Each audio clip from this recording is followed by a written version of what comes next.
Так, приветствую всех, кто есть сейчас на стриме, тех, кто в записи когда-то, может, будет его смотреть. Будем делать вид, полагаю, что ничего не было. А чё, а что-то было? Ничего не было? Не, ничего не было. Всем доброе утро, всем привет. Привет, Игорь, привет, Азель, привет, Лёха. Ничего не было, не понимаю, о чем. Ну, а если серьезно, то да, вот. Ироничность просто невероятная только что произошла. Это же надо. Только мне там пожелали хорошего стрима, только там Игорь говорил насчет плохого интернета у него в дороге, как у меня тут же тоже интернет решил сказать: давай-ка я отключусь на пару секунд. И главное, через пару секунд он вернулся обратно, но ОБС уже продолжать стрим не захотел, и пришлось его перезапускать. Вот такие вот дела. Вот и желай называется мне. Всего наилучшего. Нажелаешь вот тут. Вот так вот.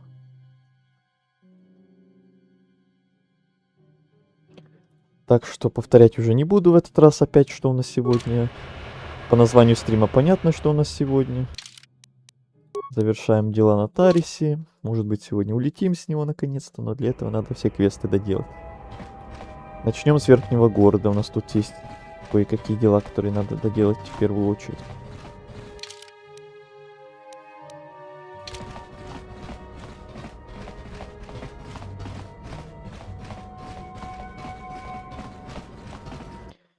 Если что-то будет лагать, вылетать или со звуком какие проблемы, сразу кричите.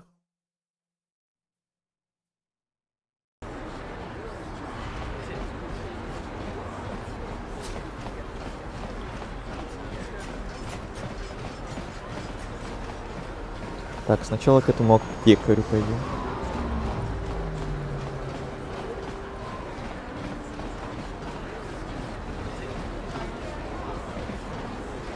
Да, надеемся, очень сильно надеемся, что это одноразовая акция.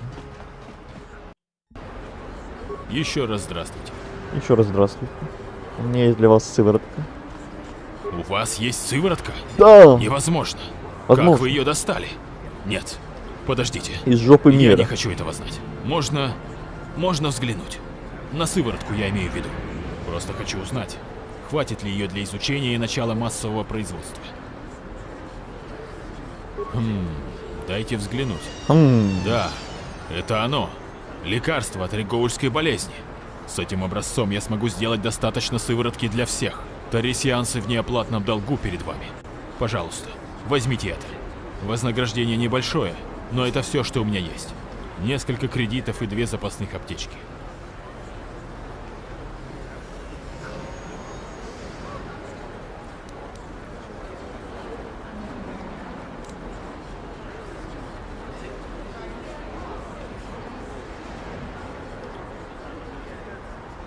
Ну так бы я оставил ему, но мне, если честно, эти аптечки сейчас Я довольно признателен нужны. за все, что вы сделали. Поэтому ладно. Многие продали бы сыворотку криминальному авторитету Девику за гораздо большую сумму. Итак, что я могу еще для вас сделать?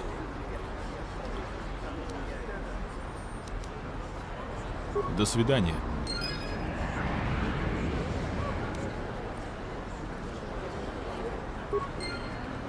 Добро пожаловать в мой насчет этого медицинский самого? центр. Теперь, благодаря вам, Ага. у меня есть лекарство от ригоульской болезни. Так-так. С тем образцом, что вы принесли, я начал выпускать сотни флаконов, Так-так. которые излечат это ужасное заболевание. Можно мне? Конечно. Я продаю их по очень приемлемой цене, только чтобы возместить расходы на производство. Конечно. Где? 50 кредитов. Ну ладно, ладно, ладно. А аптечки у тебя по сколько? Продвинутый 80, обычный 40. Блин, если бы я знал, я бы у него покупал тогда аптечки, когда мне надо было как раз. В 2 раза дешевле. Вообще жесть.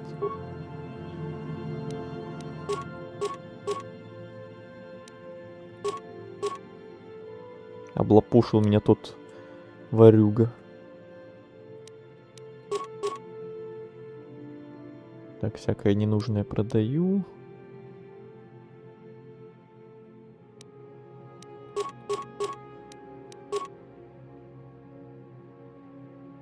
Так, у меня еще бластер Селен есть, оказывается.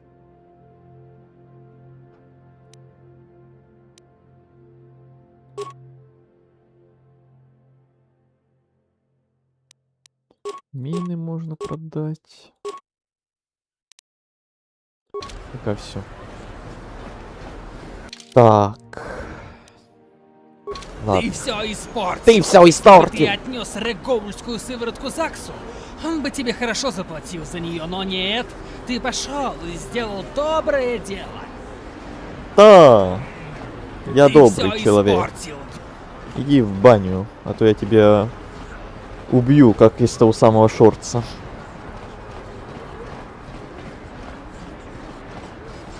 Что за игра? Я так много пропустил? А ты шаришь за Звездные войны? Если они тебе интересны, то странно, что ты не знаешь эту игру. А если они тебе не интересны, и ты не шаришь за Звездные войны, то лучше и не надо. А то тут очень долго рассказывать. Очень много тут всякого лорного.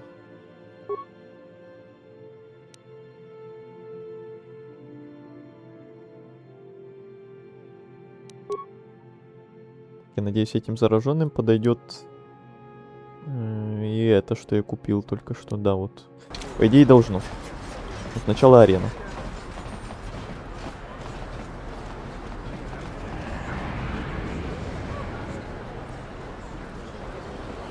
Шукатабри космические. Так, миссия что-то хочет поболтать. Привет. Чем могу помочь? Привет. Правда? Ты хочешь узнать обо мне? Раньше мной никто не интересовался. И что ты хочешь узнать? Чё ты так тихо говоришь? Большой Зи – моя семья. Сечешь? Мои родители. Думаю, они мертвы. Я была сама по себе, пока не встретила Залбара в Нижнем городе. У него тогда были неприятности. Это было до того, как начались бандитские разборки. Но уже тогда вулкары были сволочами. Они донимали Большого Зи, вызывали на войну, он не искал проблем. Эй, никто не говорил, что вулкары умные. Но их было трое. Может, они думали, что справятся с ним? Не знаю. В любом случае, я никогда не любила вулкаров. И когда увидела их издевательство над бедным Буки на узких улочках большого города, я потеряла контроль. Я закричала: «Отпустите его, дерьмоеды!» И побежала. Один из них увидел меня и врезал так, что у меня внутри сразу все похолодело. Эй, мне не нужны твои нотации. Ты не моя мамочка. Опять начинается. Я не испугалась тех вулканов. Они просто трусы. Я знала, как с ними справиться. Просто мне не дали возможности. Думаю, Залбару не понравилось увиденное. Он взревел, крепко вцепился вулкару в глотку и поднял его на метр над землей. Остальные закричали и убежали. Я их не осуждаю. Разъяренный Буки зрелище не из приятных. Я думала, Залбар собрался оторвать тому панку руки и избить его до смерти его же кулаками. Вулкар аж отрубился от испуга. Может быть, просто вырубило дыхание. Я все время говорю Залбару чистить свою мясорубку. Но он не слушает. Стой по ветру, когда он говорит. И все будет нормально. В любом случае, я знала, что вулкары вернутся с дружками. Так что схватила Залбара, и мы сбежали. С тех пор мы команда. Присматриваем друг за другом. Сечешь? Течешь? У него были какие-то проблемы на Кашиике. Это все, что я знаю. Большой Зи не любит говорить об этом. Если ты не заметил, он не очень-то разговорчив. Для меня это не самое главное. Важно не то, кем он был, а то, каким он стал. Мы с Залбаром хотим жить настоящим. И что ты имеешь в виду? Хочешь сказать, я не могу о себе позаботиться? Я выросла... Боже, дома. какая обидчивая. Мне не нужна нянька. Скорее, это я приглядываю за Залбаром. Большой Зи слишком доверчив, чтобы оставлять его одного на жестоких улицах Нижнего города.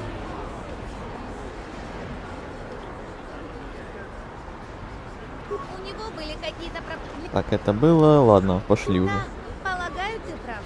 Как я говорила брату, из пустой болтовни и красивых слов каши не сваришь.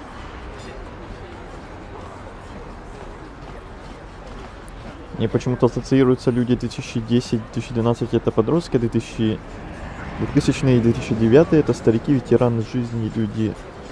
О, понятно. А до 2000-го для тебя кто уже все? Ходячие мертвецы? Мой брат больная тема. Просто так получилось, что сейчас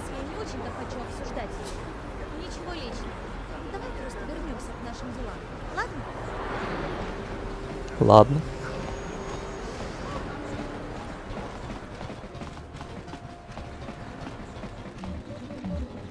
Добро пожаловать. Добро пожаловать. Все что угодно. Вы ничего нового не скажете? Удачи. Походу нет. Добро. А напомните, Из-за- что вы продаете пакеты по 40, тоже неплохо. Броня.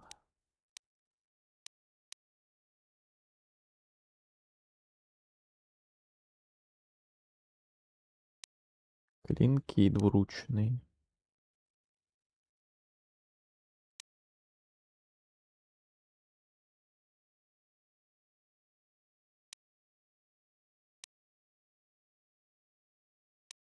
Давайте я возьму вот это и вот это. Если что, пригодится всегда. На продажу, если что-то...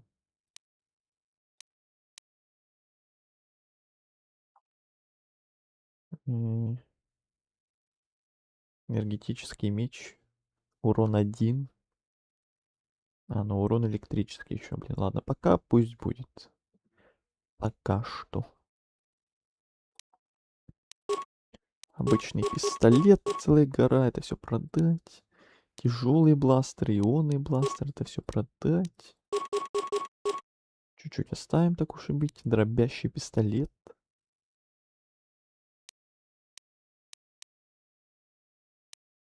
Продать. Винтовка. Пока, ладно, пусть будет. Остальное пусть будет тоже пока что.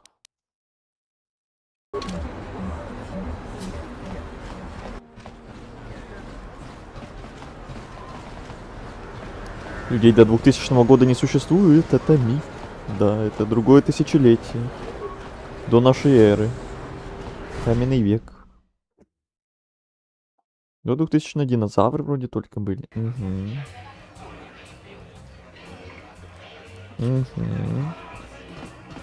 Я видела твой матч против Никласа, если его можно так назвать. Ты не очень силен в игре по Зак, правда? В смысле не силен? Я бы попросил. Так. Арена сейчас будет. Опять. Больше тут вроде ничего интересного. Не беспокой меня. Не беспокой меня. Мерзость какая. Я ее помню. Без обид, добрый. Конечно, ты понимаешь, о чем я говорю? Этого я тоже помню. Ладно, тут совсем я говорил уже.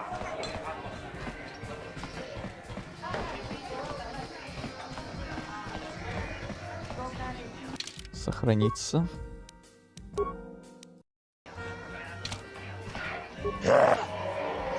Таинственный незнакомец идет на следующий бой. Приступим. Дамы и господа, обратите внимание на центр ринга. Сегодня мы приготовили особое представление для вас. В этом углу женщина с костями из стали и с ледяной водой в венах. Она холодна и быстра, как сама смерть.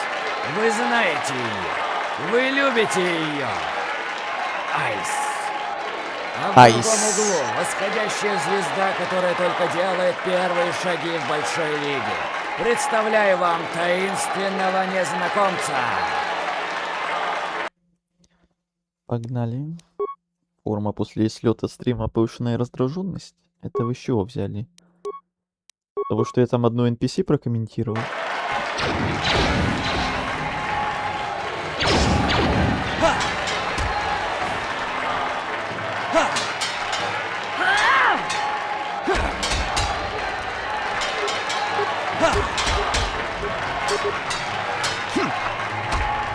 Это было быстро.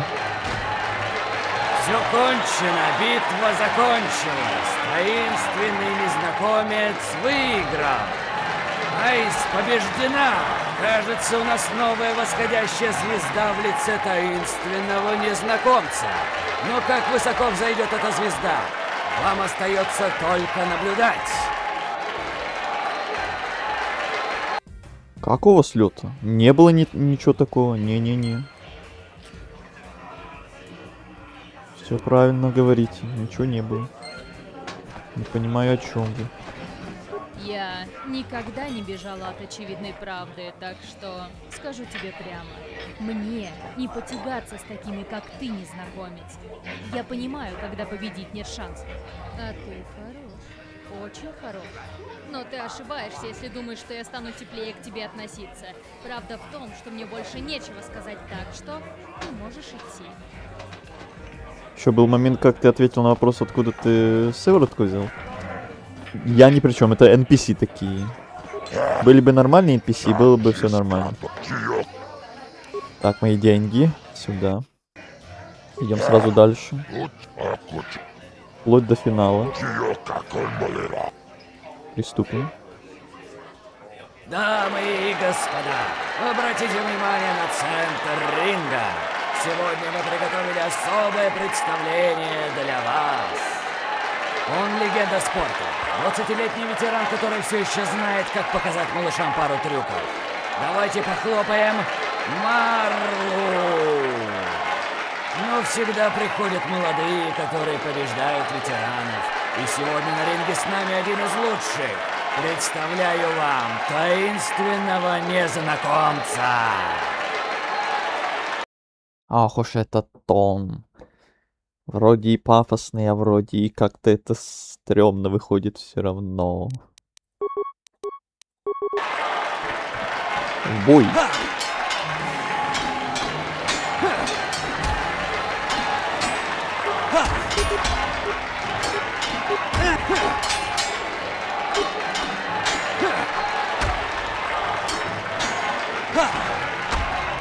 Нормально, мощный удар идет.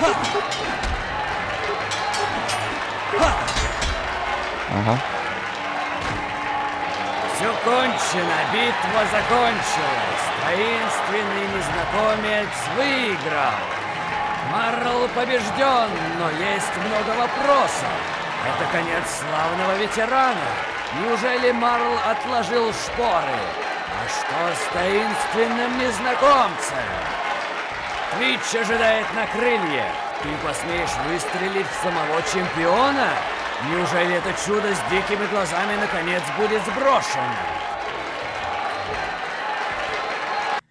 Все-таки невероятная боевка, да. Да, это вам не вот эти вот всякие РПГшки современные. Это вот вам менюшка такая в бою, на которой ты выбираешь как раз как бить, какими способностями биться и, может, какими там гранатками биться и всякое такое разное.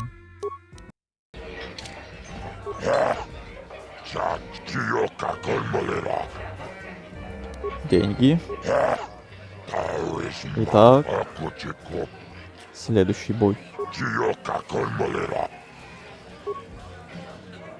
Дамы и господа, обратите внимание на центр ринга. Сегодня мы приготовили особое представление для вас. Оставайтесь на местах и держитесь подальше от границ ринга.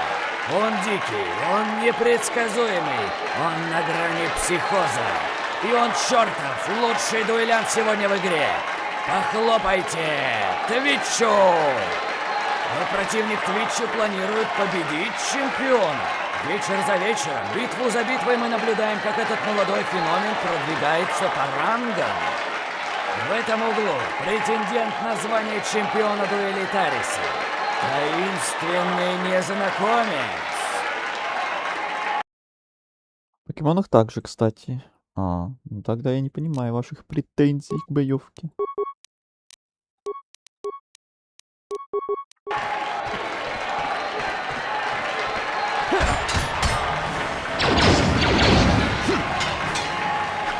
Так какой промо?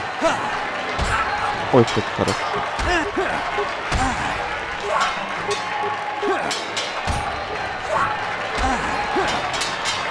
Не кажется ли этот чемпион еще легче идет, чем предыдущий?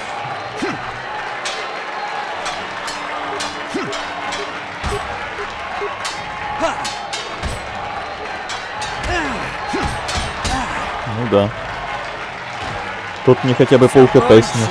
Битва закончилась. Таинственный незнакомец выиграл. Господство Твича закончилось, дамы и господа. У нас новый чемпион, таинственный незнакомец.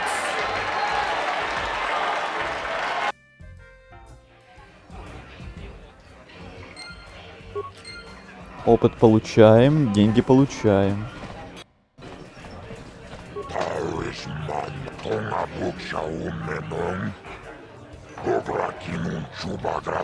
Остался только один. Тот самый. Я люблю наблюдать за Айс. Понятно. Где там этот? Старкиллер. Спасибо за вылет, игра. Очень приятно. А, это не вылет. Пардон, это просто зависон какой-то был. Страшный. Это ты меня напугала, игра. Ты так не делай больше. Я уж думал, все, вылет с концами. Я наблюдал за тобой на ринге. Неплохо для любителя. Мне хочется выйти из отставки и показать тебе, каково это сражаться против... Но я сражаюсь только в смертельных поединках. И не так много народу хочет выходить на ринг, зная, что они с него не выйдут. А как насчет тебя, незнакомец? Думаешь, что справишься? Конечно.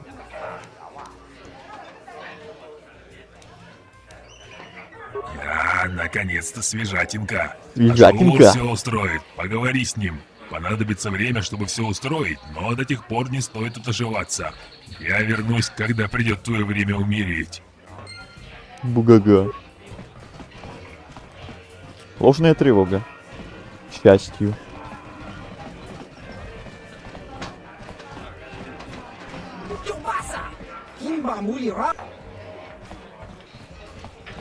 Ты хорош, незнакомец. Возможно, так же хорош, как и Бента. Тебе не стыдно проиграть. Но когда ты побил меня, ты научил меня кое-чему, малыш.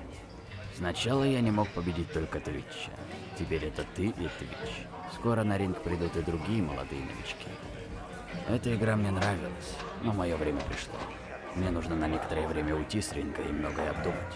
Прощай, незнакомец. Желаю тебе всего наилучшего. У нас небольшое преимущество в смертельном поединке есть.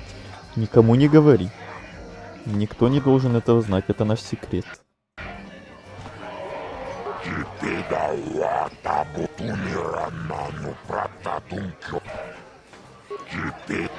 А, это мне предлагают выйти и зайти, чтобы типа время прокрутилось.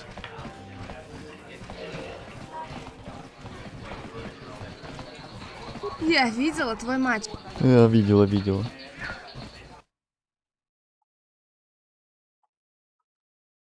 Музыка типа злодейский смех. А, мухаха, типа злодейский смех. Да-да. Опа, кто-то прокачался. Навыки. Минирование. Взлом. Ремонт. Еще взлом. Она у нас такая техник будет в команде. По минам, по взлому, по всякой технике. В будущем буду стараться делать так, чтобы каждый компаньон за что-то свое отвечал более-менее как-то направленно.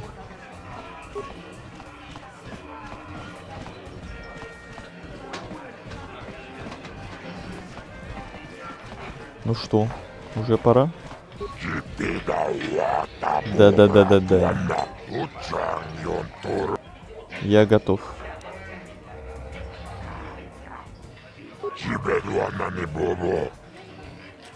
Я готов. Дамы и господа, давайте направимся в путешествие к диким дням минувших лет.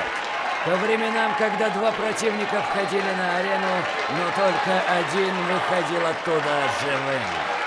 Они нелегальны, они запрещены, они вне закона уже более 10 лет. Осуждаем. Но сегодня ночью мы проведем одну из них. Старая добрая схватка насмерть. В этом углу живая легенда. Человек, чье имя заставляет дрожать поджилки его противников. Если кто-то из них еще остался в живых. Вернувшись из отставки ради последней битвы.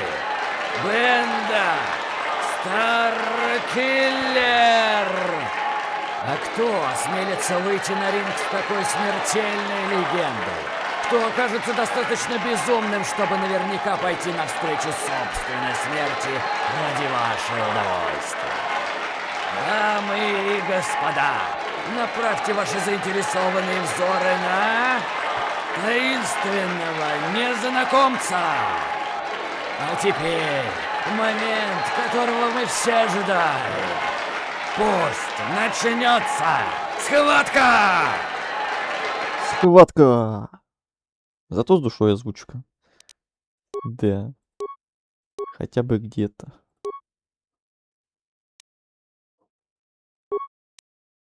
Чему детей форум учат? Каких детей? Детей попрошу выйти из чата. И вообще, это не я, это все игра. Форум за это никакой ответственности не несет.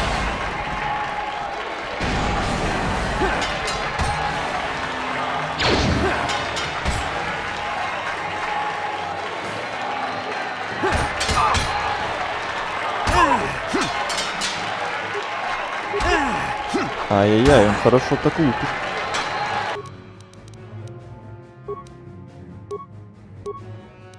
Можно даже щиток прожать.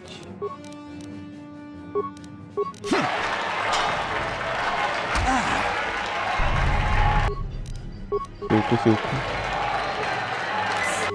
Молодец.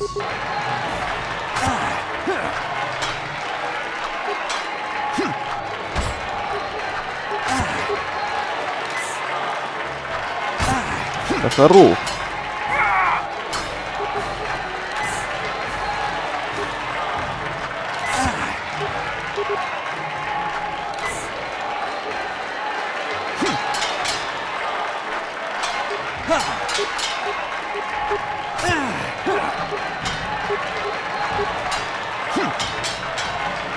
Промахи.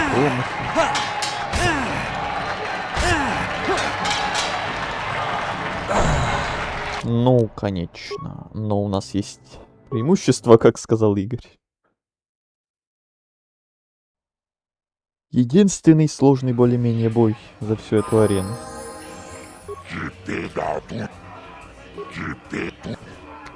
И на 5. Я там не сохранялся. Автосохранение.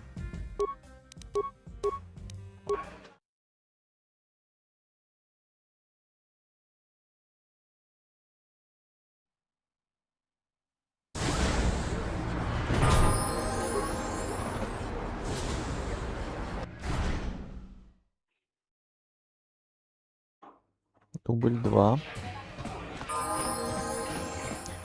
Так, опять это.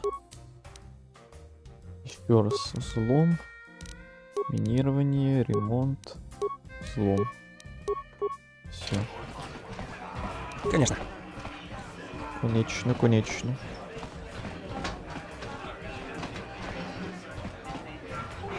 Мне нравятся игры, где это преимущество придумано, кстати, даже в Ассасине, в старых частях, по крайней мере. Но есть игры, где этого преимущества как раз нет. Вот там уже другой разговор.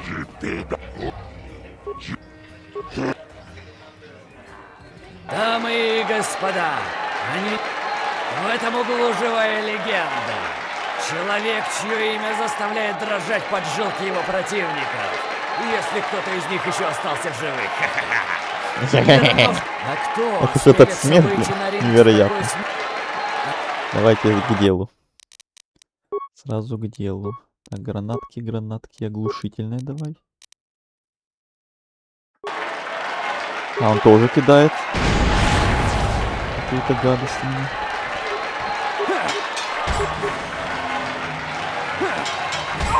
Нормально.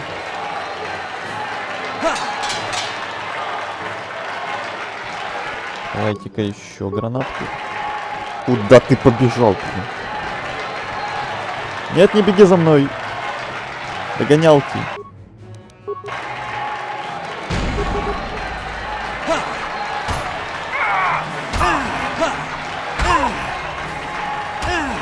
Ай, как больно.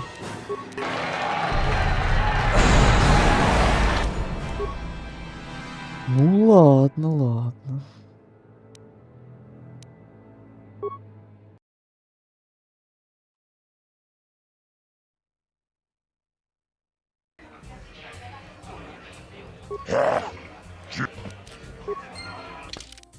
Это откуда я сохранился? Блин?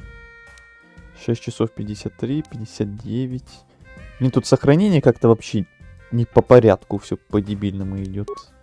Не нравится мне. Перемешку все как-то.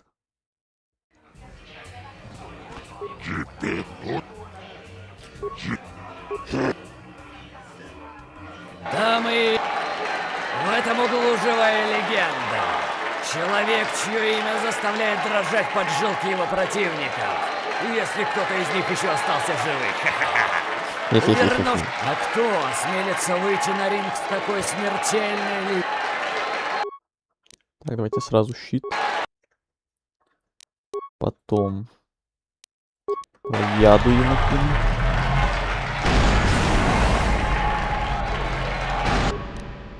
Я сказал яду кину.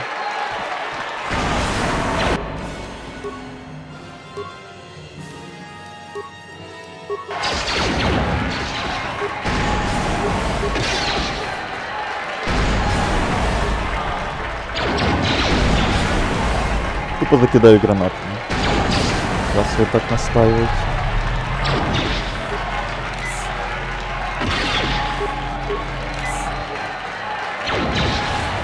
Эй!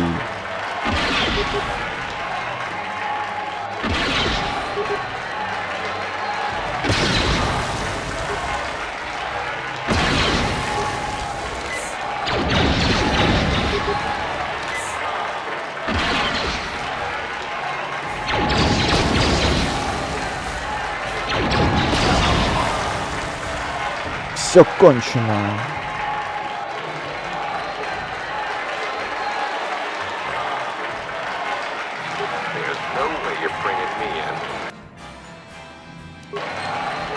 Его можно пожалеть.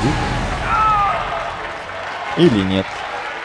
Бендек побежден, все кончено, битва закончилась. Бендек Старкиллер побежден, Бендек Старкиллер мертв.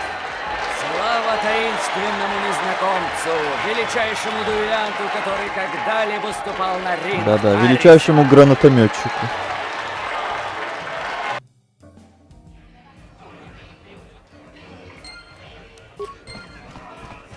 Ну вот и все. Старкиллер мертв.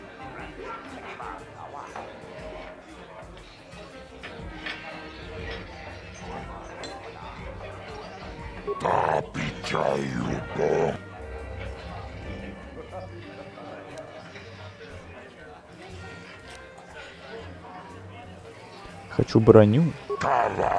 Ну, в смысле провал. Ладно, куча денег зато. На этом спасибо. Все, дуэль. Задание завершено. Бластер Бендека. Это я отдам вот этой подружке. Эти уникальные бластеры. Например, вот этот и вот этот. Нет. Этот я отдам вот этому. У него как раз бластеры прокачаны хорошо. А этой будет один Бендека и другой просто тяжелый. Все. Вот так вот.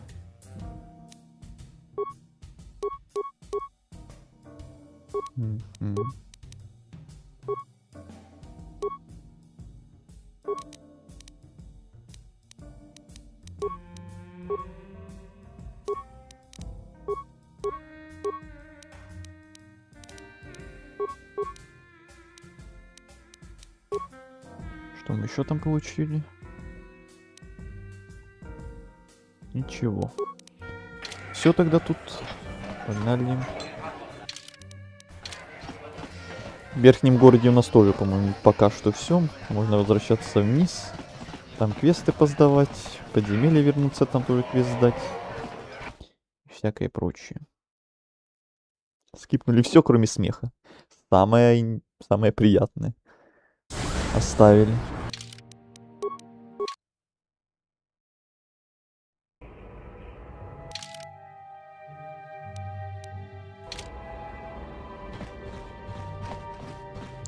Так, сейчас только возвращаться в это подземелье довольно долго придется.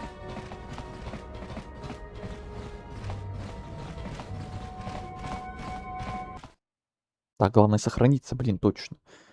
То сейчас мало ли что произойдет, и опять заново этот бой драться я не хочу.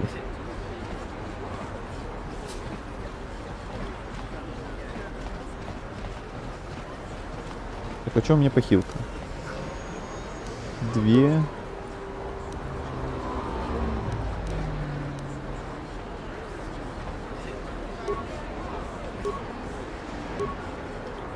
Надо закупить, раз мы рядом с аптекой. Денег у нас теперь полно после арены. 6000.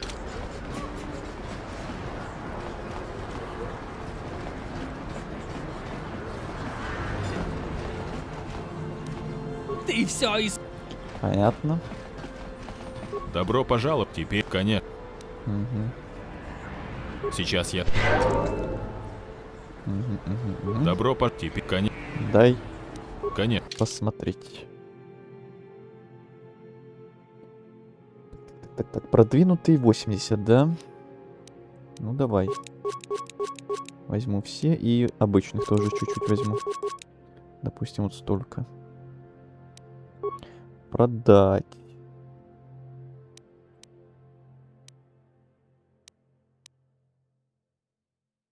Чтобы продать...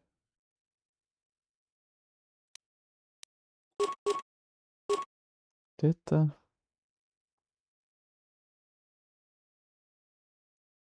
Да и все пока. Погнали.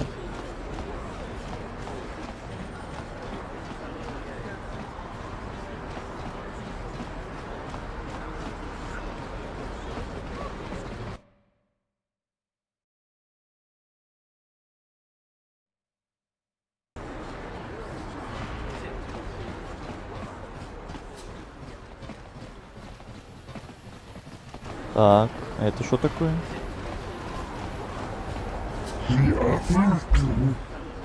Человек, я нуждаюсь в помощи. Эти дети бьют и пинают меня. Проваливай отсюда, пучеглазый урод! Таким чудищем не место в верхнем городе. Да, возвращайся, откуда пришел. Такие здесь не нужны. Помогите. Это буллинг. Буллинг детей. От детей, точнее. Я не оставлю это так. Вам не все равно, что произойдет с этим отродьем? Он всего лишь пришелец. Да он вообще не должен быть в верхнем городе.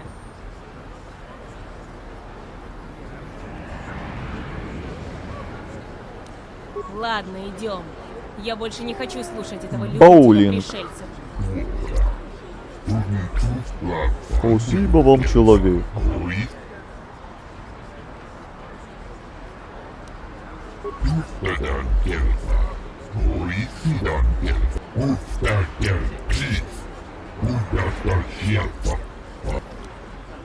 Получена светлая сторона.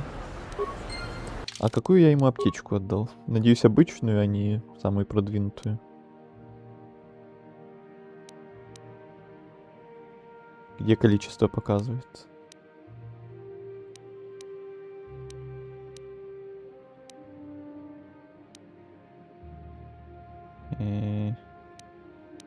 Не показывает, что ли, количество? Сколько у меня? Ладно, не важно.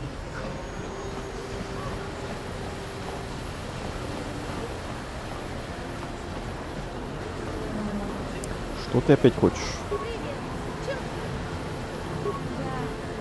Я немного сорвалась в прошлый раз. Мне жаль. Меня легко разозлить, когда речь идет о Грифе.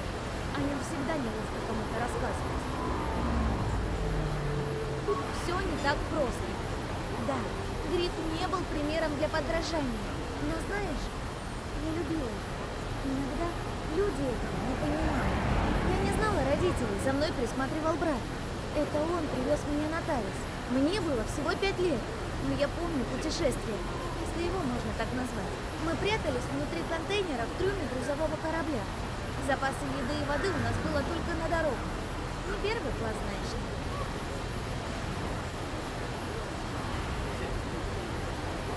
Всех деталей не помню. Я была слишком маленькой. Мой брат влез в большие долги. Не знаю, может быть, его даже пытались арестовать. С планеты можно было лишь принести на контрабандистов. Блин, там еще эти квадроциклы шумят, его вообще не слышно. Вот вы что-то слышите сейчас? Начинает казаться, что гриф был намного хуже. У брата были проблемы. Он Капец, как же тихо некоторые диалоги озвучены. Звукаря ругаем по полной программе. Да, именно это я и хочу сказать. Не знаю, что бы со мной стало, если бы не он. Он играл, пьянствовал. И Это у меня еще звуки голосов на максимум. у него было доброе сердце, понимаешь? Он научил меня выживать. Он научил меня взламывать защитные Может, системы оно и к лучшему? проникать в закрытые М. помещения без кода в доступ. И как провернуть небольшое действие. Да, Гриф все делал верно. С тех пор я очень по нему скучаю. Надеюсь, однажды он вернется. Он обещал вернуться. Он попал в плохую компанию. Все из-за Лины. Это она отняла его у меня. Моргнула своими длиннющими ресницами, и он повелся. Я не хочу о них говорить. У меня кровь вскипает от одной мысли об этой космической вертихвостке. Я считаю эту тему закрытой. Если хочешь, чтобы от меня был прок, заставь меня забыть о том, что мой брат скитается с межгалактической шлюхой. Чем я еще могу помочь? Ладно. Ладно, поговорили. Так, у меня точно по звуку голоса нет не на максимуме. А я думал на максимуме. Все, на максимум голоса.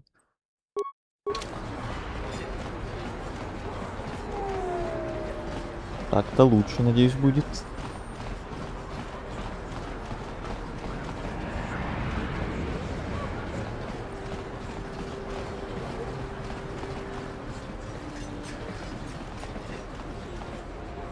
Лифт закрыт. Только патрули ситхов и те, у кого есть соответствующие... Судя по вашей одежде, вы не из патруля... У меня есть удостоверение. Так почему же вы сразу не сказали? Так вот и говорю. Похоже, все в порядке. Ладно, думаю, что вы можете пройти в Нижний город. Только будьте там поосторожней. Дайте... Ох уж эти... Чё ж вы сразу не сказали, когда я только это говорю, блин? Умники.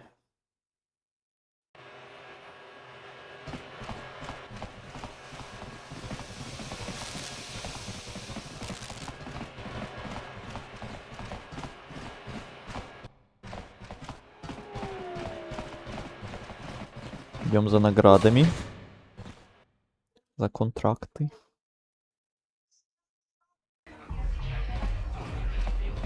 Тун-тун-тун-тун.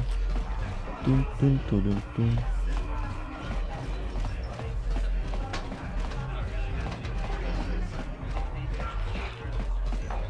Так, тут кто-то из вас говорил или нет? Я предпочитаю...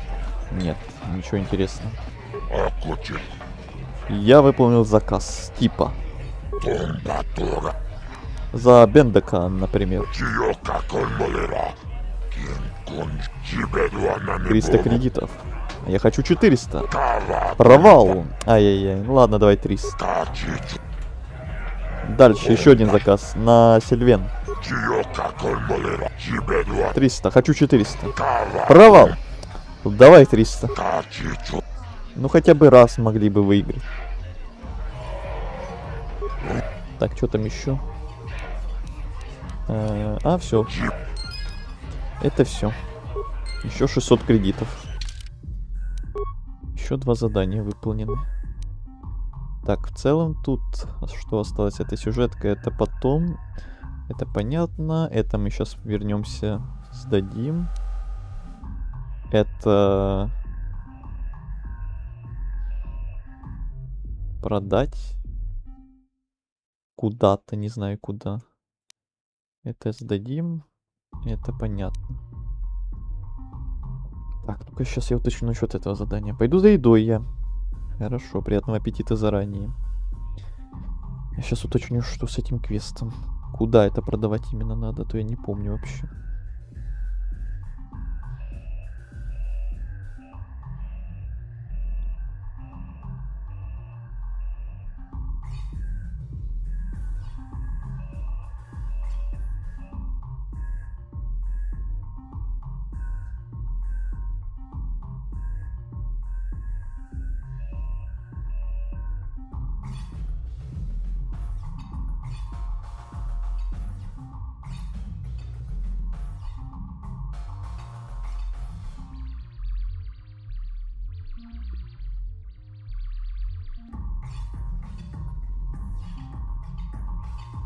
Так, что-то нету такого. Может, это какой-то новый квест, вырезанный в основной игре, добавленный с модами, поэтому тут нигде нет этой информации.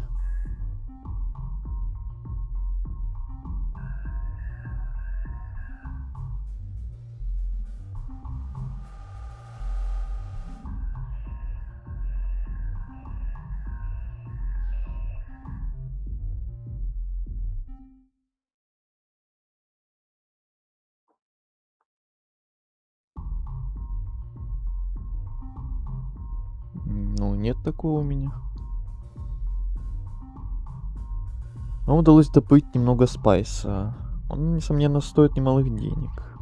Или, может, это вообще не важно, куда кому, и просто любому торговцу продать типа можно. Без понятия. Вернулся?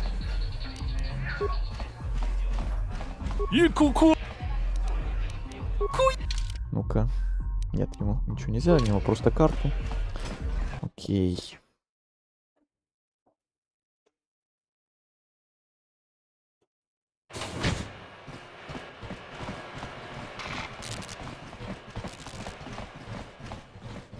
Где мне быстро сгоняем? Торгуешь местным фармским чудом? Я просто хочу квест закрыть. Ничего больше. Вы даже там ничего не перекручиваете, ни даже не думаете. Мы все это осуждаем.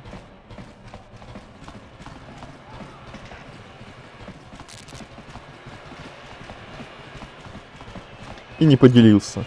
Фу-фу-фу-фу-фу. Фу-фу-фу, такие разговоры. Фу-фу-фу.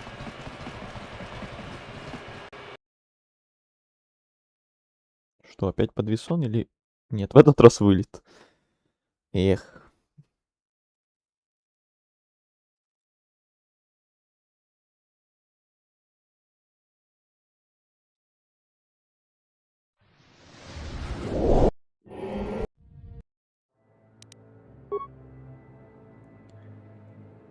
Так, 7:16. Это где вообще было?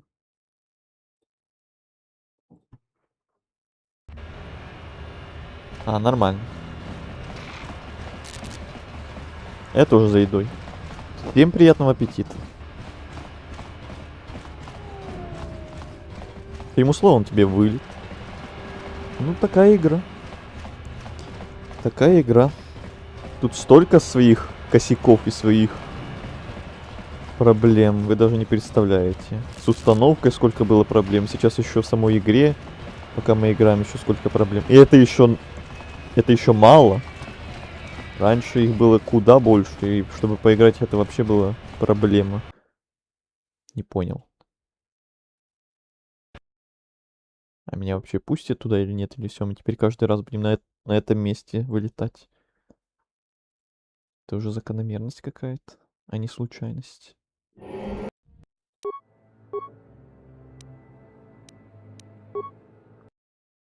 Мне это не нравится. Я хочу вернуться в подземелье.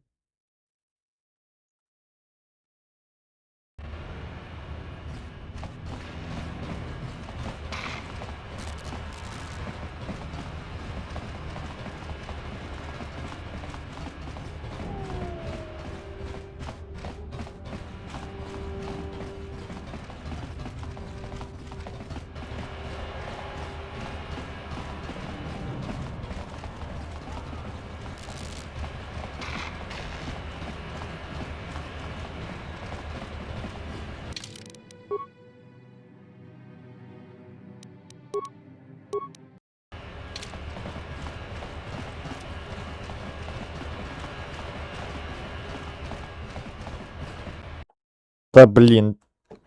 Все, меня не пускают в подземелье. Все с концами. Гейм овер.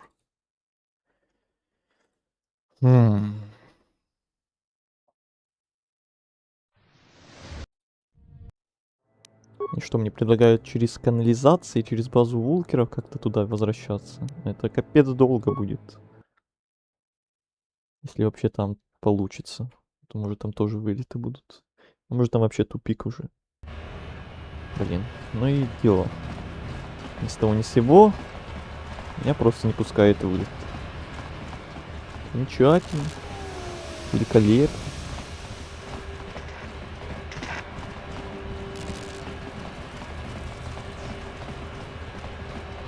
Так, там стрим работает. То у меня опять спиралька какая-то.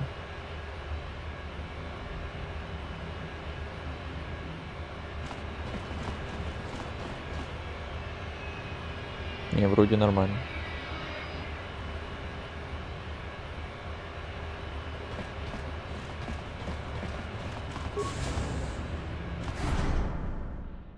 Ну, попробуем отсюда. Более долгим путем. Надеюсь, тут уже никого нет. Надеюсь, они не воскресают тут. Я тут все зачистил. Тише да гладь должно быть. Тут обид остался этот самый.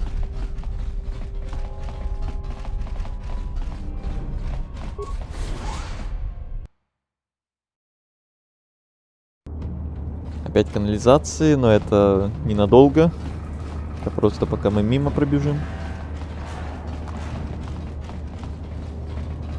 Да, всем приятного аппетита. У нас тут канализация. Приятный аппетит под канализацией. Самое то, что надо. Но мы быстро. Просто пробегаем мимо.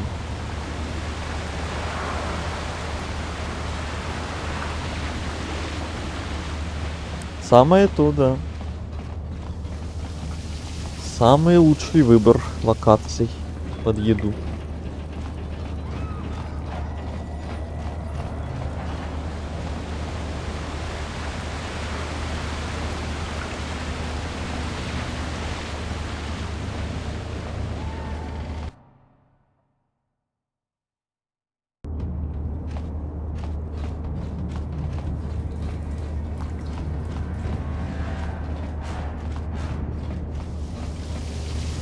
Так, по-моему, вот сейчас мы в подземелье как раз вернемся. Момент истины. Пустит ли меня отсюда? Или тоже вылет? Пустила. Ага, я обманул систему, бугага. Игра думала, что меня не пустит сюда. А я обошел с другой стороны. Вот так вот. И все равно я сюда попал. Обманули систему. Да, пришелец. Вам что-нибудь... Да, пришелец. Я просто... Понятно.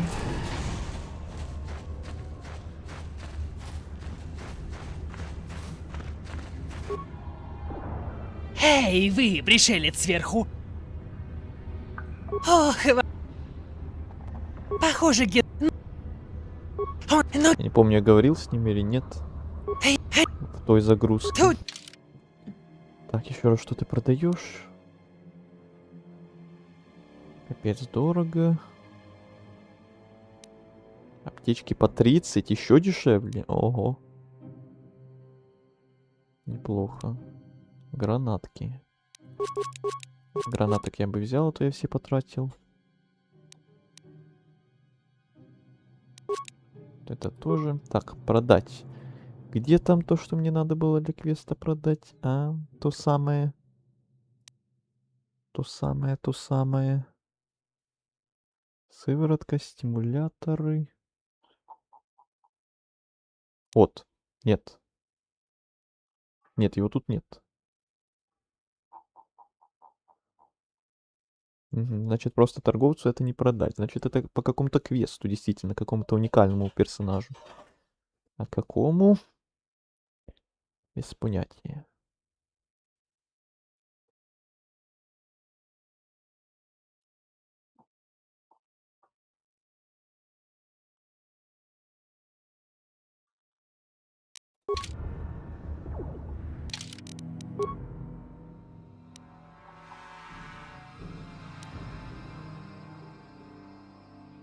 М.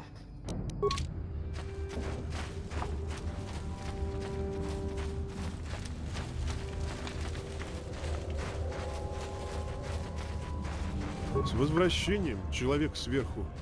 Зачем вы при...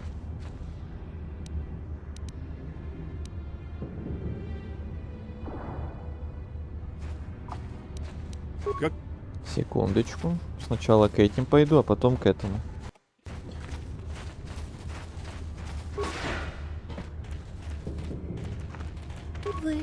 Вы принесли Да, я принес. У вас есть лекарство? Пожалуйста, дайте его мне, прошу. Скорее, пока не слишком поздно. Тебе еще до завершения долго? Да, у нас стрим только начался. Сколько? Только час прошел. Стрим у нас еще куча времени впереди. Скорее, мне надо ввести его, пока не слишком поздно. Да, я чувствую, оно действует. Я чувствую, как болезнь уходит. Это похоже на чудо. Я исцелена. Спасибо, пришелец сверху. Вы спасли нас от судьбы более страшной, чем смерть. Как бы мне хотелось вознаградить вас. Возможно, вам удастся что-нибудь найти среди обломков республиканских спасательных капсул. Не очень давно, далеко на северо-востоке от деревни, в подземелье разбилась спасательная капсула. Мы собирались снять с нее оборудование, но на нас напали и заразили регоулы. Если бы я могла, я рассказала бы вам больше, но наша команда так и не добралась до капсулы. Наверное, она все еще там, если другие пришельцы сверху не нашли и не обчистили ее. Теперь нам нужно отправляться, пришелец сверху. Мы мечтаем о том, как вернемся в деревню и снова увидим свои семьи. Еще раз благодарим вас за все, что вы сделали. Угу. Еще одно задание сделали.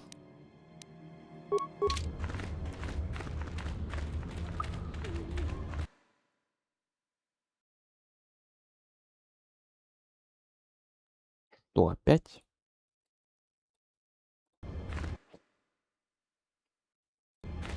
Нет, опять подвесоны просто. Алло! Хватит! Игра, перестань.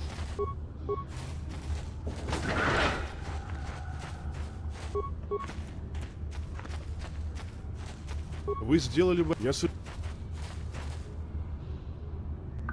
Ой, я что-то скипнул случайно. Задавайте... Как пожелать. Вы сделали большое дело для моей деревни. Да-да-да-да. Сверху. Немногие с поверхности потрудились бы вылечить изгнанников от регольской болезни, как это сделали вы. Я сожалею, что у меня нет вознаграждения, чтобы дать вам за вашу помощь. Примите мою благодарность и благодарность моего народа. Как Окей, значит, не обязательно было сразу и к нему, и туда ходить, а к кому-то одному только.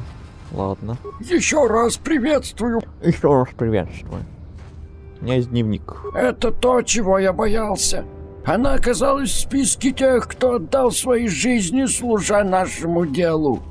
Но, хотя эта новость огорчила меня, все еще есть надежда. Вы нашли мою ученицу и проявили себя достойным человеком, пришелец сверху. Вы будете маяком на нашем пути к спасению. Вы поведете нас к земле обетованной. Я? Не, я никуда никого не поведу. У меня свои планы. Вы отмечены, пришелец сверху. Даже мои замутненные старые глаза могут увидеть ореол судьбы, окружающий вас. Наверное, старый Рукил знает вас лучше, чем вы сами. Я стар, я прожил сотни лет в подземелье, изгнанный в темноту. Я знаю легенды и историю нашего народа. А теперь вы должны узнать это. Ну, сейчас начнется. Величественный город Тарис покрывает всю поверхность этой планеты. Тут нет земли, чтобы выращивать продовольствие. Единственный источник пропитания — это водоросли и морские существа. 100 лет назад поднялся уровень токсического загрязнения, отравил океаны, и по планете прокатился голод. Богатые прятали еду для себя, а бедняки были обречены на голодную смерть. From what I've seen of Terrace, it doesn't look like much has changed. Except for the upper city, people here are just as bad off as the poor in your little history. Однако бедняки восстали против тирании, и планету охватила гражданская война. В сражениях погибли миллионы, а огромные части Тариса были уничтожены или заброшены. В конце концов, восстание было подавлено. Тысячи оказались в заключении. Тюрьмы не вмещали всех, поэтому заключенных стали изгонять в подземелье. Озвучка такая себе, конечно. Лучше оригинал без перевода с текстом. Ну вот только что была фраза как раз на оригинале. Не озвученная почему-то. Скорее всего вырезанная и добавленная с модами. А насчет озвучки, да. Она очень такая себе. Я это еще на первом стриме говорил, комментировал ее, когда впервые услышал. Но все-таки это мое первое прохождение именно с озвучкой новой, вот этой. Как новой? В смысле, что установленной впервые у меня этой русской. До этого всегда как раз с оригиналом играл и даже не слышал, какая она тут. Но вот сейчас услышал. Плюс еще большой минус, не только для меня, но и для многих, это как раз то, что можно не отвлекаться на субтитры, а просто слушать. Хотя тут все-таки есть много инопланетян, которых все равно приходится зачитывать в субтитрах, потому что они на своих языках там бубнят. Но я уже и так проходил на оригинале несколько раз, хотя бы раз вот пройду так. Заценю, что да как тут с этой озвучкой. Многие храбрые мужчины и женщины были изгнаны в подземелье за участие в восстании. Такие люди, как мой отец и дедушка, были изгнаны вместе со своими семьями. Чего вы ожидали? Дворяне Тариса, если бы только это сошло им с рук, отправили бы сюда собственных матерей, чтобы освободить место в верхнем городе. Теперь и повернулась мы спиной. влачим жалкое существование под улицами Тариса, жизнь, лишенную всех надежд, кроме единственной — земли обетованной. И вы станете тем, кто покажет нам путь туда. Вайп не есть свой. Да, бывали моменты, когда было довольно смешно. Свои прикольные моментики в ней все-таки присутствуют. Легенды рассказывают об автономной колонии, основанной как раз перед наступлением голода и потерянной в ходе гражданской войны. Рай в подземелье, где механические слуги удовлетворяют любое желание. Многие годы я разыскивал землю обетованную, так же, как и мой дедушка и отец до меня. Когда я постарел, я вырастил ученицу, чтобы она продолжала поиски вместо меня. Sounds like a myth to me.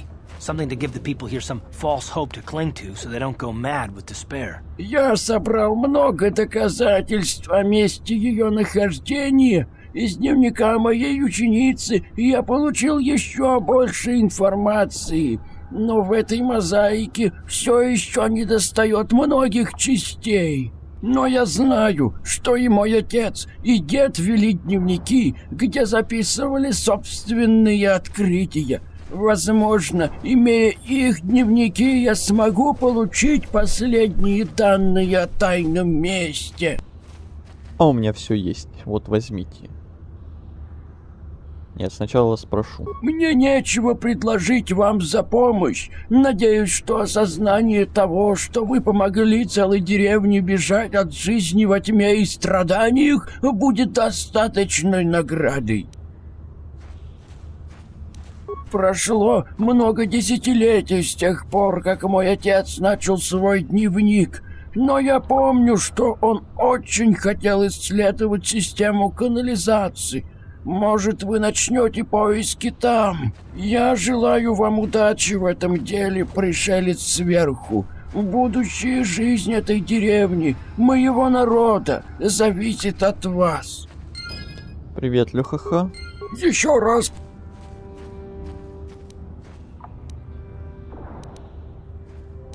Это то, чего... Так, а чё он заново это говорит? Ладно, давай сразу к делу. Насчет других дневников. Может ли это быть правдой? Возможно ли, что давняя мечта моего отца, а до него моего деда, исполнится? Я с трудом решаюсь посмотреть. Да, конечно. Теперь я понимаю, во всем этом есть смысл. Теперь я понимаю, почему землю обетованную так тяжело было найти. Это так очевидно. Вы сделали великое дело, пришелец сверху. И почему же? Самоотверженный поступок, который доставит огромную радость жителям этой деревни. Я должен немедленно отдать это Гендеру. Рукил, что тебе нужно? Какие еще басни о спрятанном рае ты подготовил для нас? Вы не будете считать это баснями, когда увидите то, что я вам принес, Гендер. Посмотрите на эти дневники. Что? Нет, этого не может быть. Они настоящие, Рукил? Это точная информация? Клянусь, что в этих дневниках находится полная правда, Гендер. Земля обетованная. Я говорил вам, что найду ее. Вход находится далеко отсюда, Рукил. Чтобы добраться туда, нам понадобятся недели, а может даже месяцы. И нам придется пересекать земли, кишащие реголами. Я не отрицаю, что дорога будет трудной, Гендер. Но, безусловно, это лучше, чем жалкая жизнь, которую мы влачим здесь. Мудрые слова, Рукил. Сейчас у нас много припасов. Мы можем выступить до заката. Я скажу всем, чтобы готовились к путешествию. Еще раз благодарю вас, пришелец сверху. Я скажу вам последний прощай, потому что вряд ли вы придете туда, куда мы собираемся. Путь к земле обетованной долгий и трудный. Прощайте. Тут мы должны расстаться, пришелец сверху.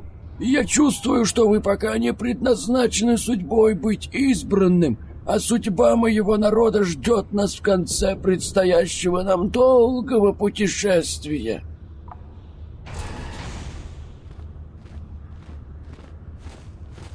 И пошли все. Светлая сторона, опыт. Задание выполнено. Так, осталось это. Но осталось только вот это задание непонятно, что с ним делать, а все остальные понятно. Никто не знает, случайно, вдруг, что мне с этой дозой делать, куда мне ее продать, типа. Или что с ней делать. Несомненно, стоит немалых кредитов. И что? И куда дальше мне ее тянуть? Все, а тут деревня теперь пусто. Никого нет. Тишина. Так, еще вопрос. Будет ли сейчас опять вылет на выходе из локации или нормально?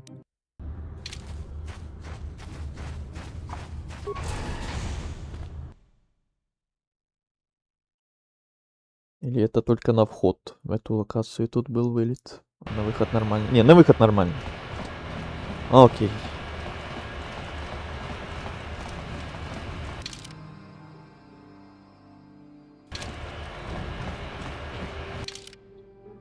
Так.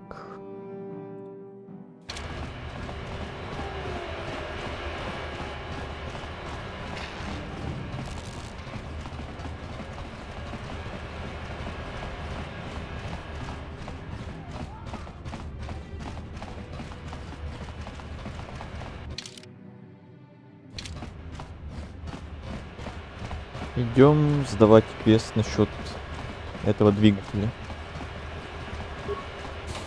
Сейчас будут гонки, походу.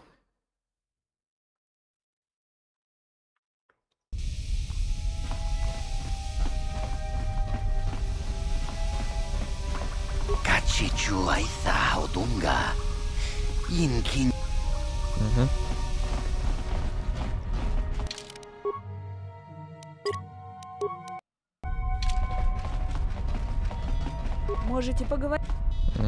Вы вернулись? Да. Прототип ускорителя двигателя пикировщика при вас? Да. Я начал сомневаться, что у вас получится добыть его. Гонка начнется завтра, а моим механикам нужно время, чтобы установить прототип на двигатель нашей машины. Тогда приступаем. Не беспокойтесь, я человек слова. Я обещал, что вы сможете участвовать в гонках под флагом тайных бегов, и я сдержу свое слово. И я собираюсь сделать еще кое-что. Я позволю вам участвовать в заезде на машине с установленным на ней опытным ускорителем. Без этого у вас не будет... Гаден, вы же не серьезно? На эту машину вам нужен один из наших лучших гонщиков. Мы не можем посадить новичка на машину с опытным двигателем и отправить его на гонки. В чем причина? Буду с вами откровенным.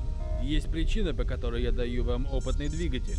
Ускоритель нестабилен, и есть большая вероятность того, что он может взорваться во время гонки. Все Я не могу понятно. рисковать одним из своих гонщиков. Они будут соревноваться на обычных машинах. Вы будете единственным, у кого будет опытный образец ускорителя. Если Всё вам удастся понятно. выполнить задание раньше, чем ускоритель перегреется, победа ваша. Если вы погибнете, возможно, один из моих гонщиков сможет победить для меня. Вы не сможете быть главарем банды, если не знаете, как обходить все углы. Вы можете остаться здесь на ночь. Механикам нужно время, чтобы установить ускоритель на двигатель, поэтому у вас не будет возможности потренироваться. Но у меня хорошее предчувствие. Просто постарайтесь отдохнуть, а утром мы отправим вас на трек. Давайте. Что такое?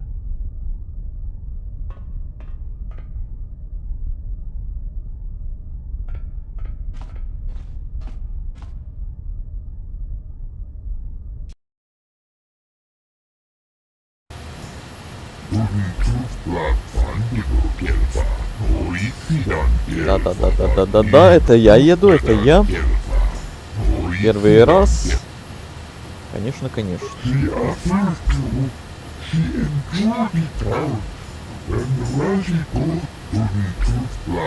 Я, конечно, вообще не помню управление, но надеюсь,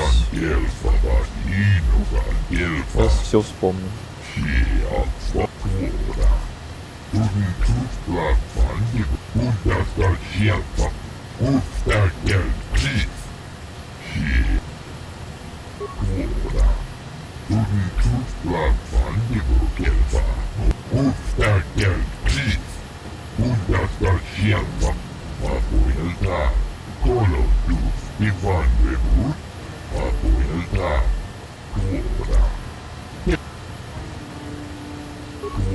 Давай, поехали.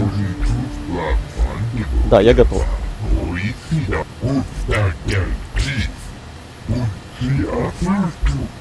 Удачи. О, еще и уровень. Уровень — это замечательно.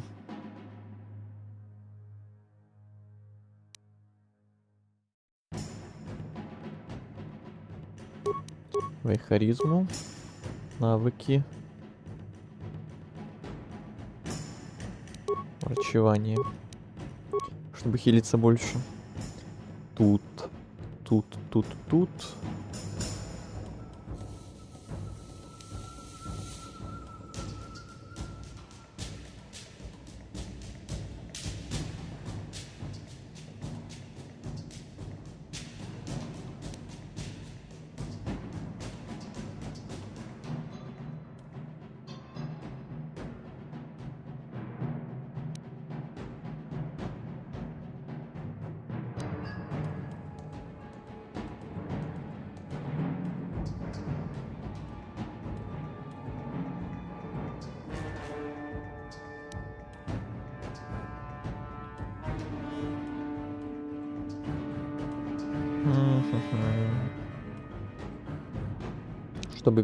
Чтобы взять.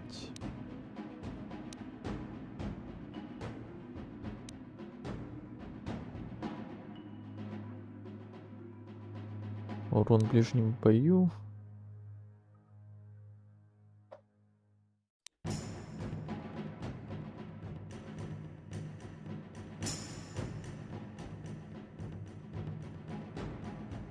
А где это?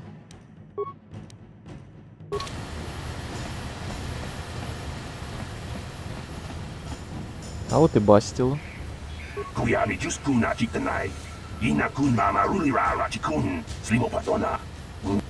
Бла-бла-бла-бла-бла-бла-бла-бла-бла-бла-бла.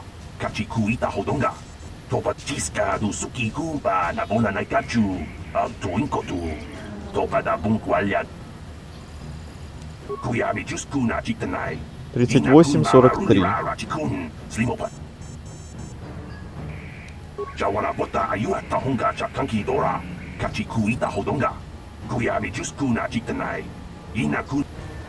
Я готов.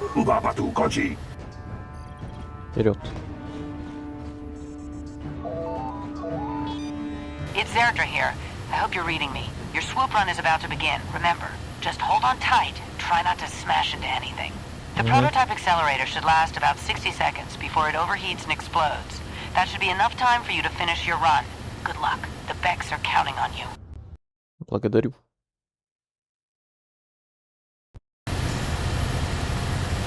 Так, что у нас тут? Гонки. Какое управление? Щелкая левой кнопкой мыши с помощью клавиш передвижения. Ясно, понятно.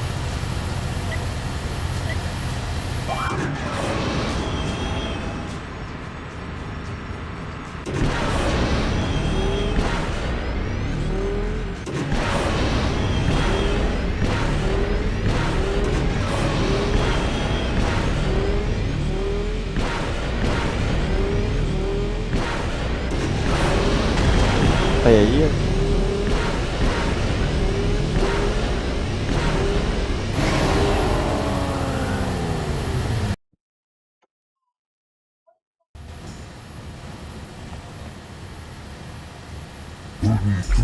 У тебя получилось, ты показал лучшее время. Изумительно.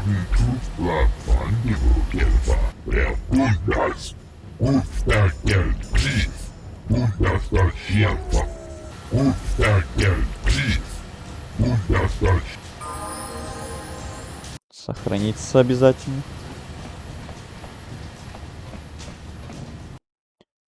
Так, там все. Я нормально переключил. Вроде да. Ну-ка. Сейчас нормально продолжится или опять что-то будет?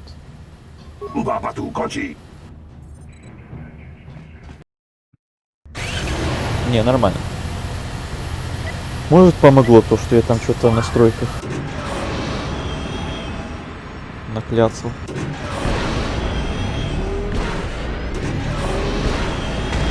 Ай, плохо, плохая попытка.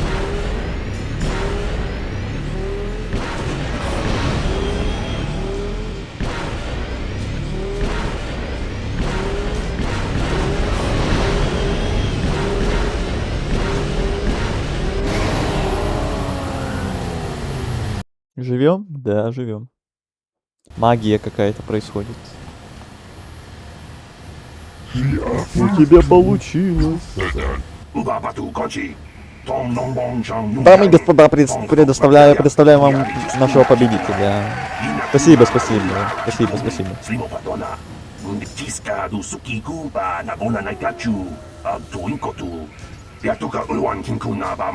Вот и все гонки. Слушайте все!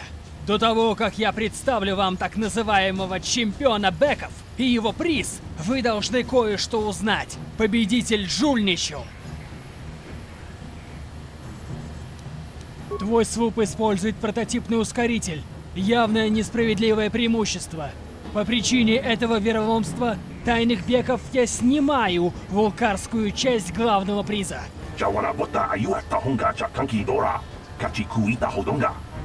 Ты старый дурак. Твои традиции ничего не значат для меня. За мной будущее.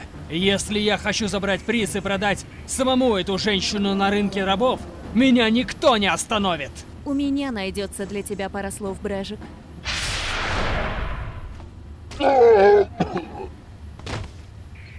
Что? Невероятно! Ну, началась ты веселуха. сдерживалась нейронным подавляющим мошенником. Как ты смогла вызвать желание освободиться? Ты недооцениваешь силу разума джедая, Брежик. И ты уже не успеешь об этом пожалеть. Вулкары, ко мне! Убейте эту женщину! Убейте гонщика! Убейте их всех! Убейте их всех. Так, мне кажется, что-то с разрешением что-то поплыло.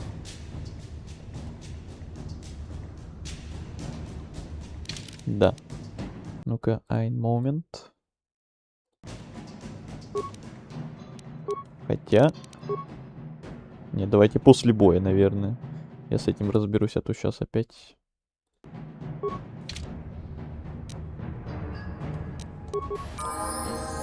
Всякое тут может произойти.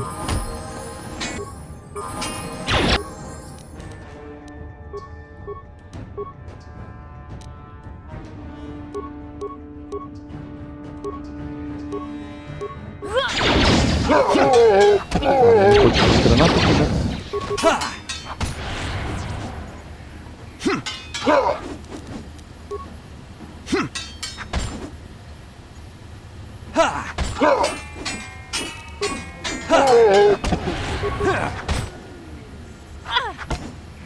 Молодец.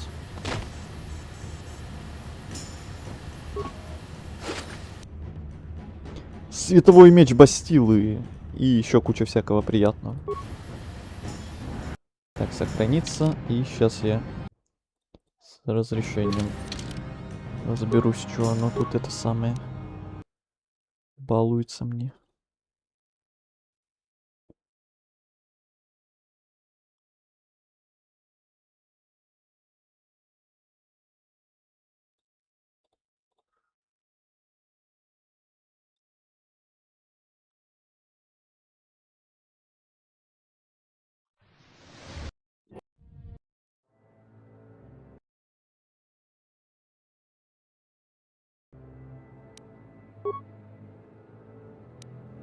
Ну-ка. О. Интерфейс нормальный теперь. Так, что я тут качал? Харизма, навыки, врачевание, умение. Вот это. Лут. И больше нет лута. Итак. Так, не подвисай, я тебя прошу. Итак, Бастил. Может, в следующий раз эти проклятые вулкары смекнут, что не стоит брать в плен джедая. Ну а ты, если считаешь меня призом за гонку... Постойте, поверить не могу, ты разве не состоишь в республиканском флоте? Ну да, конечно. Как можно было докатиться до гонок со свуп-бандами? В смысле? Что за наезды сразу?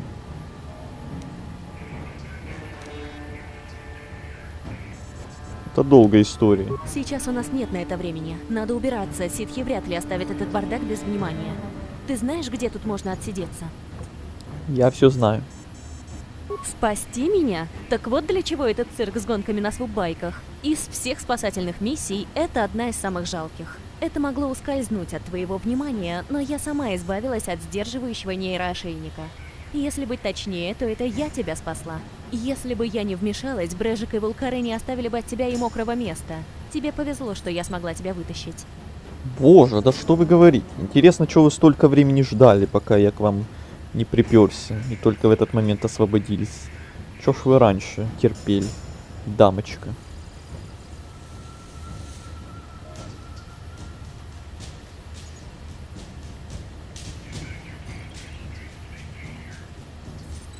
Узницы и возможно, но джедаи не бывают беззащитными. Тебе вообще приходилось слышать о силе? Впрочем, не стоило мне быть такой грубой. Или... В конце концов, это была какая-никакая попытка.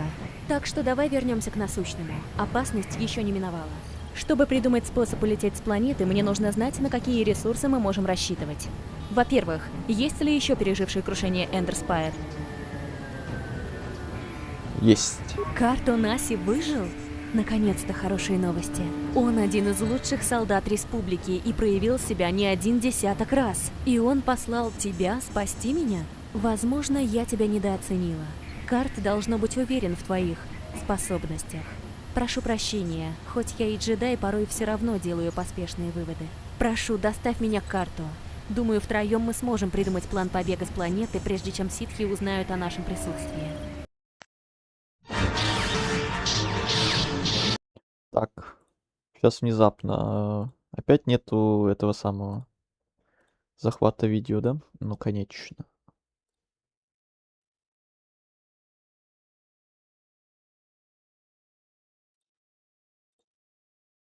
А если так? А так есть.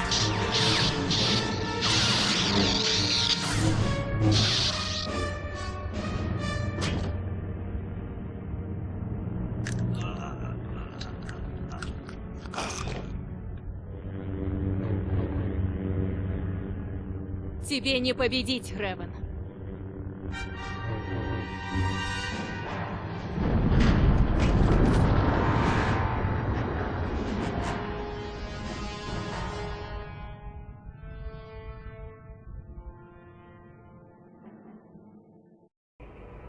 Бастила, ты жива? Наконец все начало налаживаться. Осталось только придумать, как выбраться с этой планеты. То есть у вас до сих пор нет плана, как убраться с Тариса? Что вы делали все это время? По канализациям шлялись. Ясно. Ну а раз я опять отвечаю за эту миссию, возможно, мы сможем начать делать то, что нужно.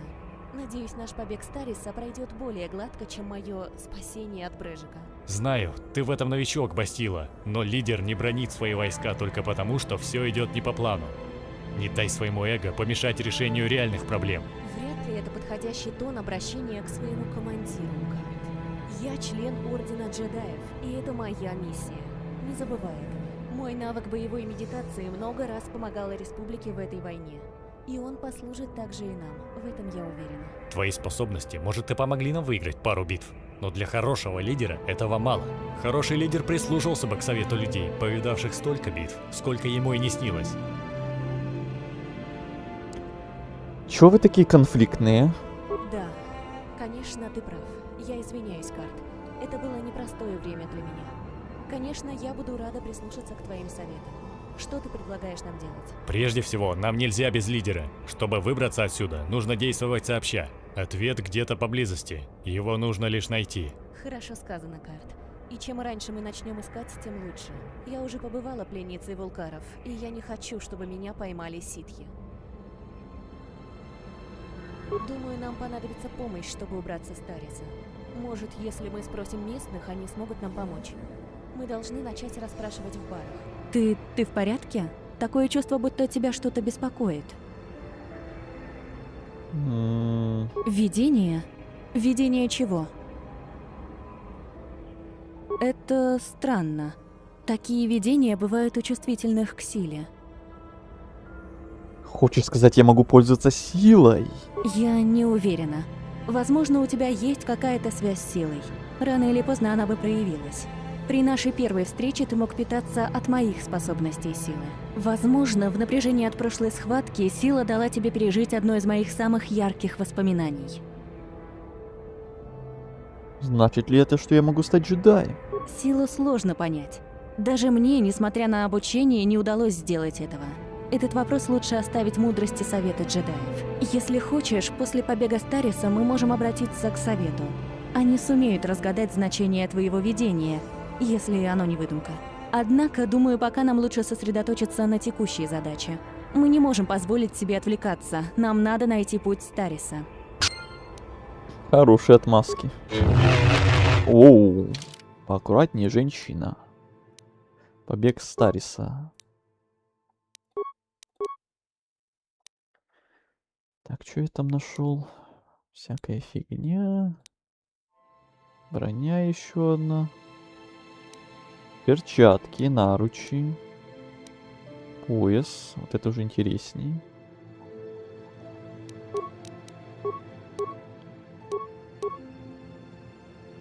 Сопротивление урону дробящему.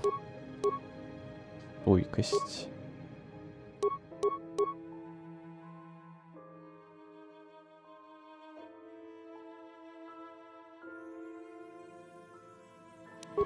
Ага, вместе с перчатками. Окей, берем.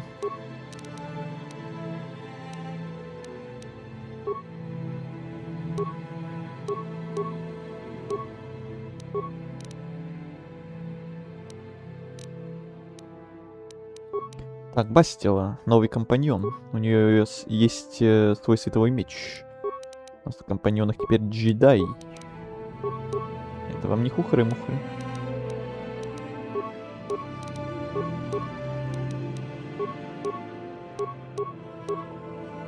Сразу ее одеваем. Прокачивать ее не надо. Так, у тебя все также оставляем, наверное. 6-3. 6-3. Да, пусть так. Тебя. 5-4, 5-4, 5-4. Короче, все так же.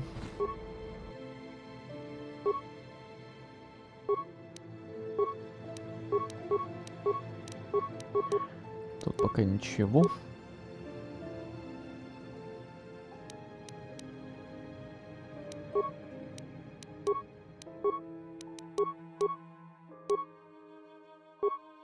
Тут я уже улучшал.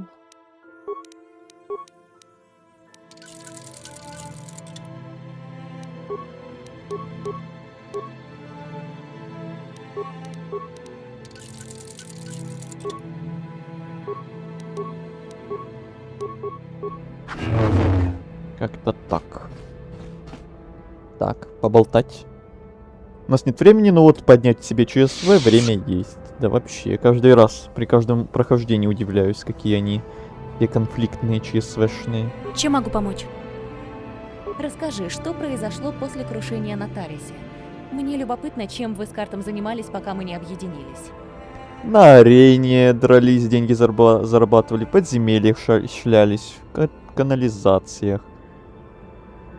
В нижних городах всякие контракты делали, в Пазак немножко поиграли. В гонки ездили. Вот такие вот делишки. Конечно, я это понимаю. Но, разумеется, это был не просто поиск. Сомневаюсь, что путь ко мне освещался указателями. И все же вы каким-то образом нашли меня. Ты избежал ненужного внимания ситхов. Узнал, что я у вулкаров. Получил спонсора на гонку и стал чемпионом Тариса. Вот такой итог.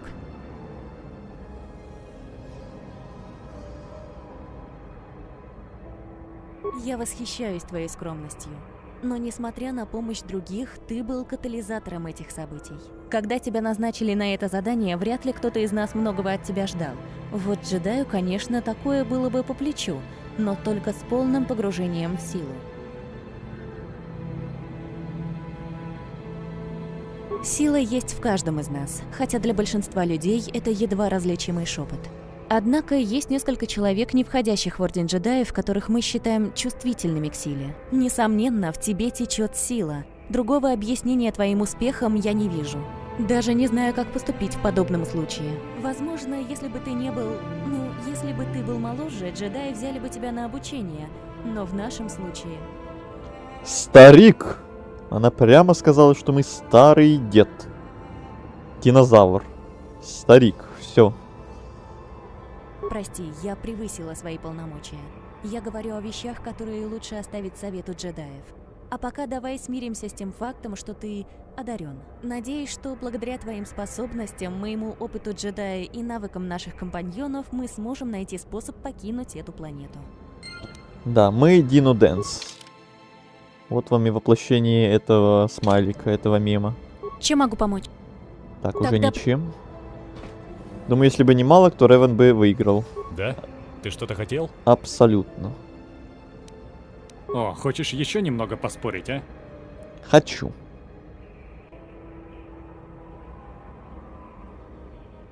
Почему это так важно? Неужели нельзя с этим смириться? Я не особо доверчив. И на то есть причины. Личные причины. Я так понял, ты не отстанешь, пока не расскажу. Хочешь знать, почему я никому не доверяю? Да пожалуйста. 5 лет назад кончилась война с мандалорцами. Реван и Малак были героями, и я чертовски гордился, что служил в их флоте. Никто и представить не мог, что они повернутся против нас и нанесут удар, пока мы еще слабы. Никто не знал, что и думать. Я тем более. Наши герои стали жестокими завоевателями, и перед ними мы оказались беззащитны. Только подумай, если нельзя доверять лучшим, кому тогда вообще можно? А я какое отношение имею к Малку и Реву? Ну действительно. Это не то чтобы... Я не это имел в виду. Были и другие. Ой-ой-ой. Твердые, Ой-ой, надежные заднюю сразу даю. предавшие нас. Малок, Реван и ситхи заслуживали смерти за то, что сотворили, но покинувшие после них республику трусы достойны были еще худшей участи. Не темная сторона виновата в том, что они присоединились к ситхам. Им нет прощения. Смешная ситуация, да. Сразу заднюю даю. Это не то, что я имел в виду. Ой-ой, это ты меня не так понял. А это вообще не то. Ой-ой-ой. Давай сменим тему, короче. Сразу заднюю дает, конечно, конечно.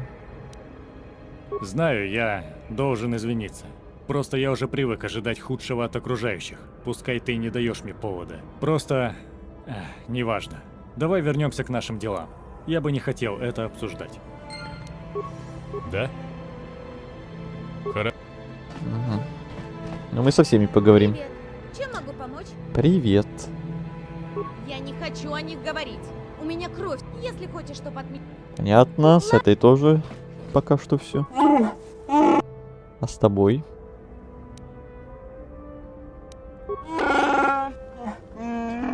Чукотабры космические.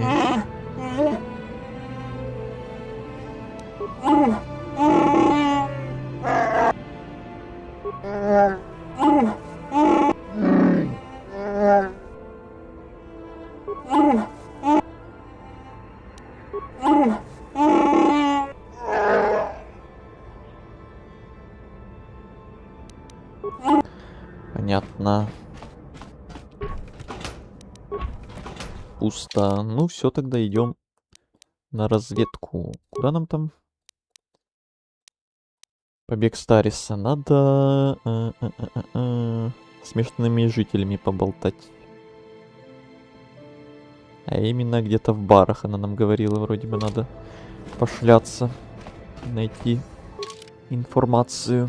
Так, берем ее, берем карта. Компашку.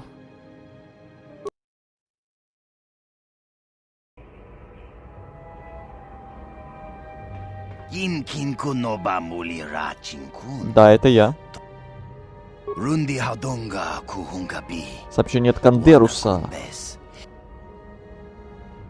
Таком justак Мики Грабелмого. Тонгай туам джиджи юмалитпа ангинкоту. Толбада бунква. Окей. Шагджи кин лорчауа таума? А какой именно контине? Та, которая в верхнем городе или та, которая в нижнем? Так, Бастила прокачалась. Харизма. Врачевание. Способности. Так, джедайские способности. Впервые видим. Так, Бастилу я во что буду качать? Что у нее есть? Влияние на разум, оглушение, толчок силы, бросок меча.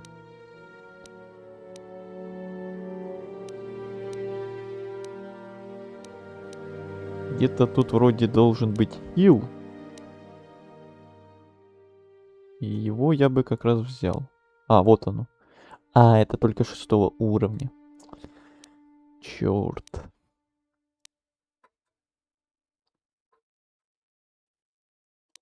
Но потом обязательно возьмем. Ранение. Замедление. Страх. Шок силы. Неисправность. Но это против дроидов.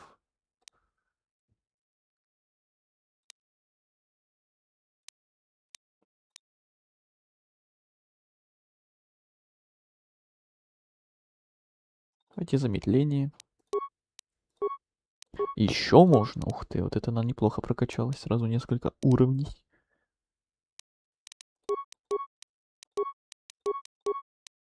Еще способности. Угу.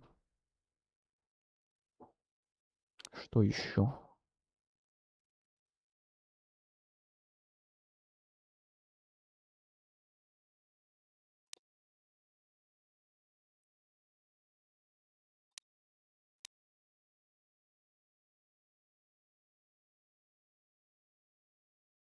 Периодический урон.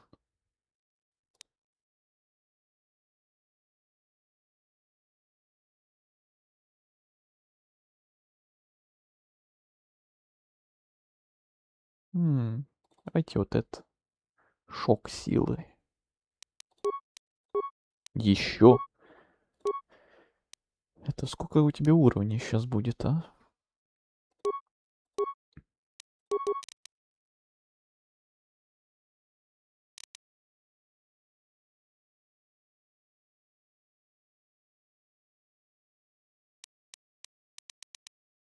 Я думаю, ей бессмысленно качать всякие там компьютеры, минирование, скрытность, внимательность и врачевание. Дальше будем прокачивать. Она у нас джедай.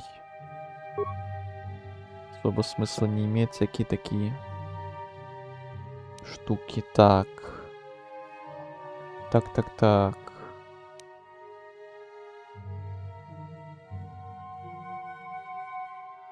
Парным оружием.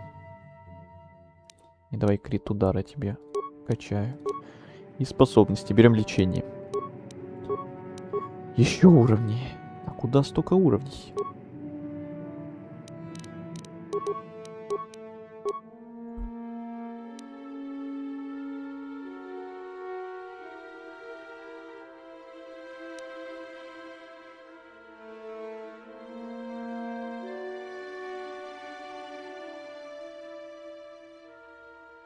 Недуг берем. Все, уровни кончились. Ну надо же. Что? Я здесь. Так, вот у нее лечение, если что. Да. Окей, сохраниться обязательно.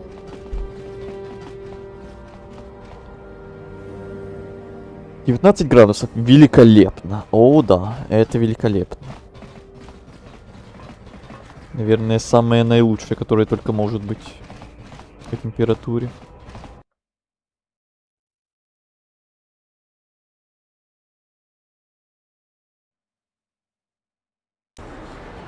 Нам надо память прокачать. Это чуть-чуть потом.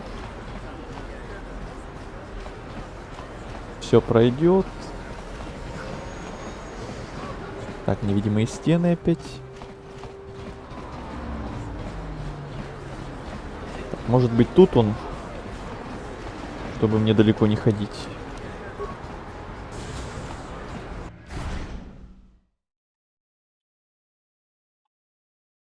То есть, если он в нижнем городе, то это долго сейчас опять к нему убежать. Да, он тут. Весьма впечатляет. Похоже, ты знаешь, как добиться своего. Именно такой человек мне и нужен. А ремейка не планируется? В смысле? Ремейка игры? Так мы это уже обсуждали давно. Что планируется как раз. Или что ты имеешь в виду? Много лет, да, уже разрабатывается. Я не знаю, он там уже, может, заброшен или отменен, или до сих пор разрабатывается. Там что-то очень сложно с этим ремейком. Я Кандерус Орда. Я работаю на Дэвика Канга и обмен. Сейчас не лучшее время, но они обещали щедрую плату. А ничего лучше я не нашел. Мандалорские наемники вроде меня пользуются большим спросом. Но в последнее время Дэвик стал платить меньше. Не люблю, когда меня дурят. Так что пришло время вырваться из карантина и убраться с этого захолустья. Как ты это планируешь? Я знаю, как убраться с Тариса, но мне не справиться в одиночку. Мне нужен умелый и надежный человек. Человек вроде тебя. Осторожно, у них нет совести. Они могут вмиг предать тебя. Это может быть ловушкой. Я не с тобой разговариваю, а с твоим другом. Разве не ясно? Вот так вот. Я увидел твою победу и задумался. Такой безбашенный пилот должен быть достаточно безумен, чтобы прорваться на военную базу ситхов. Чего сразу безбашенный? Коды запуска с базы ситхов. Без этих кодов любой покинувший атмосферу корабль будет уничтожен заградительными турелями флотилии. Предлагаю сделку. Ты принесешь мне коды, а я предоставлю транспорт для побега с планеты. Флагман Дэвика, Черный Ястреб. Не так быстро. Сперва принеси коды запуска. Потом я расскажу остальной план. Достать их непросто. База ситхов оборудована множеством охранных систем. Чтобы взломать их, тебе понадобится хороший дроид-астромех. К счастью для тебя, я знаю, где нужно достать такого дроида. Дэви как раз заказал его у Дженни Снау. Скажи ей, что тебя послал Кандел. И она продаст тебе дроида. Он поможет добавить коды запуска с базы ситхов. Дэвик оплатил дроида. Но за эту миссию отвечаю я. Ему нет дела до того, каким образом я достану эти коды. Вообще-то я бы и сам... А если я платил, то почему я должен платить? Я не понял. Базу ситхов, они отправят к Дэвику армию, чтобы вернуть коды. Вот зачем ты мне нужен. Где-то меня хотят обмануть, мягко говоря. Удивительно, но я не чувствую от него обмана. Возможно, это как раз то, что нам нужно. Я буду ждать в кантине Джавьяра. Возвращайся, когда раздобудешь коды запуска. Я обеспечу нам билет с этой планеты. Договорились.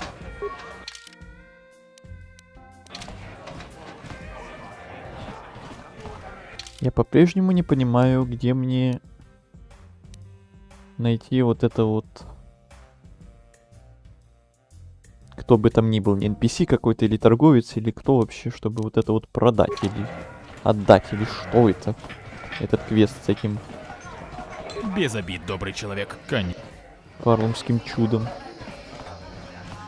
Квест висит, и он меня напрягает.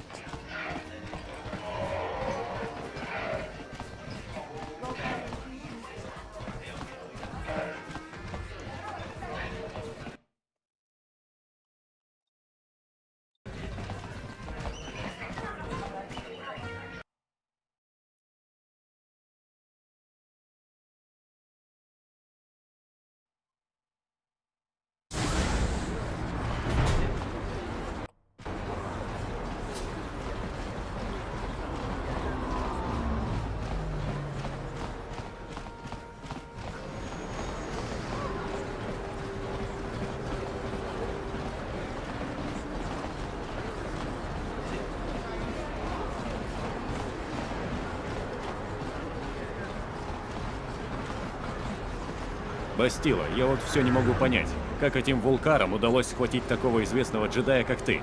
Так. Ты что, вырубила при приземлении? Нет, я была в сознании.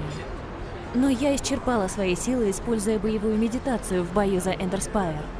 Без моей помощи ты бы никогда не выбрался живым с корабля. Допустим. Но я видел джедаев в деле. У тех головорезов и шансов не было против твоего светового меча. Мой световой меч пропал. Я не смогла найти его после аварии. Я искала везде в капсуле. Вулкары застали меня врасплох, когда я искала свое оружие. Минутку, дай-ка подумать. Серьезно? Ты потеряла свой световой меч? Это случайно не нарушение кодекса джедаев или как там его? Забавная ситуация. И почему нам досталась именно такая растяпа?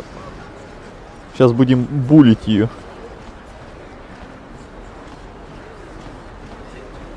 Это у боевой медитации такой побочный эффект потери световых мечей. Ну все, пошел буллинг. Это не смешно. Во время аварии мой световой меч, наверное, выпал из-за пояса и закатился под сиденье. А это тебе за твою ЧСВ. Когда обыскивали обломки. Не сходи с ума. Извини, просто забавно было представить, как легендарный джедай теряет свой световой меч. Мой тебе совет. Лучше скрой эту деталь от исторических фактов. Я с трудом воспринимаю себя как легенду, Карт. Хотя я учту твой совет, когда буду рассказывать об этих событиях Совету джедаев. И мне обязательно знать каждую подробность.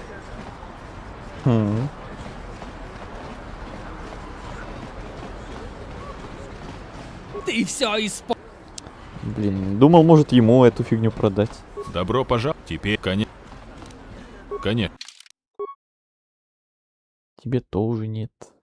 Куда это вообще девать?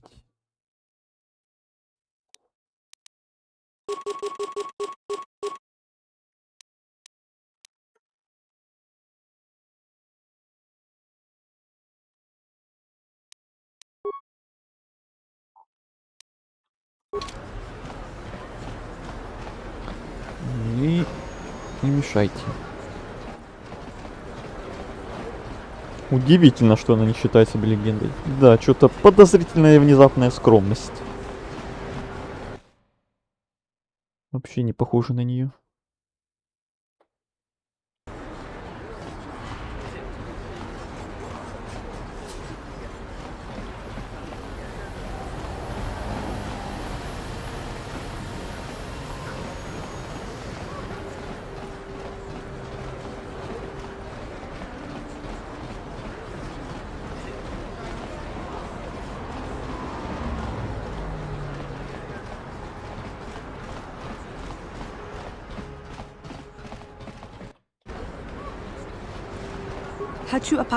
И снова здрасте. Помнишь меня?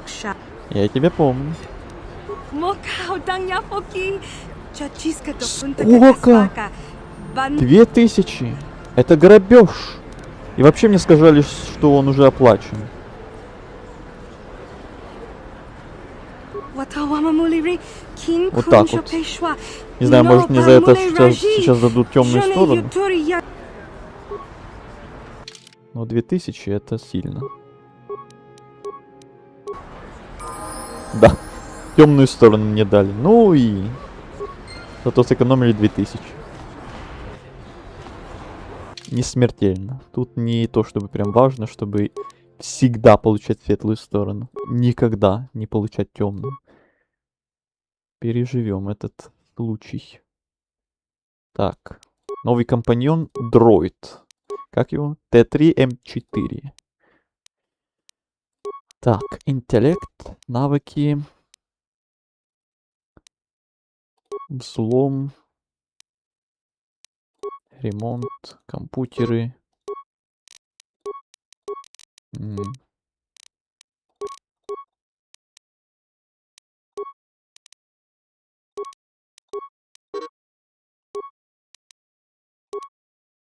Окей. Еще уровни. Взлом, компьютеры. Умения. Так, у дроидов свои умения еще. Вставай на темную сторону. Кто знает, кто знает. В будущем может быть всякое.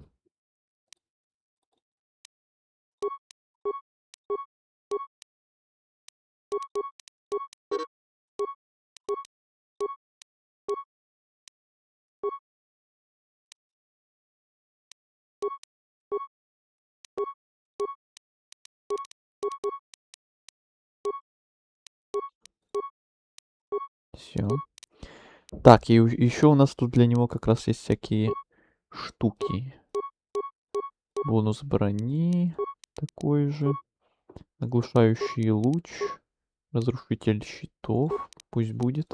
Тут. Поисковое устройство. 2 внимательность. 2 внимательность. Давай вот так. Энергощит стоит. Бластер.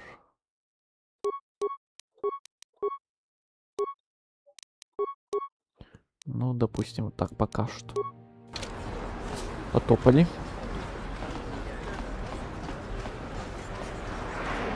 Она считает себя выше.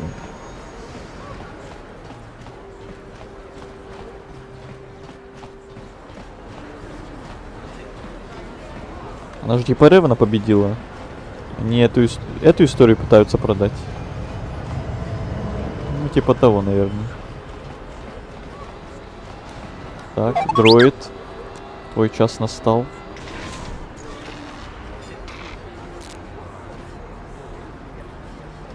Так, все. Что? Дроид, твой час прошел. Больше ты мне не надо. Это такой компаньон, которым я редко буду пользоваться, скорее всего. Более он в бою ничего прокомментировать толком не сможет. Просто всякие бип-бип, бу-буп. Всякое такое. Эй, вам сюда нельзя. Посторонний вход запрещен. Так, слушайте, у меня тут есть 50 кредитов.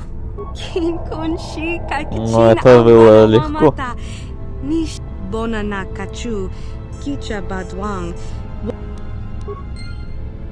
Всего вам хорошего. Так, сейчас мы тут запустим наши ручонки. Камеры. О, толпа. Жалко, ничего сделать нельзя. Следующая камера. Перезагрузить. Перегрузить, то есть. Бэмс. Минус трое. Это мы тут. Лазарет. Центр управления. Лифт. Оу. Отключить щит. Это босс потом будет. Открыть лифт. Провал. Недостаточно шунтов. Ну как так-то? Оружейный склад. Отключить турели. Недостаточно шунтов. Блин. Надо срочно где-то шунты найти.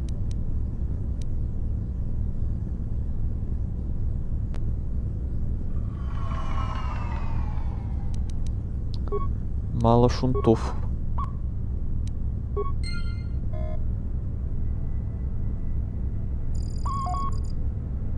Хотя надо было там не тратить на обезвреживание этих трех солдат, а как раз на вот это потратить. Знаю, что тут один дроид сумасшедший есть. Когда он будет? Сумасшедший? Интересно назвал ты его, конечно. Но он, да, с приколами. Он будет, по-моему, на Татуине. На планете. Одной из следующих. Но это еще не скоро, если честно.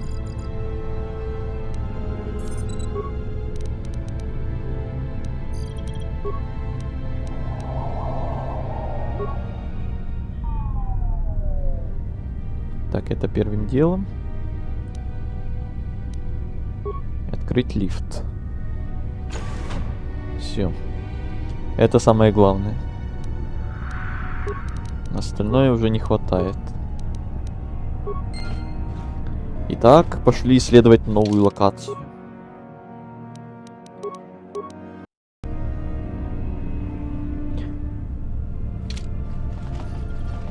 Да, тут вот...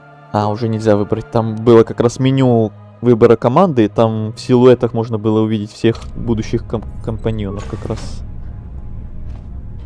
Здравствуйте. Вторжение на базу. Огонь! Огонь! О, нет. Огонь, огонь.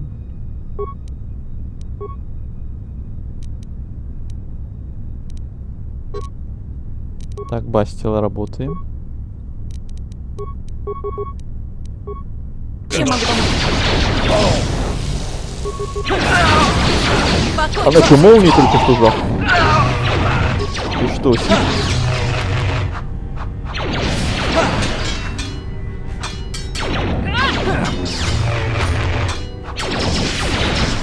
О, нормально толкнула. До свидос. Я здесь. Так, ждем лечения. Вот, с лечением джедаев аптечки уже нам почти что не пригодятся, я думаю.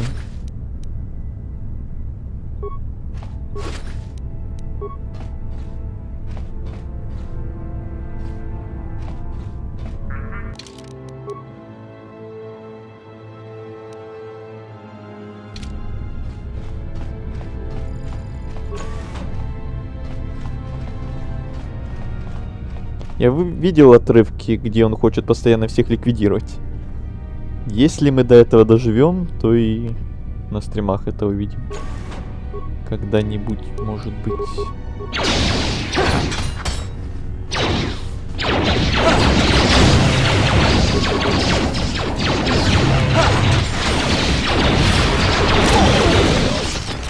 Отлично.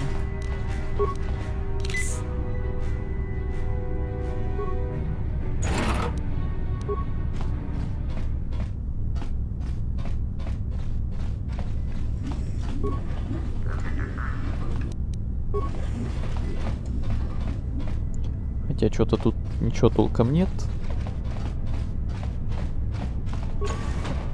Здравствуйте.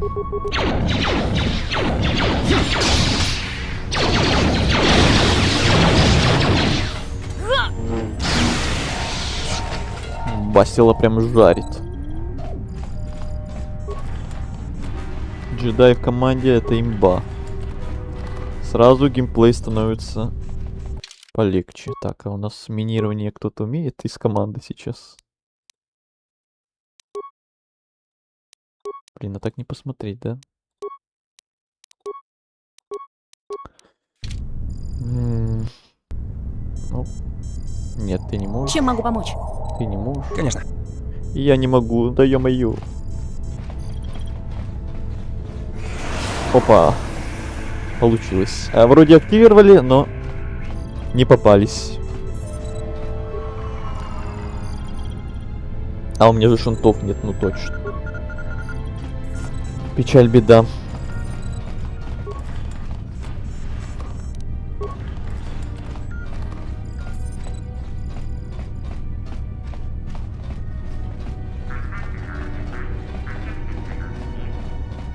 А, тут закрыто вообще. Ладно.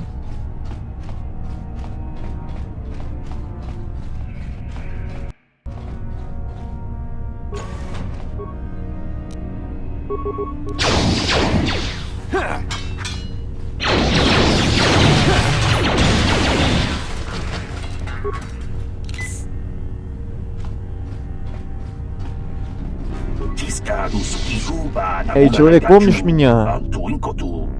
А, помню. С самого начала игры.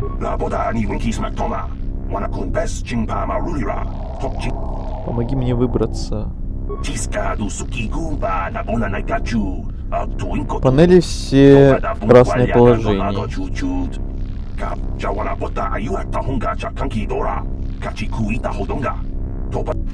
Окей, красный цвет, запомнили.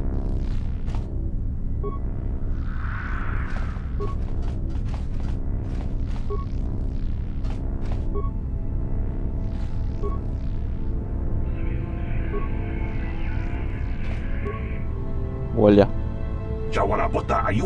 Спасибо, человек.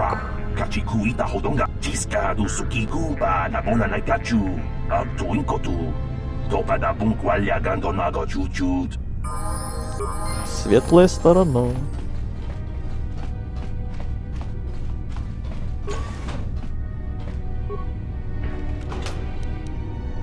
Кредиты и всякая лабуда.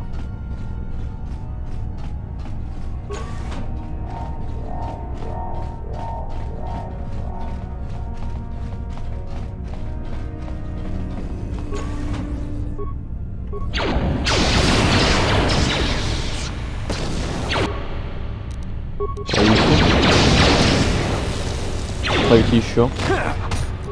Хотя уже не надо. Бастила, давай. Жарь. Молодец. Да. Бастила, хиль. Хилимся, хилимся. Великолепно. Нету шунтов, понятно.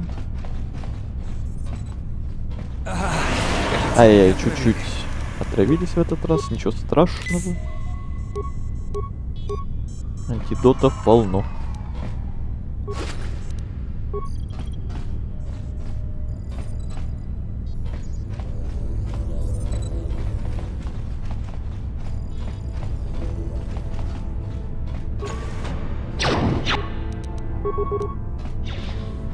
Покончим с этим.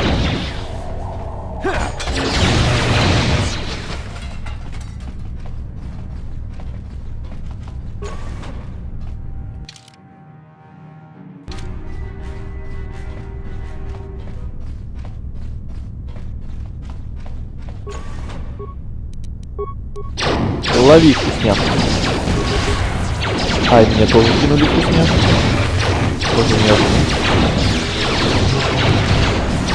Да хватит. Спамить.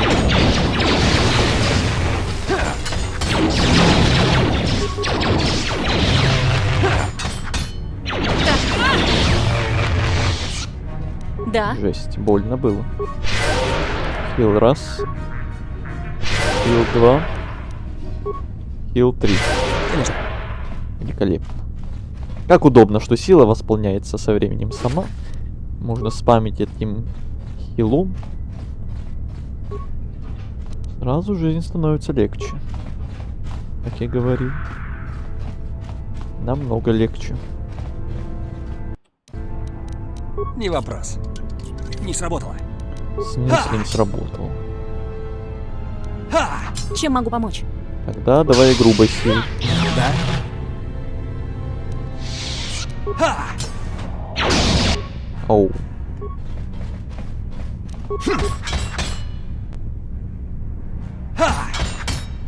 И чё вы стоите? Да. Да? Да-да.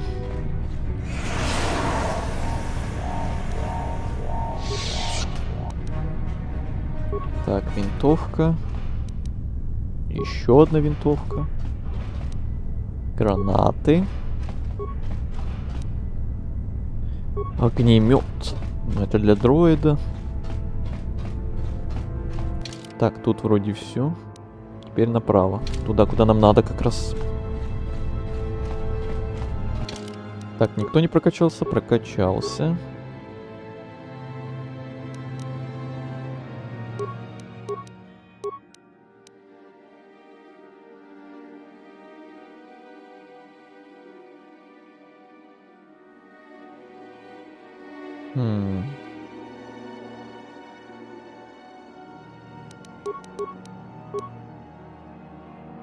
Держи вот это.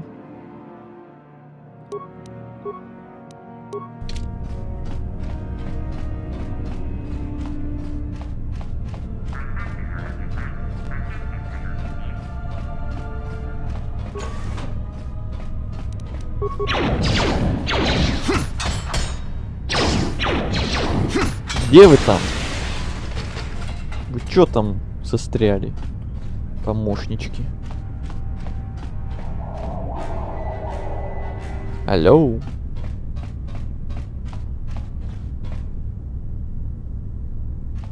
Болванчики.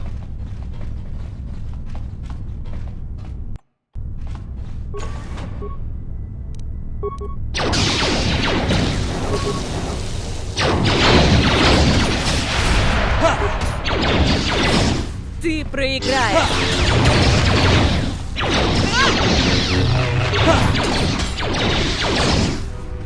Я здесь. Ты здесь. Да?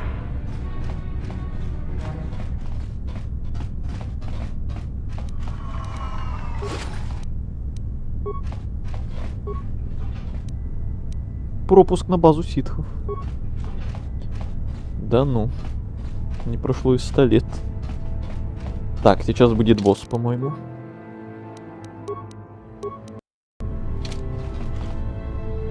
А у Бастила нету силы. Тогда давайте подождем. Я как раз сейчас отойду на пару минут. Как раз у Бастила силы остановится и пойдем на босса.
Заставил персонажа смотреть в дверь. Ну, пусть поглядит, какая красивая, белая, чистая дверь.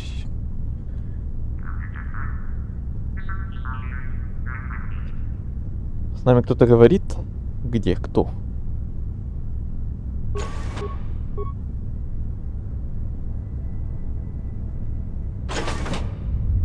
Поехали. Ой, он сразу бежит на нас. Так, погнали сразу. Бастила. Давай шок силы. Потом шквалом. Я здесь.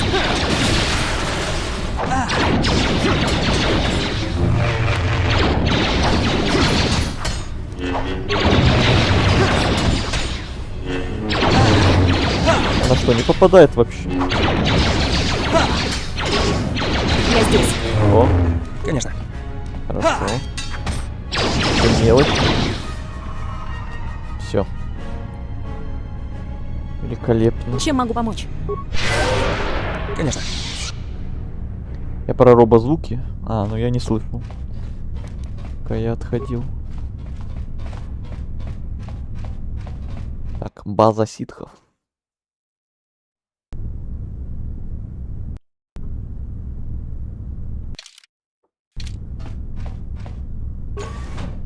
Кто осмеливается прервать мою медитацию? Вы Я. заплатите за то, что прервали мою. Постойте. Я чувствую, что с вами большая сила. Очень большая. Кто мог подумать, что на этой ничтожной планете может оказаться знаток силы? Но ваш талант не сравнится с талантом приверженца темной стороны. Ну-ну. Отринь темную сторону. Говорите как настоящий совет джедаев, однако мы, ситхи, обучены пользоваться потенциалом темной стороны. Это то, что дает нам силу. Эта встреча удачна для меня. Мой мастер обязательно наградит меня световым мечом, если я убью тебя. Вообще-то световыми мечами не награждают, а ты должен сам его собрать, там бла-бла-бла, хотя не знаю, может в старые времена там было по-другому. Минутка душнины. Ну ладно, сделаем вид, что этого не было. Ситх без светового меча — это смешно. Мистер, вы смешной.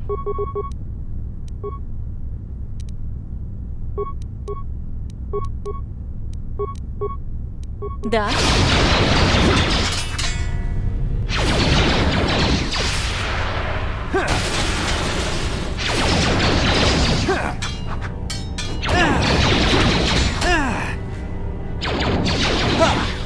Куда побежал? Вот так вот.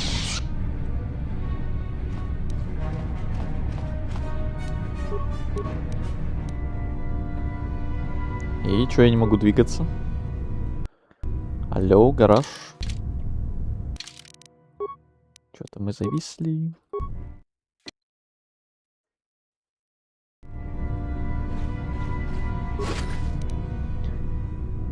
Головник, наручи.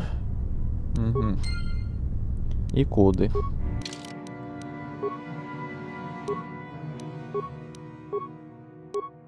Сила +1. Это тебе. Хотя нет, тебе ловкость надо. Ему ловкость. Да пусть будет тебе, ладно.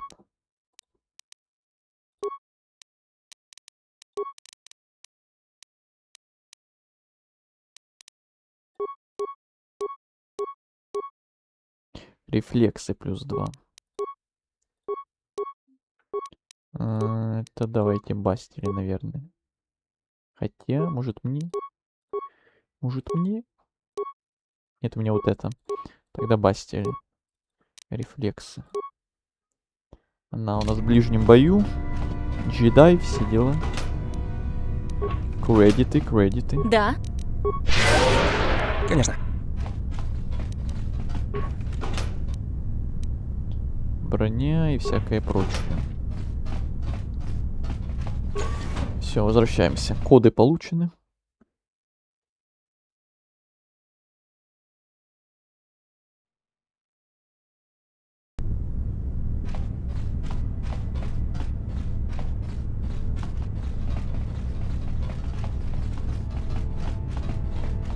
Теперь нас где-то там ждет Кандерус. В Нижнем городе, походу.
Погодите.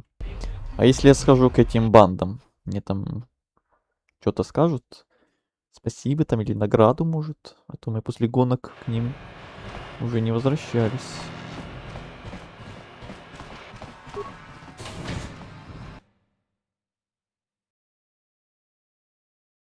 Этот босс. А, его тут нет вообще. Понятно. Вопрос решился сам собой. По поручению Гадана я хочу поблагодарить вас от имени всех тайных беков. В этой гонке вы выступили как настоящий чемпион. Извините, но Гадан не сможет поблагодарить вас лично. Он уединился в своих личных покоях. Думаю, что он скорбит по Брежику. Думаю, Гадан надеялся, что Брежик поймет свои ошибки. Несмотря на то, что он сделал, Гадан простил бы его. Брежик нарушил устои и традиции Тариса. Он опозорил себя, отказавшись сделать должное. Он получил то, что заслужил. Даже Гадан должен понять это. Если я правильно тебя понял, ты хочешь, чтобы Гадан правил Нижним городом. Но ему все еще грозит опасность.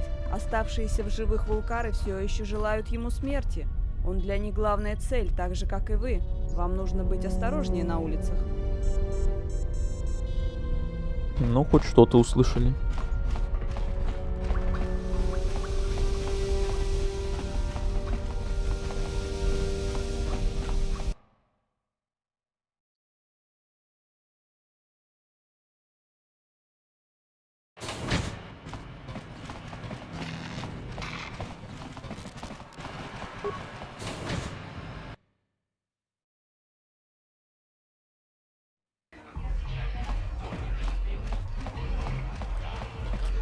Я знал, что ты А вот и он. Никто не покинет планету, если мы не будем работать вместе. Что ж, я знаю, что кто-то прорвался на базу ситхов. Знаю, что это ты. Я знаю, что нужные мне коды у тебя. Так что скажешь? Объединим силы, и я проведу тебя на базу Девика. Прямо к Черному Ястребу. Можем идти сейчас. Что-то ты знаешь уже. Ну, я готов, по идее. Девик всегда в поисках новых талантов. Я расскажу ему, как ты выиграл ту гонку на свупах, и упомяну, что интересуешься работой на обмен. Я скажу, что привел тебя к нему на проверку. Пока он будет выяснять твое прошлое, это стандартная процедура. Тебе придется на пару дней задержаться у него. Рискованно. Лучше найти другой способ. Есть план получше, сестричка? Или ты бесишься, что сама об этом не подумала? Нет, у меня нет плана. Но я бы уж точно не рискнула доверить тебе свою жизнь. Могу сказать и тебе то же самое. Мы похожи. К счастью, мы оба хотим улететь отсюда, верно? Пока Девик будет проверять тебя, мы выкрадем Черный Ястреб. Соглашайся, мой аэроспидер рядом. На нем мы доберемся до базы. Чем раньше свалим с Тариса, тем лучше. Мне кажется, у него броня какая-то забагованная. Что-то она странновато выглядит. Думал, просто ракурсы все время были какие-то не те, но нет. Что-то она не такая должна быть, по-моему. Так, еще один новый компаньон. Что-то у нас прям Под конец Тариса куча новых компаньонов. Еще 3 остались. Вот этот левый как раз тот дроид. И еще 2 потом будут. Сразу 6 компаньонов с первой же планеты.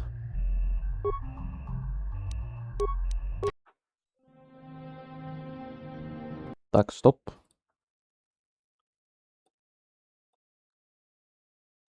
Время кат-сцены опять.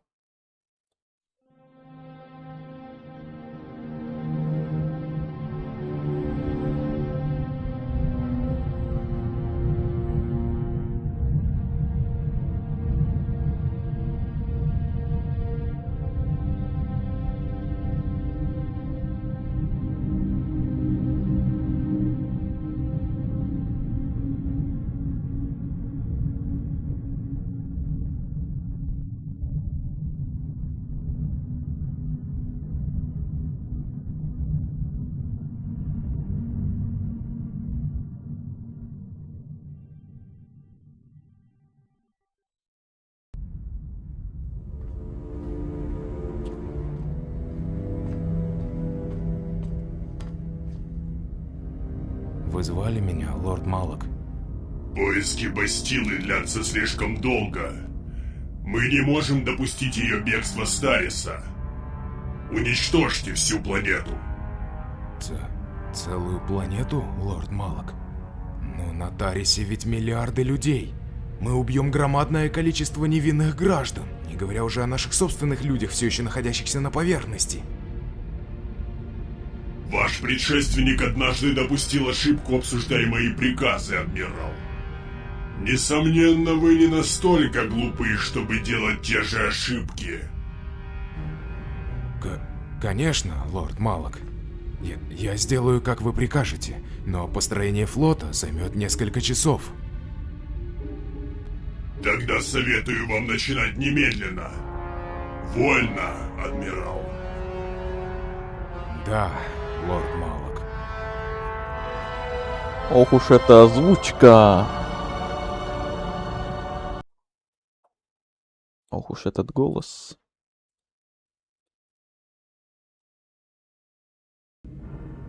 Итак, Кандерус, вижу, вы кого-то с собой привели. Очень интригующе, если так можно сказать. Обычно вы работаете в одиночку. Брать на дело партнеров не похоже на вас, Кандерус. Вы становитесь мягче. Полегче, Кала. Может, ты и стал частью своры кадских гончих, но ты пока не стал альфа-самцом. Хватит. Мне не нужно, чтобы двое моих лучших людей убивали друг друга. Это не дело. Я уверен, что Кандерус может объяснить, почему он больше не работает в одиночку. Это исключительный случай, Дэвик. Обмену могут пригодиться такие люди. Может, тебе уже доводилось слышать об их похождениях? Ах да, теперь я узнаю вашего спутника. Рейдер, который победил в больших гонках. Производит впечатление. То, как вы показали себя в горячем сражении. Начинается пафос.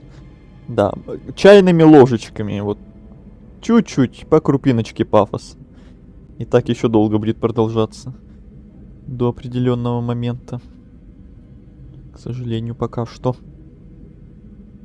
Знаете, Кандерус был прав. Биржа постоянно ищет новые таланты. В нашей организации у вас может быть блестящее будущее. С рекомендациями от Кандеруса и после серьезной проверки вы можете стать частью биржи. Многие из кожи вон лезли, доказывая, что они достойны такой чести.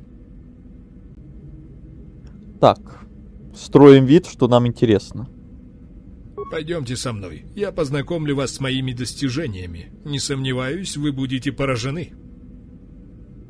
Ах, вот он, черный ястреб. Моя гордость и радость. Самый быстрый корабль внешнего кольца. Обратите внимание на замечательную систему безопасности, которую я установил, чтобы защитить его. Щиты абсолютно неуязвимы. Никто не может пройти через них, не имея кодов, чтобы попытаться украсть мою детку. К сожалению, блокада ситхов привязала мой корабль к земле. Черный ястреб может обогнать любой корабль в галактике, но даже он недостаточно быстр, чтобы уклоняться от самонаводящихся лазерных пушек орбитального флота ситхов. Конечно, я работаю спасибо над за тем, рекламу. чтобы получить коды доступа ситхов. Тогда я смогу улетать и прилетать, когда захочу. Но работа идет медленно. Однако, продолжим нашу экскурсию. Провел рекламу своего корабля, сам себя похвалил. Вы будете жить здесь. Похвастался. Под залом находится помещение рабов. Если во время вашего пребывания вам что-нибудь понадобится, еда, массаж, не стесняйтесь воспользоваться их услугами. Массаж. Если проверка вашего прошлого даст положительные результаты, вас пригласят на биржу. Советую вам принять предложение, если оно поступит, или вы пострадаете от последствий отказа. Пока, Леха. Удачи. Следующие несколько дней вы будете жить в этих комнатах, как мой гость. Ой, давай Я без не удачных приму стримов сегодня. отрицательного ответа. Не стесняйтесь в любое время посетить помещение моих рабов. Я должен предупредить вас, если вы окажетесь за пределами гостевого крыла или потревожите других гостей, моя охрана может поступить с вами очень жестко. Я вернусь, когда будет закончена проверка вашего прошлого. До тех пор чувствуйте себя как дома. Пойдем, Кало, пусть наши гости отдыхают. Да я сам могу устроить проблемы вашим охранникам, мистер. Так, надеемся, что удачные стримы сейчас не повлияют никак. Все будет нормально. Систему Черного Ястреба. И тогда мы вытащим всех остальных и свалим с этой планеты. Впрочем, нет смысла тут торчать. Чем раньше покинем Тарис, тем лучше. Отлично. Так, новый компаньон. Ух ты, какой он красный. Да ты прям злодей. Прокачка. Минирование, вот. Будешь у нас за минирование отвечать тогда?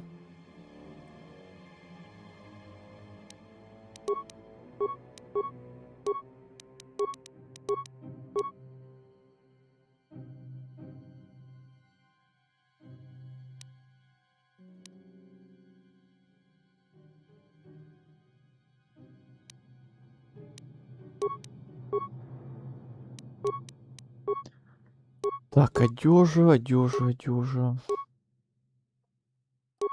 Давай вот это. Стойкость, щиты.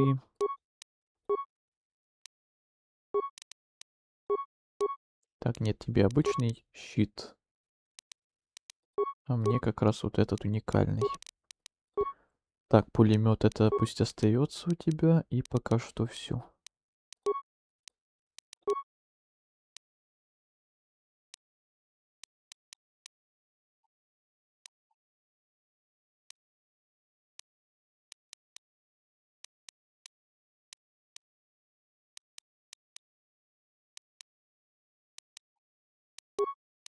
Что еще?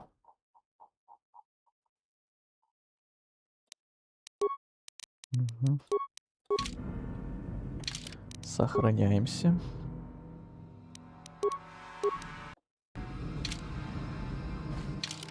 Так, последняя локация перед отправлением с этой планеты.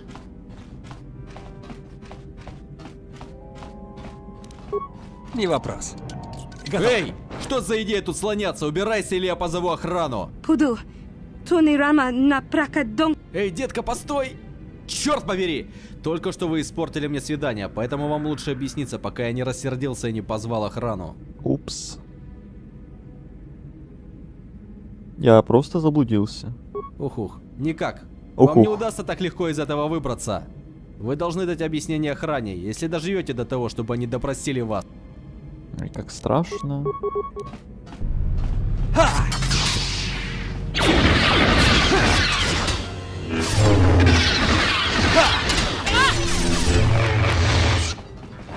А куда она исчезла? Испарилась. Ой, а вот и охрана. Тебе.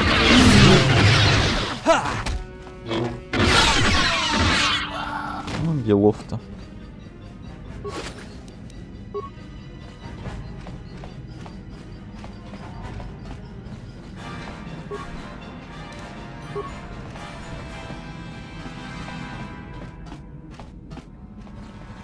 Так, а это я лутал? Ну да.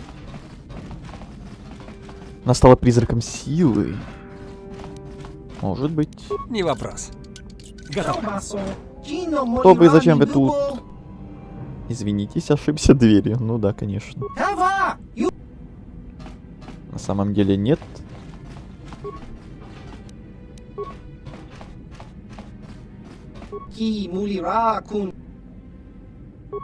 Иду. Ухожу. Не вопрос. Готово.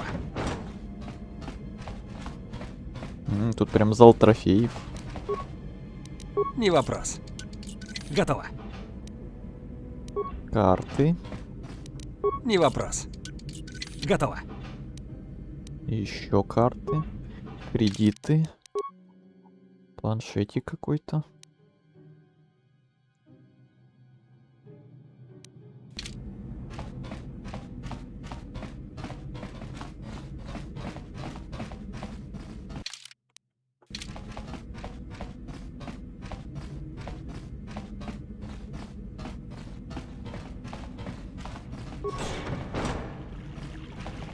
Добро пожаловать в рабский квартал, господин. Здесь у нас есть сочные фрукты и ягоды, возбуждающие аппетит, и роскошные ванны, чтобы расслабить ваше тело. Вот это местечко по мне. Не желаете ли расслабляющий массаж? Все, что пожелаете, мы здесь, чтобы служить вам. Так. Но что я могу вам сказать?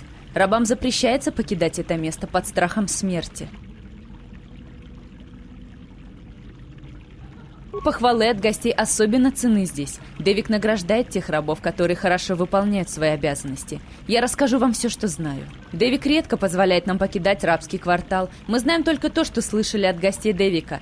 Недавно они говорили о бедном Гудроу. Он был пойман при попытке украсть некие специи из лаборатории. Как правило, Гудроу разрешали выносить подобные вещи, потому что он личный пилот Дэвика на Черном Ястребе. Но так как ситхи установили запрет на вылет кораблям с планеты, к Гудроу больше не относится по-особому. Они заперли его в камере пыток Дэвика. Я думаю, что вы можете добраться туда через зал со стороны западной двери тронного зала Дэвика. Просто идите от рабского квартала на запад, и вы увидите тронный зал. Но наверняка охрана Дэвика патрулирует тот район. Если вы выйдете из гостевого крыла, они убьют вас на месте. Пожалуйста, я больше ничего не знаю. У него даже тронный зал есть. Как пожелаете, господин. Вы найдете это очень расслабляющим, если бы вы прошли со мной в массажный кабинет. Все мужчины одинаковые. Ты в состоянии понять, что у нас есть более важные на данный момент дела? Надеюсь, вы удовлетворены нашим сервисом. Ну, от предыдущих что вы клиентов начинаете? Я получила множество комплиментов за свое мастерство. Что она сразу начинает, а? Чё сразу все мужчины? Благодарю вас, добрый господин. Надеюсь, вы выразите свою признательность Дэвику. Он часто награждает тех рабов, которые хорошо выполняют свои обязанности. Вам требуется еще что-нибудь? Конечно. Возвращайтесь, как только захотите воспользоваться нашими услугами. Мы существуем только, чтобы служить вам. Добро пожаловать в рабский квартал, добрый господин. Я не хочу выказать неуважение, но, может быть, рабы-женщины обслужили бы вас лучше. Добро пожаловать в рабский квартал, господин. Это уже было, это все то же самое. Конечно.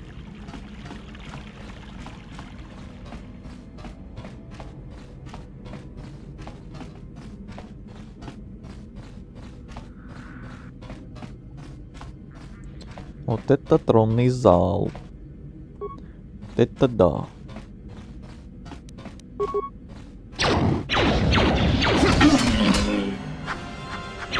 Где опять союзники шляются?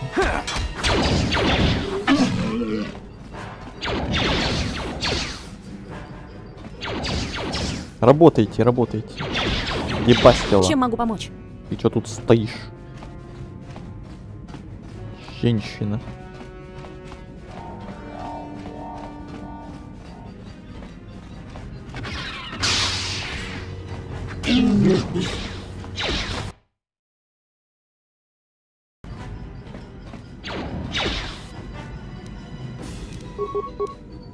Что?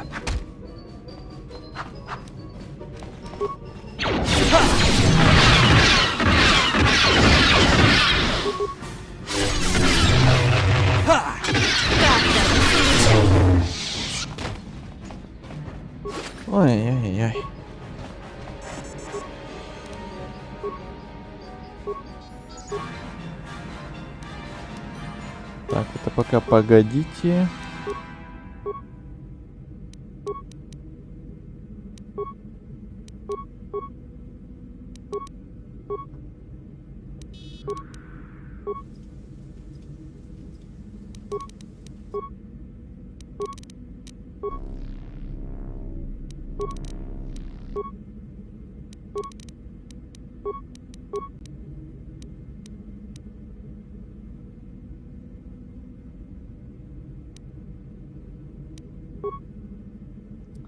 Блин, одной штучки не хватает.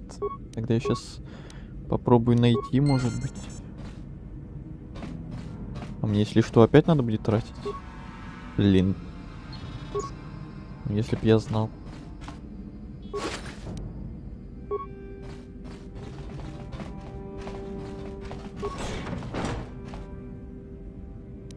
Так, ты умеешь. Работаем. Что? Ну, работаем, говорю. Что? О, что? Конечно.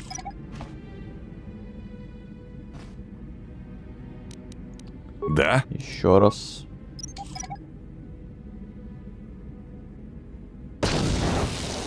Да. Ну, ты, конечно, Да. профи. Ты, конечно, профи. Вот еще шунт. Ну, всего один, да? Не надо было 2 теперь уже.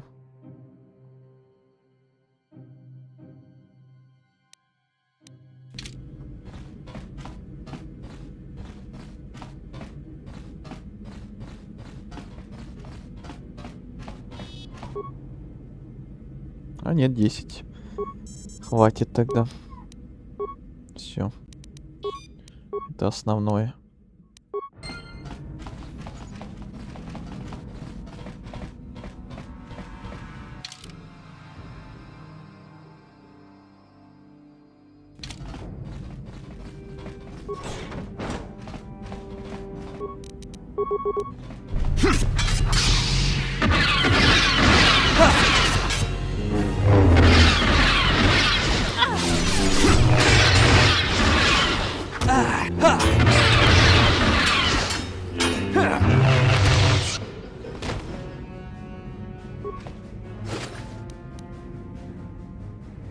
Компьютерная карта доступа.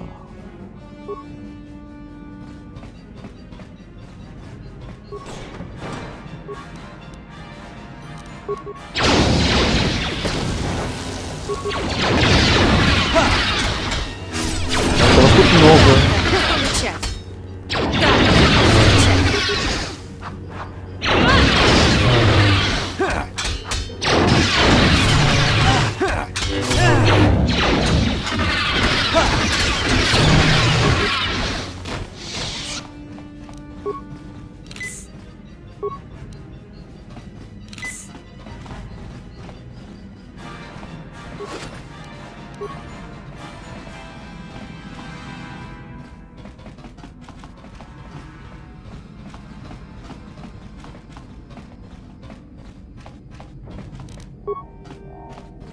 Не вопрос. Как ты посмел забраться в мои палаты? Как грубо! Палаты? Я личный гость самого Дэвика. Я давал особые указания, чтобы охрана не тревожила меня до утра. Как Дэвик может думать, что я буду инвестировать в его предприятие, если я вижу такую некомпетентность? Мне нужно позвать других охранников и доложить твоему командиру. Я не работаю на Дэвика. Не работаешь на Дэвика? Тогда кто ты? О, взрыв убивают! Охрана! Спасите меня! А никто не придет.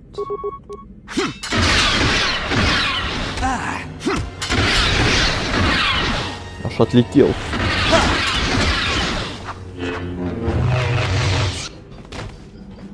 Все, инвестиции окончены.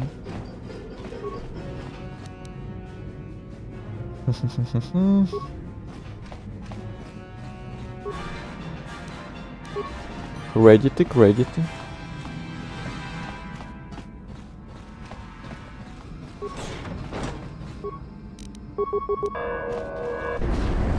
Ух ты, ух ты, ух ты.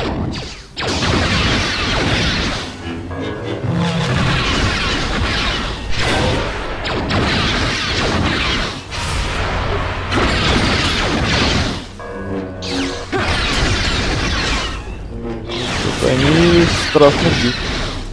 Обычные друиды.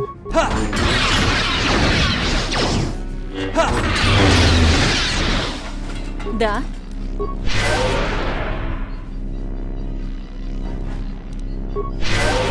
Что?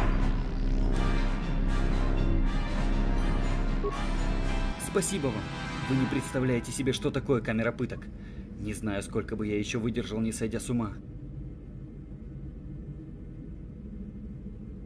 Мне нечего дать вам в награду за мое освобождение. Ничего материального. Но у меня есть очень ценная информация. Так даже я был лучше. пилотом Черного Ястреба, флагмана Девика. Я знаю коды для отключения системы защиты. Сейчас я загружу их в вашу панель данных. Вы можете использовать эти коды, чтобы украсть Черный Ястреб прямо из ангара. Продайте его на торгах. Девик его выкупит, а вы заработаете миллионы. То есть мне не надо было тратить там 9 этих шунтов? Блин. Вопросы? Пожалуйста. Я уже рассказал вам о единственной полезной вещи, которую я знаю. Просто отпустите меня, пока Девик не обнаружил, что я пропал. Ладно, ладно. Пройдет немного времени до того, как Девик поймет, что я освободился. Мне нужно бежать с этой базы, пока этого не случилось. Беги, Форест. Мы нашли то, что искали. Надо двигаться дальше. Блин, за 9 шунтов обидно.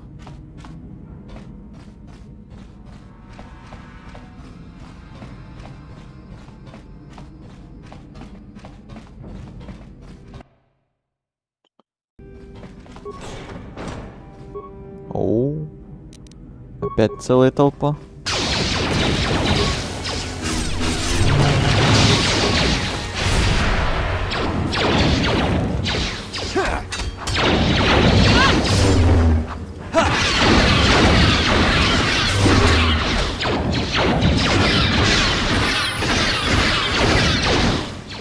Все прокачались. Почти.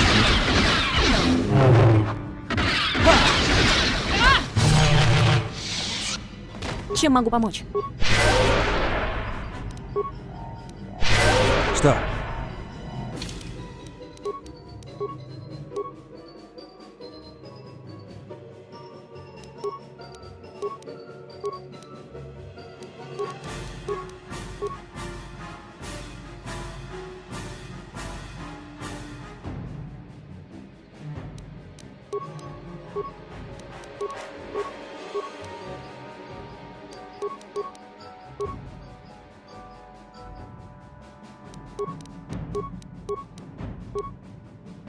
Способности. Что еще тебе взять?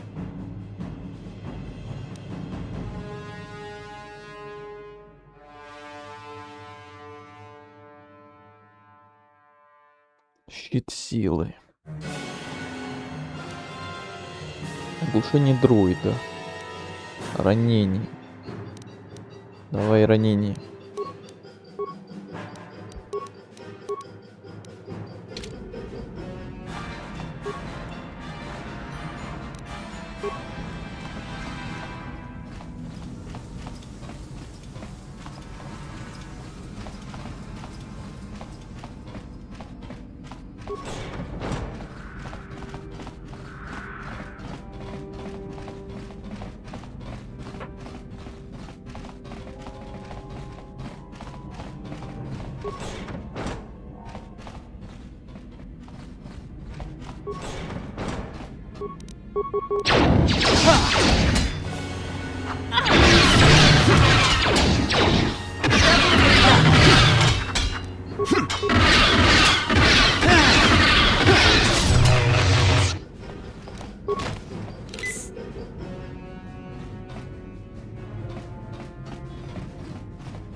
Ага, все. Все посмотрели, идем к кораблю. Выбираемся отсюда. Азель тут еще? Нет, наверное. Может, интернет опять пропал? Как в прошлый раз. Что он так резко пропал. Из чата имею в виду. черт побери этих ситхов. Они бомбят всю планету. Я Началось. знал, что рано или поздно они нападут на нас. Ладно, посмотрим, что у нас тут. В ангаре воры. Итак, вы решили, что можете просто украсть мой корабль, бежать и оставить меня с носом в то время, когда ситхи превращают планету в пыль. Извините, но такого не будет. Я разберусь с ними, Дэвик. Я ждал этого момента очень долго. Сделай это быстро, Кало. Сейчас главное это ситхи. Если мы не взлетим на корабле и не найдем безопасное место, то их бомбы убьют всех нас. Вперед! Оглушение, ранение, недуг.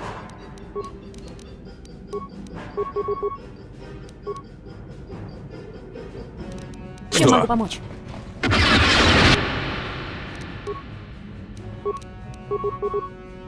Никуда не деньтесь от меня. Вот, Азаль с нами.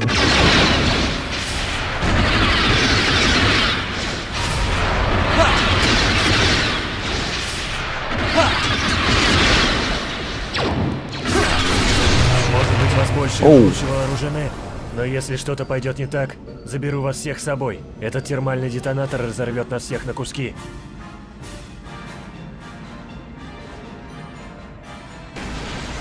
Черт побери этих ситхов! Они обвалят весь ангар на наши головы! Да. Чем могу помочь? По итогу тупо себя убили. А столько пафоса.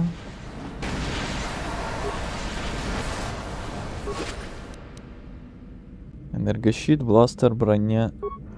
Ага. А этого можно облутать?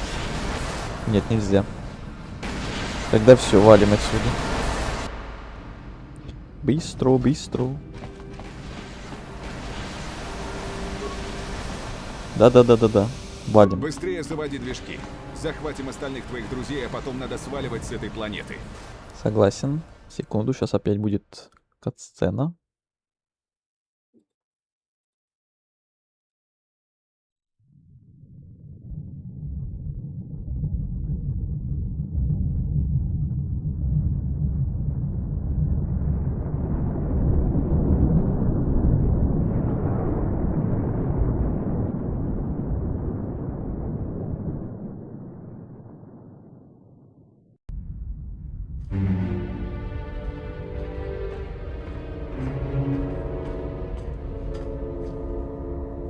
Тарис беззащитен против нашего удара, лорд Малак.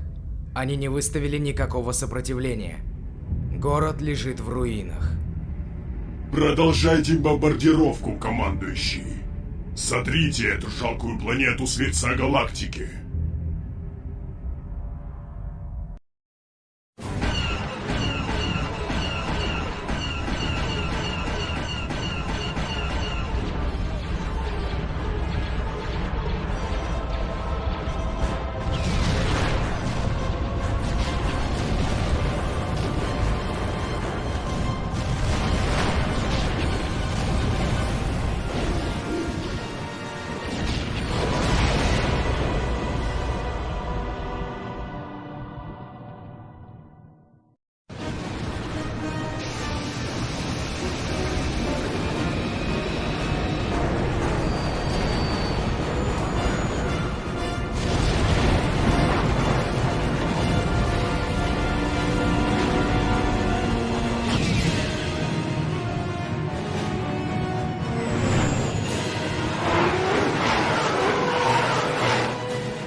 Курс на Дантуин. Там есть анклав джедаев, где мы сможем найти убежище.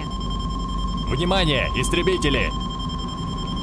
Быстро, к орудиям! Нам нужно сдерживать истребителей ситхов, пока не будут рассчитаны координаты прыжка.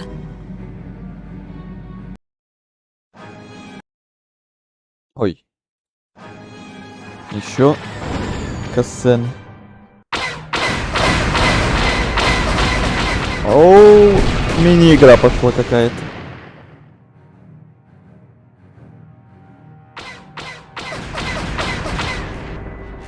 Уже какая тут чувствительность плохая.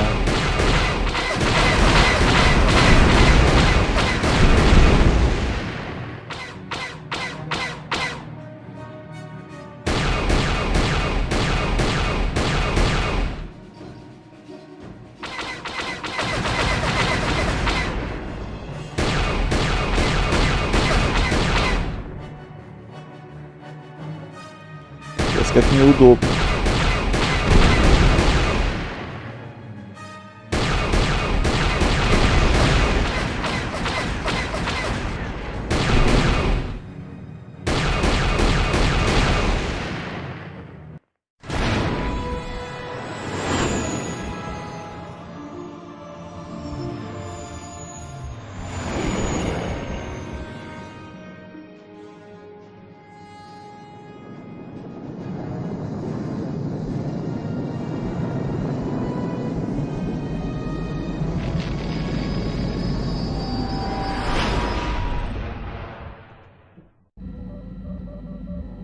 Дантуин. Кажется, лет Я вас поздравляю, мы покинули Тарис. что я не ступала на ее поверхность. А на самом деле была здесь пару месяцев назад. Здесь Малаку нас не достать. По крайней мере, пока. Не достать? Ты видела, что его флот сделал с Тарисом? Не осталось ни одного здания выше 2 этажей. Они превратили планету в груду щебня. Даже ситхи не решатся напасть на Дантуин. Здесь много джедаев, включая несколько сильнейших мастеров Ордена. В этом месте таится великая сила.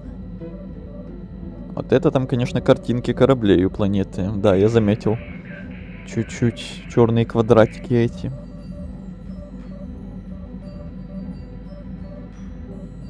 Нельзя вечно убегать.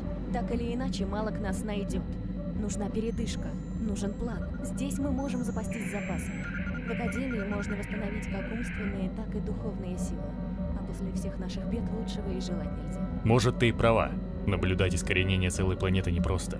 Для миссии это сильный удар. Она справится со своей скорбью. Она сильнее, чем кажется. Просто ей нужно время. Мне нужно в совет. Спрошу у них, как действовать в связи с недавними событиями. После встретимся с тобой у корабля. Что опять?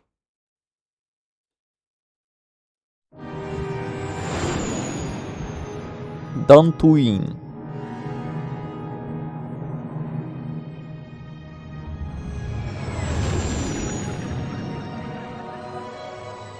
Красота. Пиксельная красота.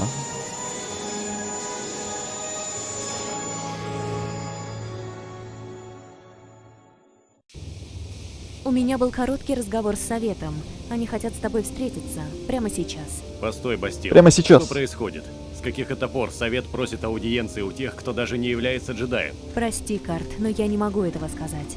Могу лишь попросить довериться силе и мудрости совета. Что ж, мне, конечно, не нравится быть в неведении, но я не собирался создавать тебе проблемы с мастерами. Пока поступим по-твоему. Идем, они ждут нас. Я отведу тебя в покое совета джедаев.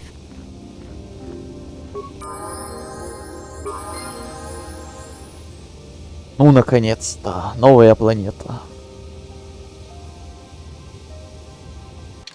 Здесь мы тоже задержимся на какое-то время, и только после этой планеты нам откроется доступ, скажем так, свободного путешествия на многие другие планеты. Пока что это еще одна сюжетная планета, где нам не позволят, скорее всего, ее покинуть какое-то время. А вот после нее уже там будет выбор на Татуин, на Явин, на Манаан, куда там еще? На Карибан, планету ситхов. Кстати, самое интересное место, как по мне. Там вот будет интересно.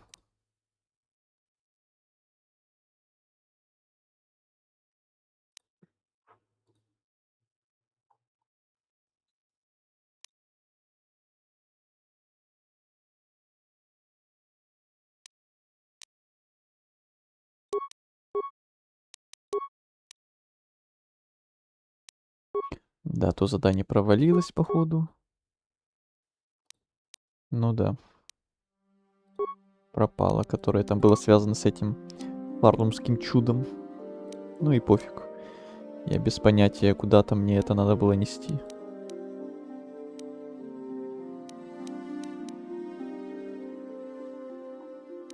Зато все остальные квесты сделали.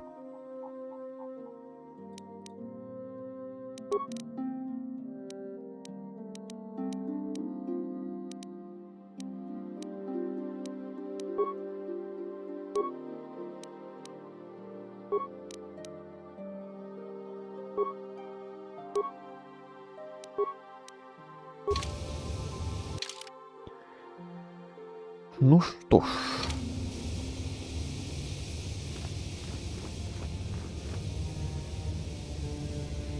Ну да, мы не джедай. Пока нет. Пока мы ноунейм. Дантуин — наше последнее прибежище.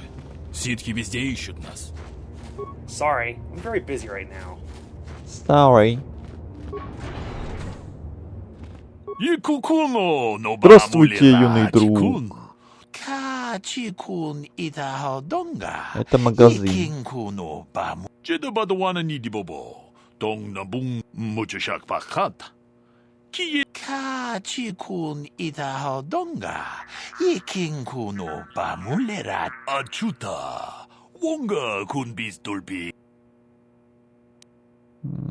Что за корпорация?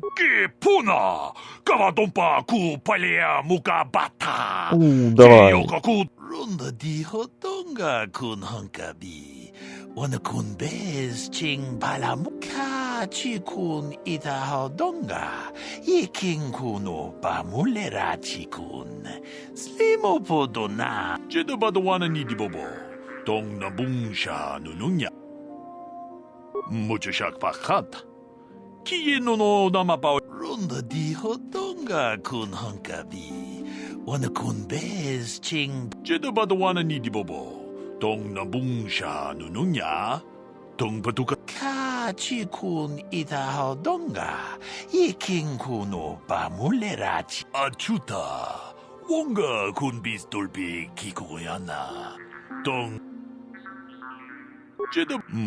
Так, покажите ваш ассортимент. Туника Энакина Скайуокера, туника Мейс Винду. Что? Это все благодаря модам, но это, конечно, вообще не в тему тут. Не в тему абсолютно.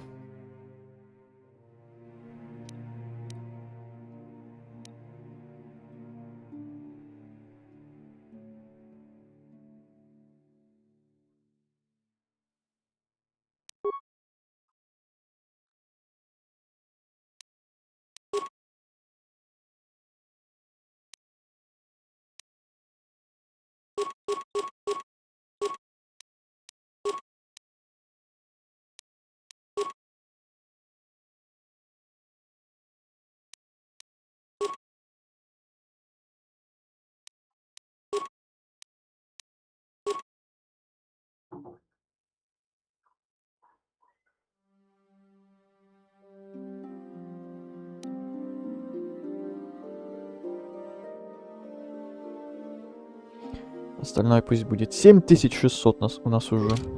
Вот это мы напродавали, назарабатывали.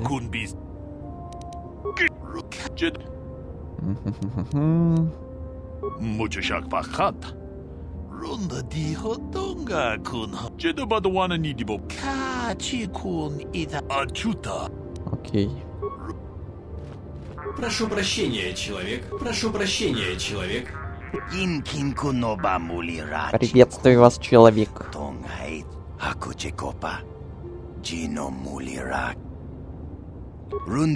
У тебя что, другой магазин? А, у него для дроида всякая штука продается, всякие штуки. Броня, ремнаборы. Пока не надо.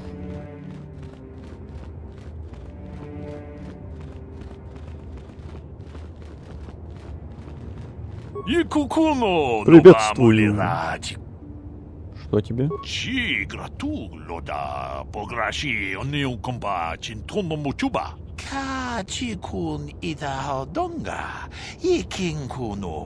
Ее зовут Саша. Не знаю никакой Саши пока что.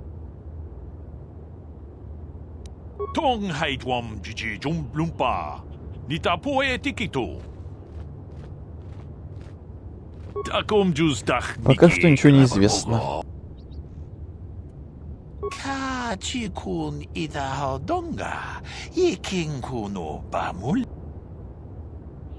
Манаман Атота!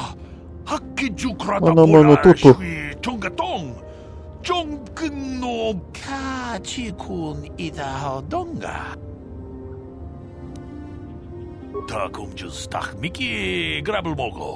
Kachichu ita bodung tolpa da bongwale gandu na gugu chuchut. Takum justach miki gra.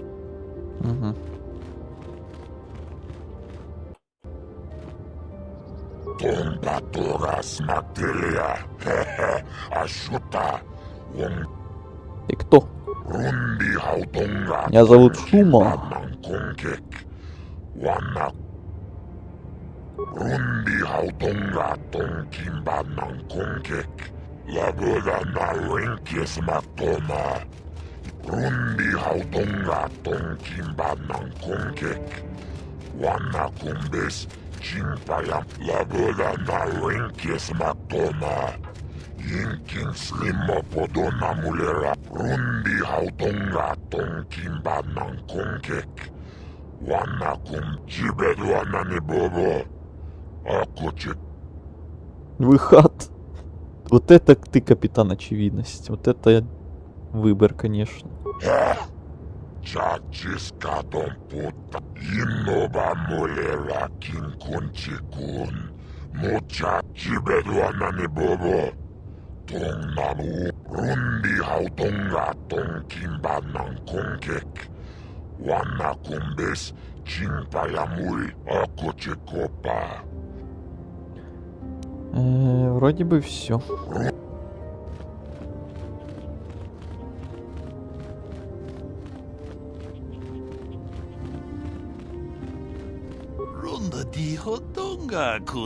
Добро пожаловать в Анклав джедаев.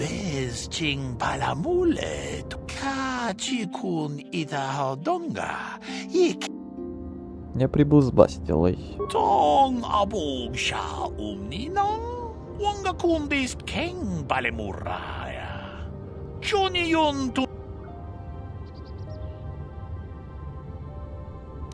Runda di hodonga kun hankabi.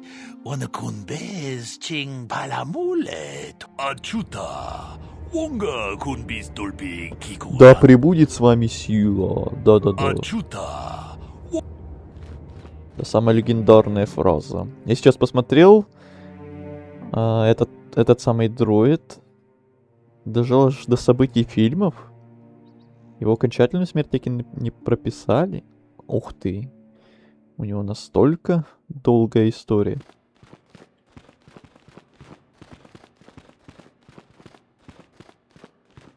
Это я такого не знал даже. Эй, подаван, почему ты не носишь традиционную одежду джедая? Ты что, насмехаешься над почетными традициями Ордена? Я не джедай. Меня зовут Белая. Здесь, на Дантуине, я Пока постигаю пути силы. Многие джедаи прибывают сюда, чтобы учиться у мастера Жара. Любой член Ордена должен знать об этом. Похоже, ты пропускаешь занятия, юный подаван. Бастила. Наслышана о ней. Говорят, она освоила искусство боевой медитации, и в ее годы это редкость. Хотя, слышала, ее переполняет глупая гордость за свой талант. А что касается тебя, говоришь, ты не подаван? В это не просто поверить. Сила велика в тебе, я чувствую ее присутствие. Если это какая-то шутка, она очень неудачная. Орден джедаев не объект для насмешек. Прошу простить за резкость, с которой я тебя встретила. Моя грубость была неуместна. Мой учитель часто говорит, что мне нужно учиться сдерживать эмоции. Вижу, это и правда так. Желаю приятного пребывания на Дантуине. Да пребудет с тобой сила. Да пребудет.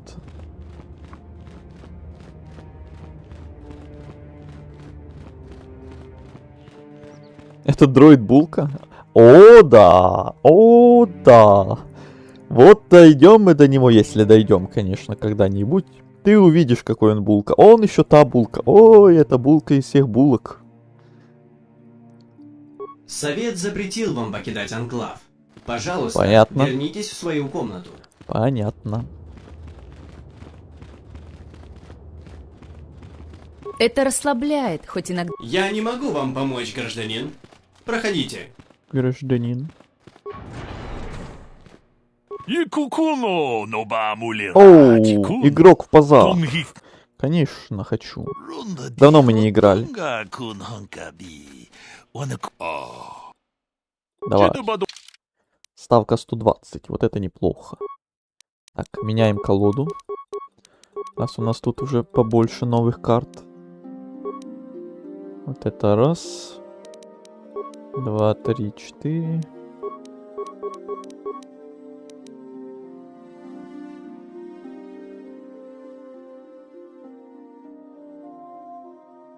И...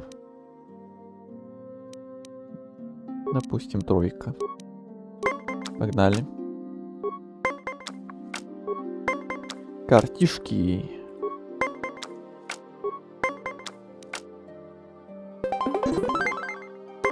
Неплохо. Хорошее начало. О, какая классика тут. О, да. И я удивлен, что на эту классику кто-то все-таки захаживает. А то такая тишина на этой классике. Привет тебе. Классика — это одна из моих любимых, наверное, даже классик. 6 человек смотрят. Мне показывают 4. И при том в чате 1,5. Не знаю, кто-то может на фоне молча смотрит. А может опять боты какие-то. А может любители просто молчать. Что-то из этого.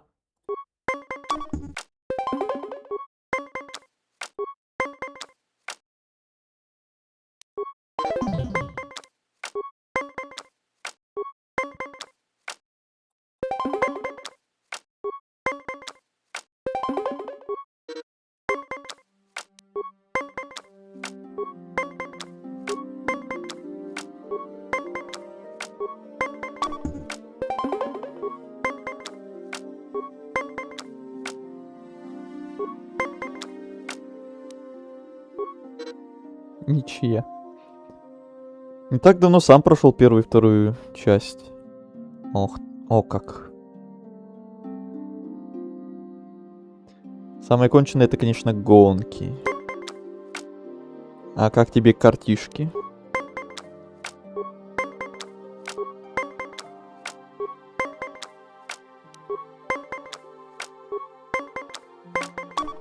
Ровно 20-ка. 2-1.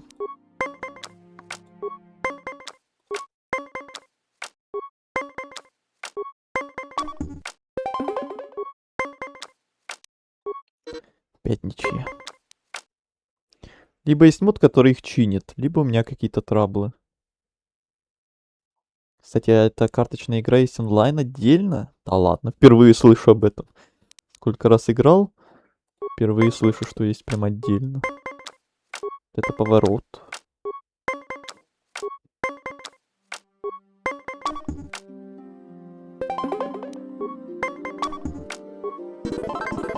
Виктория! Не-не-не, все, хватит. Чуть-чуть отвлеклись, чуть-чуть баблишка получили.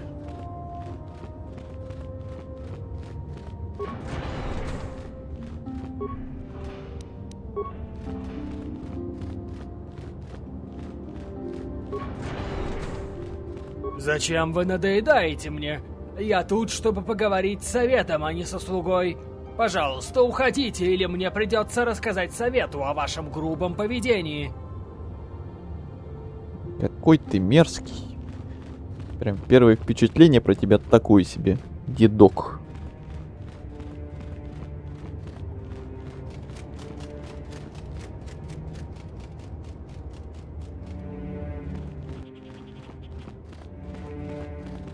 Желаю приятного. Угу.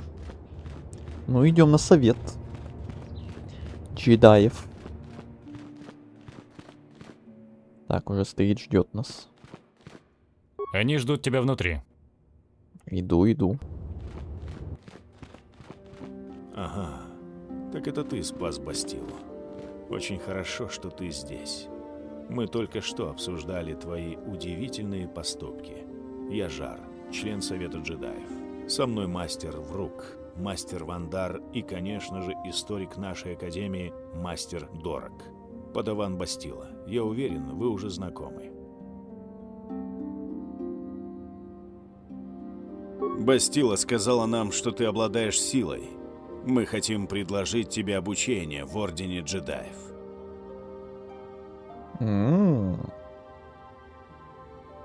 Мастер Жар, кажется, преувеличивает. Нам нужны бесспорные доказательства того, что ты обладаешь силой, прежде чем обучать тебя. Доказательства? Очевидно, весь совет чувствует потенциал силы в этом мужчине. И я уже рассказала вам о событиях, что произошли на Тарисе. Возможно, это просто удача.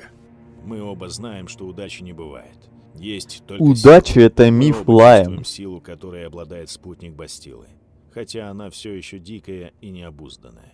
Теперь, когда эта сила начала себя проявлять, неужели мы можем просто так ее игнорировать? Обучение джедая — это долгий и сложный процесс, даже когда работаешь с молодым и открытым разумом. Обучение ребенка — задача сложная, а насколько сложнее будет с обучением взрослого? Как говорил Шей Патрик Кормак, удача это миф. Русская озвучка, жесть, у меня такого не было. Это сборка модов там всяких, включая как раз и озвучку тоже. Оригинальная кайф, а тут надо посравнивать. Ну, с оригинальной я уже несколько раз играл, когда-то давно, а вот с русской еще ни разу. Поэтому вот интересно было как раз попробовать. Обычно джедаи не принимают взрослых на обучение, хотя в истории Ордена бывали редкие исключения. Но вы просто особый случай. Я согласен с мастером Дораком. Многие из наших учеников покидают Орден, чтобы стать последователями ситхов. Нам нужны люди для борьбы с Малаком. Теперь, когда Реван мертв... Вы уверены, что Рейвен и правда мертв? Что если мы займемся его обучением, а Темный Лорд снова вернется? Мы должны обсудить этот вопрос позднее. Бастила, вы с вашим товарищем должны уйти. Что-то он Это спалился, касается по-моему, только немного. совета. Как пожелаете, мастер Вандер. Мы вернемся на корабль и не будем мешать вашим обсуждениям. Рейвен, да. Что-то они там спалились чуть-чуть. Чуть-чуть очень сильно. Так, сейчас опять пойдут катсцены. Переключаемся.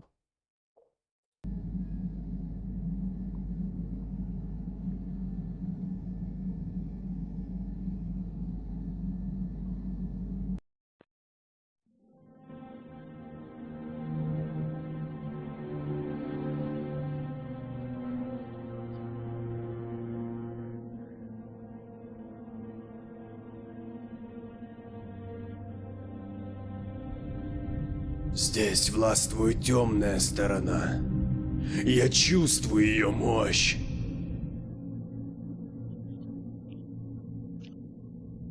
Разумно ли мы поступаем? Древние джедаи не зря запечатали этот проход. Обратного пути у нас уже не будет. Нас наверняка изгонят из Ордена. Настолько ли ценны секреты Звездной Кузницы? Стоит ли рисковать ради ее мощи?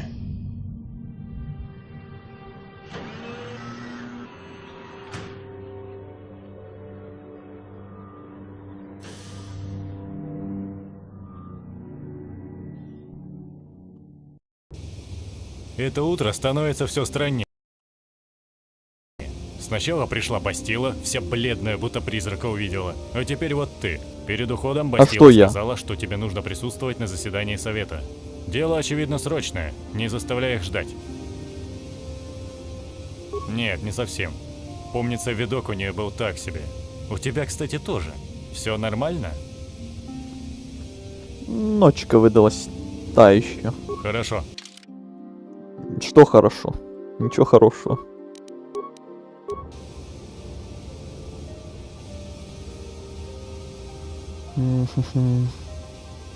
А украинская тоже есть? Наверное, нет. Никогда не слышал про нее.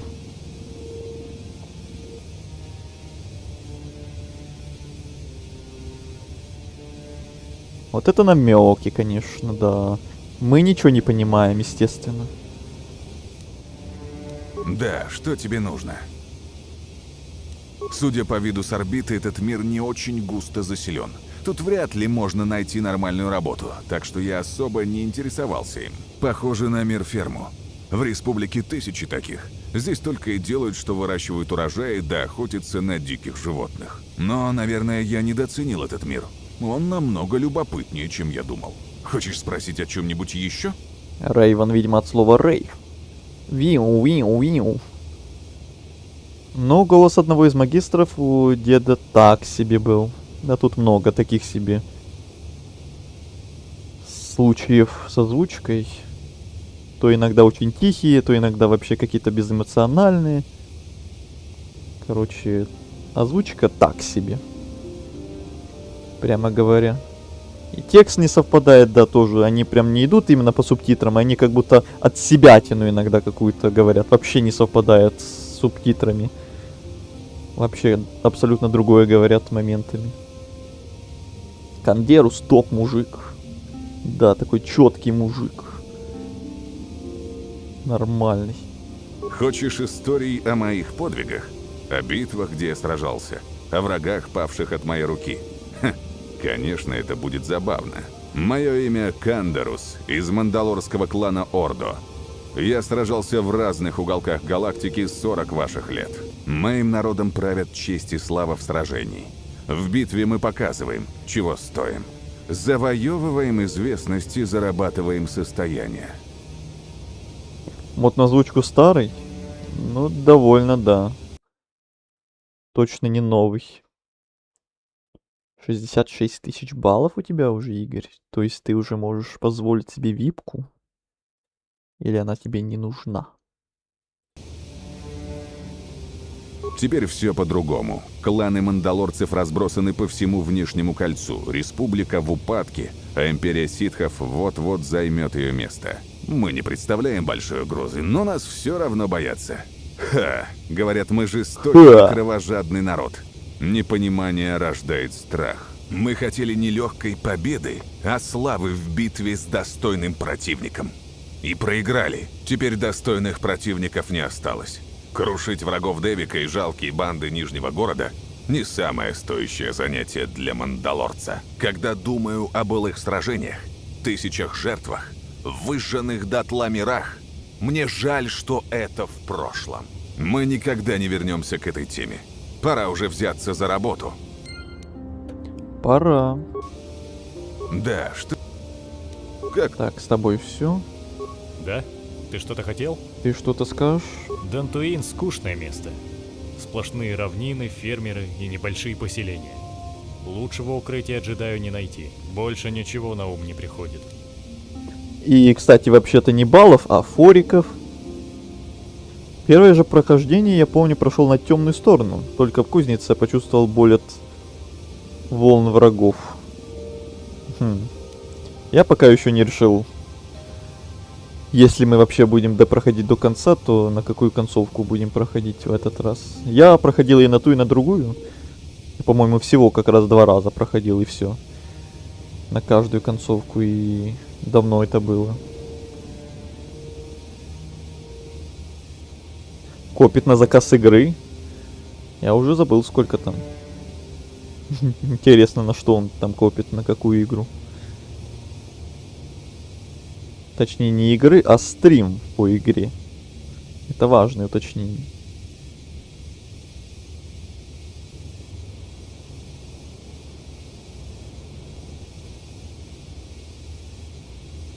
Форики — это баллы канала.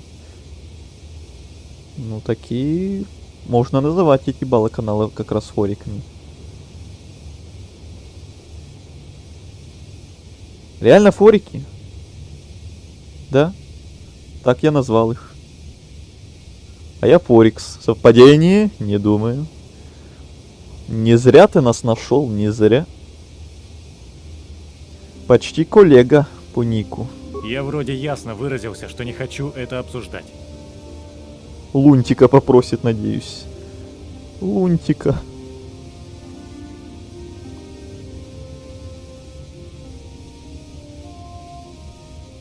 Ну, за светлую как будто скучно. Согласен, мне тоже темную намного больше понравилось проходить.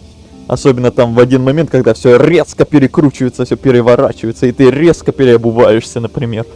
Вот это было намного интереснее, чем просто идти дальше, вот, за путь добряка. Может быть, в этот раз тоже на это перепройдем, на более интересное. Это вряд ли, но думаю, хуже от этого не станет. Хотя я все еще не понимаю твоего интереса. Когда я вспоминаю всех, кто меня предал, во главе стоит человек, которого я уважал как никого другого. Это Саул. А разве нет? Я думал, все его знают. Адмирал Саул Карат, командующий флотом ситхов. Половина заслуг Малака на войне принадлежит ему. Когда начались Мандалорские войны, Саул был моим командиром. Он учил меня быть настоящим солдатом, и я старался брать с него пример. Перед уходом Саул встретил меня. Он рассказывал, почему республика так долго проигрывала, и убеждал меня начать думать о выживании. Теперь я понимаю, что он пытался завербовать меня, но тогда я даже не подозревал об этом. Я стал спорить, и тогда он разозлился и ушел. С тех пор я его не видел. YouTube посоветовал стрим. Какой жанр игр еще тут бывает? Да по-разному.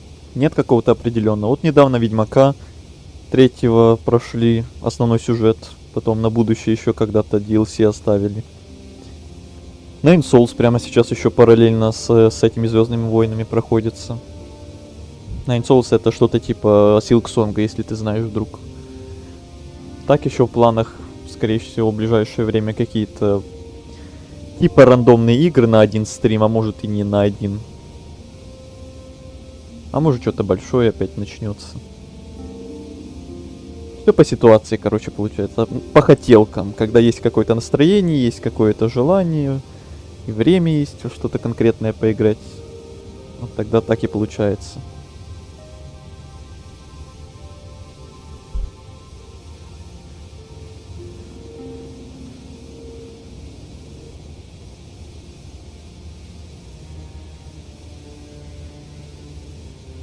И RPG котируется, как я понимаю, типа Fallout 1, 2 и моды тоже? Не, Котор это скорее исключение. Я редко когда что-то такое играю. У меня, скорее всего, из подобных таких вот стареньких классических игр, это, наверное, первый Ведьмак, любимая часть. Котор вот, первая и вторая часть, любимые игры. Одни из, точнее. Да и... что-то больше ничего такого не вспоминается. Из такого очень старого прям. А насколько рандомные? Та игра с симулятором кассира считается рандомной? Да.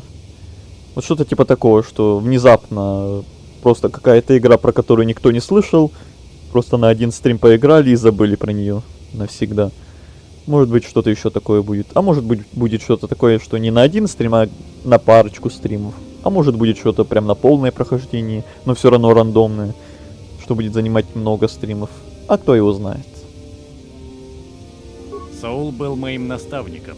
Он приводил нас к победе над мандалорцами даже в самых безнадежных ситуациях. Я просто поверить не мог.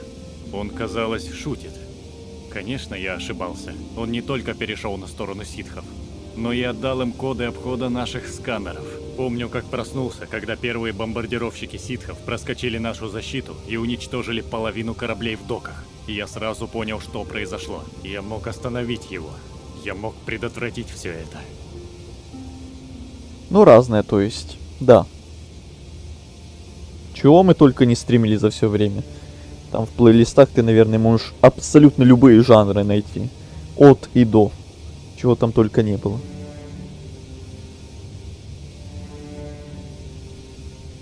Я вообще вот снимаю Doom 2 с модами. На новом эмуляторе. Я вот с Doom'ом вообще не знаком. Ни в какой не играл. Еще более древний, чем Котор. Представляю, как там, наверное, проблемно было. Со всякими этими установками. Запусками. Особенно если там еще что-то видосы делать или стримы стримить. С ОБСом там захватом еще свои отдельные танцы с бубном. Я виню Саула, не себя. Я по своей глупости не заметил угрозы. Он чуть нас всех не уничтожил. Я сражаюсь с Саулом уже много лет. И если доберусь до него, он обо всем пожалеет. Точно пожалеет. Кроме Лунтика. С чего внезапно тема Лунтика началась? Я что-то не знаю про вас? Или это просто рандомные шутки? Это нужно исправлять. Естественно. Нет, не только. Но сейчас я не хочу говорить об этом. Пойдем. Пойдем. Да? Рандомный вкид. Угу.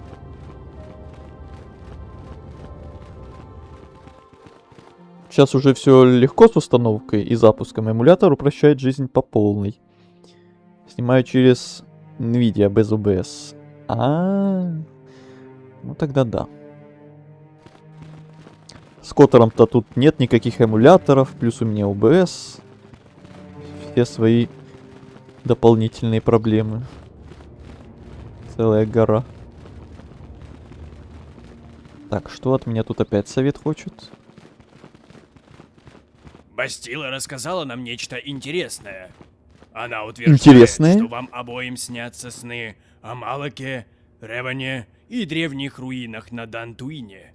Эти руины известны нам уже давно, но мы были уверены, что это просто курган. Это может быть намного серьезнее, чем мы думали, если Реван и Малак что-то там нашли. Да, кажется, они что-то искали. Бастила описала этот сон совету во всех подробностях. Мы чувствуем это больше, чем сон.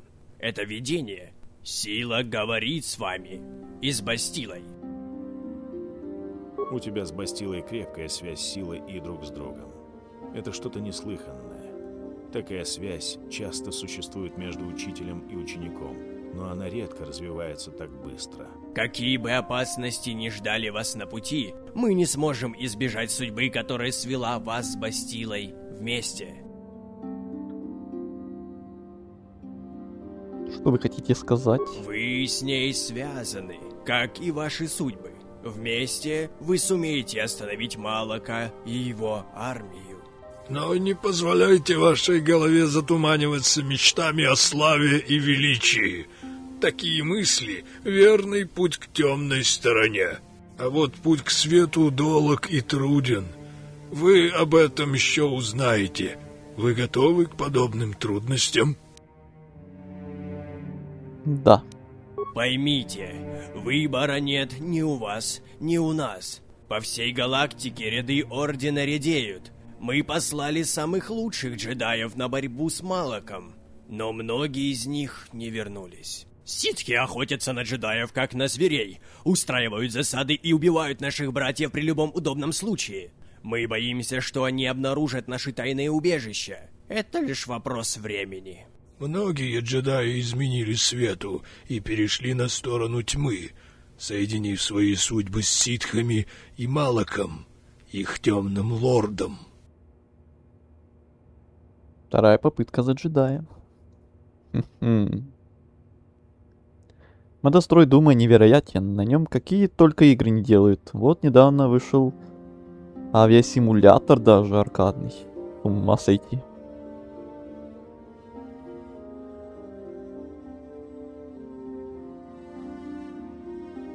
Авиасимулятор в Думе.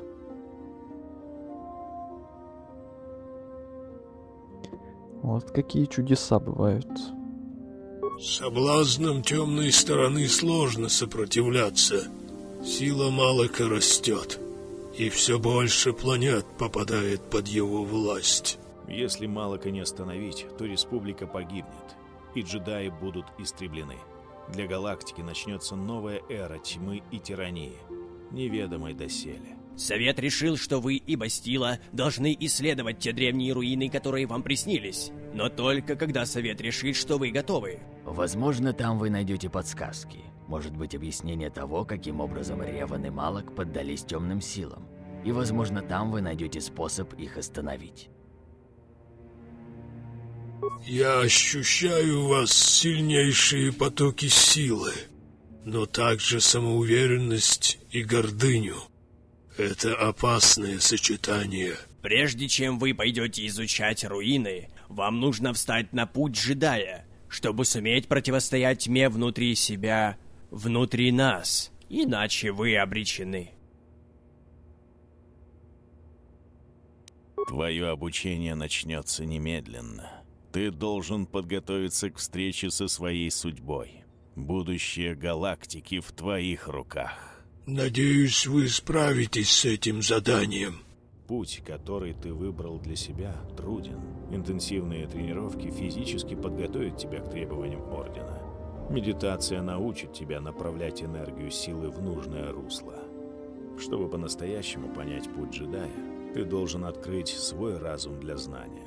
Ищи мудрость в учении великих мастеров нашего Ордена.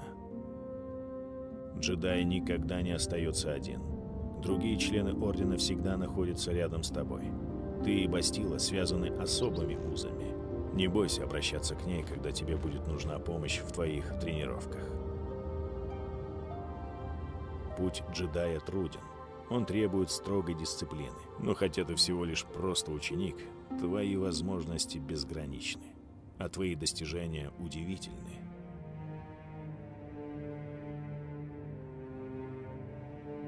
За всю свою жизнь я не видел никого, кто бы так быстро справился с начальными тренировками. Ты за неделю сделал то, с чем многие не могли бы справиться за годы. Для меня большая честь окончательно принять тебя в Орден джедаев. Скоро твое обучение будет завершено, и тебе будет дан сан Падавана, самый низкий из рангов Ордена джедаев. Но сначала ты должен доказать, что стоишь его. По обычаям и традициям нашего Ордена, которые передавались от учителей студентам в течение многих тысячелетий, ты должен успешно пройти 3 испытания, прежде чем обретешь место в рядах Ордена. Соник еще есть, тоже на улучшенном движке Дума. Платформера третьего лица, МБ зайдет и тебе. В Сонике я тоже никакие еще не играл, не знаком вообще. Контроль за персонажами реально приятный. Я уж так прошел Соник. И знаю боль. Боль.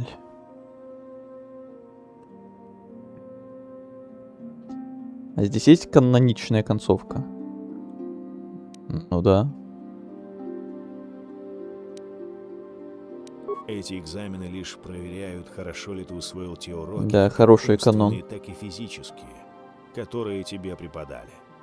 К сожалению. После завершения этих испытаний Скучный вы превратитесь эконом. из ученика в подавана и присоединитесь к рядам джедаев. Сначала я должен проверить твое знание кодекса Ордена джедаев. Эти принципы всегда должны оставаться для тебя основными. Во всем, что ты делаешь, ты должен следовать им. Ты должен доказать, что понимаешь кодекс джедая. Возвращайся, когда почувствуешь, что готов к испытанию. Даже жаль тогда. Угу. Но, к сожалению, походу не получится сразу, допустим, на 2 пройти, как в некоторых играх можно, там, например, загрузиться в последний момент и просто другой выбор там в финале выбрать. Нет, тут, чтобы на другую концовку выйти, во-первых, надо будет много выборов делать, связанных как раз с темной и светлой силой. Во-вторых, там на поздних этапах игры там надо будет много чего вообще по-другому переигрывать, поэтому мы только на один путь, к сожалению, выйдем.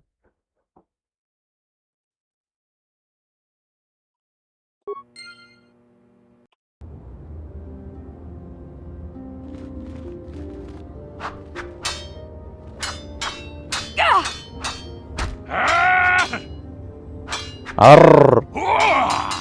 Кавадумпа купалия мукапата. Мучишакапака, Yiki Пуна!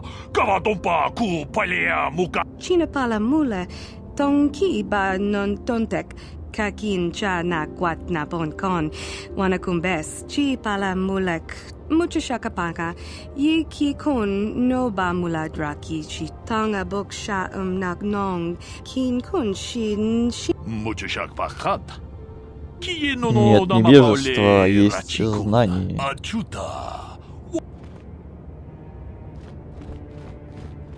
mucho shakapaka. Ты кто? China pala mule, tonki ba non tontek. Hakoji kopa? Jin. Mucho shakapaka. Yi ki kun no ba. Mucho shakapaka. Mucho shakapaka. Yi ki kun no ba muladra. Нет эмоций, есть покой. Нет невежества, есть знание. Нет страсти, есть спокойствие. Нет хаоса, есть гармония. Нет смерти, есть сила. Запомнили? Mucho shakapaka. Yi ki kun no ba muladra ki chichon. Kakin cha na kwat na bon kon. Wana kumbes. Chi pala mulek. Tonki pa na. China pala mule.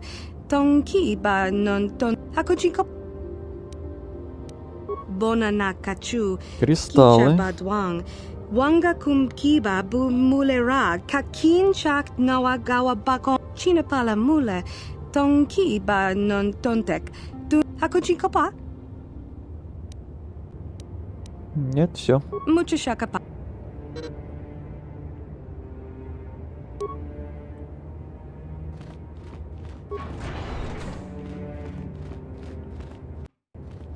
Приветствую, мой юный ученик. Твои успехи просто... Велики не русские. Ты здесь, Ну, тут все инопланетяне, как и в оригинале, на своих языках бубнят. К сожалению.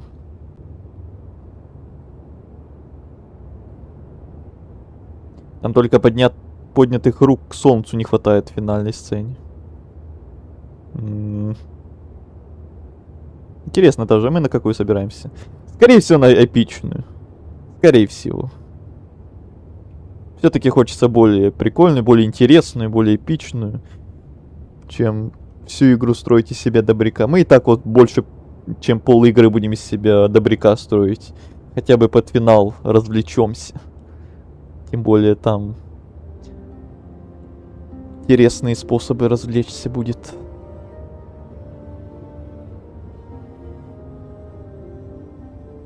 Не-не, этот велик выучил. Ну, некоторые, как видишь, эти полиглоты, а некоторые нет. Мы сами не знаем пока. Ну, скорее всего, на темную. Скорее всего. 60%. Да-да, давай зададим вопросы про Ревана. Да, я хотел бы задать несколько вопросов. Мало кто здесь упоминает теперь эти имена. Но я полагаю, что настолько же опасно забывать, что они когда-то были членами Ордена. Когда я еще был на Карусканте, Реван и Малок часто приходили ко мне за дополнительными уроками. Жажда Ревана к знаниям была особенно неутолимой. Нужно было воспринимать это как знак будущей опасности. Но я воспринял жажду юного подавана к знаниям как простое стремление к совершенству. Реван был моим самым лучшим учеником, единственным, который без сомнения стал бы магистром Ордена Джедаев. Но... Орден Джедаев стал обузой для Ревана и Малака. Мы в их глазах были слишком осторожными. Они всегда хотели учиться намного быстрее, чем это считали благоразумным мы, их учителя. Одно дело понимать урок, но на то, чтобы постигнуть все воистину, требуется огромное время и опыт. Несколько лет назад, когда впервые возникла опасность нашествия мандалорцев, Реван и Малак с радостью отправились во внешнее кольцо и победили врагов Республики. Но Совет считал, что лучше всего действовать осмотрительно и неторопливо. Настоящая опасность, как полагал Совет, еще не проявила себя. Но Ревана невозможно было переубедить. Харизматичный и всесильный, он неумолимо привлекал все новых и новых членов Ордена на достижение великой и благородной цели. Малак стал первым, кто присоединился к нему. За ним последовали другие, многие из младших и самых лучших, в стремлении избавить галактику от нашествия мандалорцев. Ремейк этой игры ждете? О, да. Это, наверное, самая моя ожидаемая игра наравне с 4-м Ведьмаком. Вот ремейк Котора, 4-й Ведьмак, ремейк первого Ведьмака. Вот эти игры прям я жду больше всего на свете. Больше ничего так не жду каких. Даже GTA 6 так не жду. И вообще всего остального так не жду. Так. Братишка Кандерус нам потом поможет. Ну и Бастила. Угу. И еще этот Вуки, по-моему. И робот этот поможет. Робот Булка. Да, Игорь? Тот самый веселый робот нам поможет. А все остальные, по-моему, нет. Все остальные, по-моему, не помогут нам. Они оказались настолько глупы, что осмелились не слушать приказов Ордена. Я не знаю, что произошло с Реваном, Малаком и их приспешниками там, на границах внешнего кольца. Но что-то их всех испортило. Их идеалы совершенно исказились. Их дух был сломлен, и они перешли на сторону зла. Здесь сокрыт тайный смысл. Урок, который тебе следует принять ближе к сердцу. Темная сторона может испортить даже самых благородных джедаев. Даже не представляю, как они могут испортить все, поэтому интересно. Да, скорее всего, да. Как бы я ни надеялся, не ждал этот ремейк, скорее всего, там реально все опять испортит и будет полное разочарование. Как было с Ассасином про Японию, который я тоже так ждал Ассасина про Японию, а по итогу опять разочарование какое-то вышло. Полное расстройство.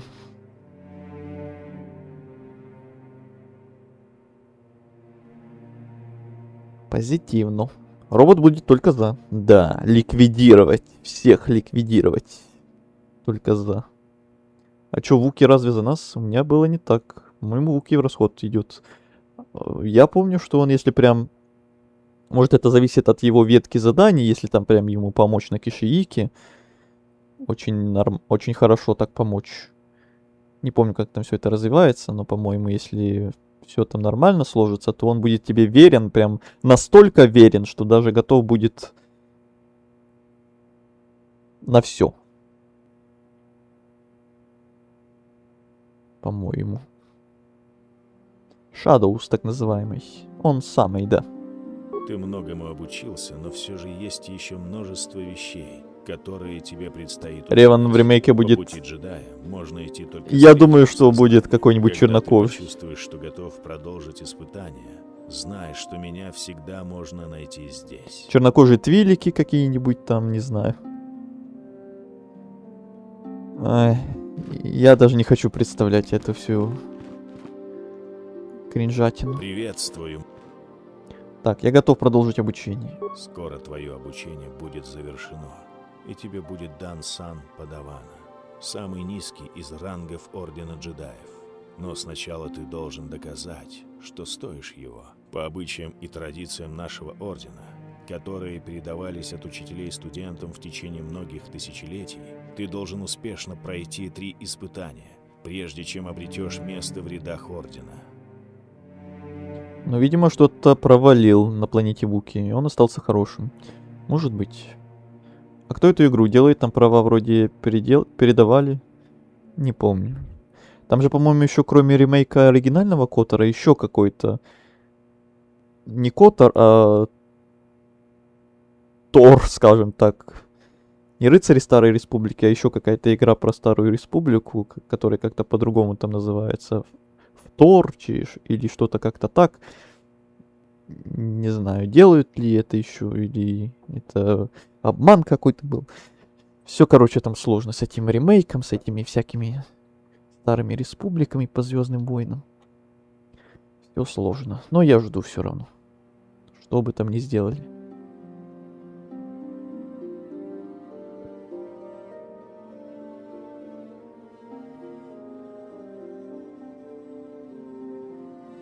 Эти экзамены лишь проверяют, хорошо ли ты усвоил те уроки, как умственные, так и физические, которые тебе преподали.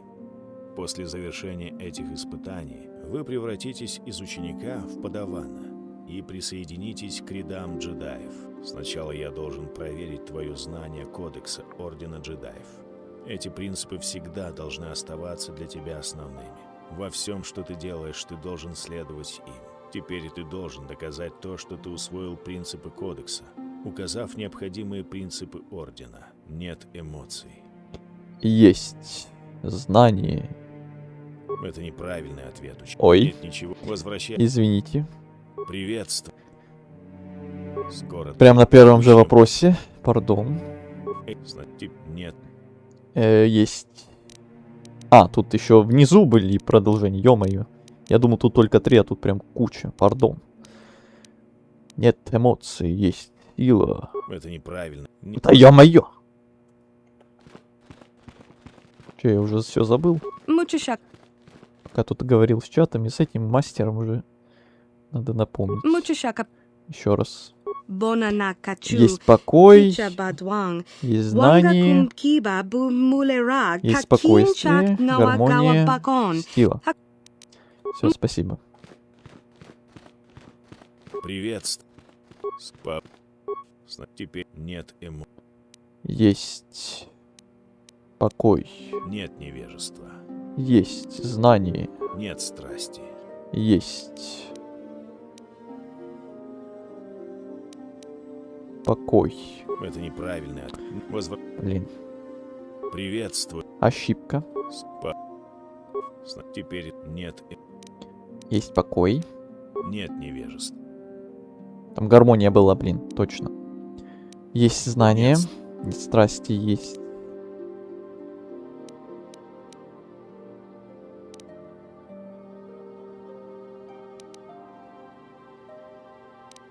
Страсти. Тут нет гармонии. Значит, гармония следующая. Безмятежность. Нет хаоса. Есть гармония. Нет смерти. Есть сила. Ты многому научился, наконец-то. Ученик. Очень скоро ты станешь полноправным членом нашего ордена. Но сначала ты должен пройти второй тест. Фига, странно, только 3 варианта. Нет, там просто было все внизу. 7 вариантов. Надо было прокрутить. Световой меч — это традиционное оружие нашего ордена. Это символ мастерства джедаев, а также их специализации и авторитета. И каждый световой меч также индивидуален, как и джедай, владеющий им. Меч сделан из чистой энергии, которая фокусируется кристаллами, встроенными в рукоять. В качестве второго испытания каждый джедай должен собственными руками создать себе световой меч. И теперь настала твоя очередь. Поговори с мастером Дораком, и он расскажет тебе, как выбирать кристалл. Ура, самое интересное наступает.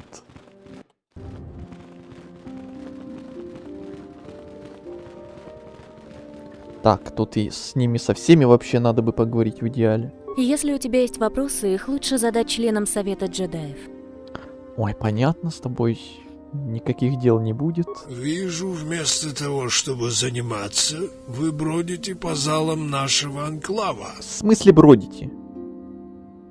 У меня все под контролем. Уверен, что вы очень скоро станете подаваном. Мастер Жар восхищается вашими успехами. Да пребудет с вами сила, ученик. Да пребудет. Вижу. Полагаю, такие желания неизбежны. Хотя боюсь, что вы ищете знания, к которым вы еще не готовы. Но я сделаю все, что в моих силах, чтобы помочь вам. Бастила — молодой джедай, подающий большие надежды. Его звук трещит, да. Представляющий великую опасность. Она именно у него какие-то проблемы. Республики и Совета. Если бы не ее навыки боевой медитации, ситхи уже давно бы правили галактикой. Хотя Бастила владеет силой, она еще молода. Она джедай, но еще не достигла уровня мастера. Совету нужно помнить об этом, прежде чем возлагать судьбу галактики на ее хрупкие плечи. Вам бы не помешало быть более внимательным на занятиях. Сила внутри вас огромна, но вам нужны подготовка и хороший наставник для познания пути джедая. Иначе вас постигнет та же судьба, что и Ревана. Еще ее рот иногда не открывает. Фразу из озвучки просто убрали последнюю, нормально. Да, это типичная проблема для этой озвучки, мы уже замечали не раз. Если я ему в уши потрещу, ему приятно будет? Ну, спасибо, хоть не в одно ухо говорит, как некоторые. Вижу. Реван был многообещающим студентом. Ему, как и всем, Подаваном, хотелось каким поскорее студентом? овладеть силой. Он что, в универ Поэтому ходил, он так что ли? Каким интересовался знаниями студентом? древних ситхов. Зачем коверкать Глупо и субтитры? Ну опрометчиво ё-моё. недооценив опасность темной стороны. Когда началось мандалорское вторжение, Рейвен воспользовался предоставившейся возможностью. Многие джедаи последовали за Ну этим зачем они харизматичным коверкают то, молодым что в рыцарем оригинале во было внешнее написано, они кольцо. по-своему что-то И многие говорят вообще не в перешли тему. на темную сторону. Студентом был, блин. Я не верю, что Рейвен и Малак соблазнились под влиянием внешнего кольца. Они начали свой путь на темную сторону задолго до того, как появилась угроза мандалорского вторжения. Здесь, на Дантуине, они обнаружили зловещую пещеру. Место, где темная сторона подавляет светлую. Возможно, это открытие и стало толчком к предательству. А возможно, они искали эту пещеру, потому что уже ими стали. Каким бы ни было объяснение, Орден был не в состоянии вернуть их на путь света. Если бы Совет принял решительные меры, возможно, Рейвана и Малака можно было бы остановить. Рейвана. Но нам это не удалось. Вам бы не помешало быть более внимательным на занятиях. Сила внутри вас огромна, но вам нужны подготовка и хороший наставник для познания пути джедая. Иначе вас постигнет та же судьба, что и Ревана. Студент общаги. Мужик бледный, как ситх. Как ситх. Какого фига? Да и глаза как будто у него какие-то немножко красноватые. И костюм у него красный. И в целом он какой-то такой... Самый неприятный из магистров. Такой себе мужичок. Вижу.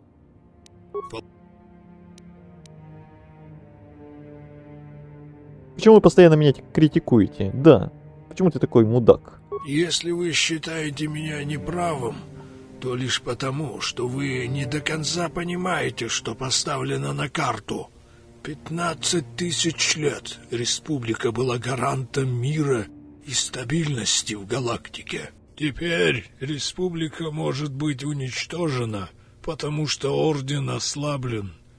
Рейвен и Малак были примером для всех в Ордене, но и они поддались соблазнам темной стороны. Когда Рейвен погиб, то... Так, это уже было, мне кажется. Если вы считаете... И это тоже было все. До свидания. Вы пришли по приглашению мастера Жара. Ой, наконец-то ничего не трещит на в вас большие ушах. надежды, так же, как и я. Пришло время выбирать цвет вашего цветового меча. Ура! Этот цвет отражает, кроме того, вашу манеру и положение в Ордене. Какие есть цвета? Синий цвет джедая-хранителя. Этот джедай сражается против сил зла и темной стороны. В основном они сосредотачиваются Сил на боевых зла. тренировках и используют цветовой меч. Злые силы. Желтый цвет джедая-стража. Эти джедаи ищут несправедливость и извлекают ее на свет. Они меньше концентрируются на сражениях, больше на других навыках и способностях. Зеленый цвет джедая-советника. Эти джедаи пытаются найти баланс во вселенной. Они посредники между другими группами и используют свои силы для прекращения конфликтов и сохранения мира. Вот и важный выбор, каким джедаем мы будем. Консул, я так понимаю, это зеленый меч, это что-то типа посередине, полубоец, полу какой-то как раз на силу ориентированный джедай. Джедай-хранитель это как раз более на ближний бой, мне так кажется. Синий меч. Джедай-страж, желтый меч, это что-то вообще тупо на силу ориентированное, не на ближний бой, походу. Я, по-моему, один раз выбирал хранителя, один раз выбирал консула. Стража не выбирал никогда. Фиолетовый еще не придумали. Да. Никакой больше не придумали. Что-то как насчет красного, фиолетового. Да, там бирюзового, желтого, оранжевого. черного, например.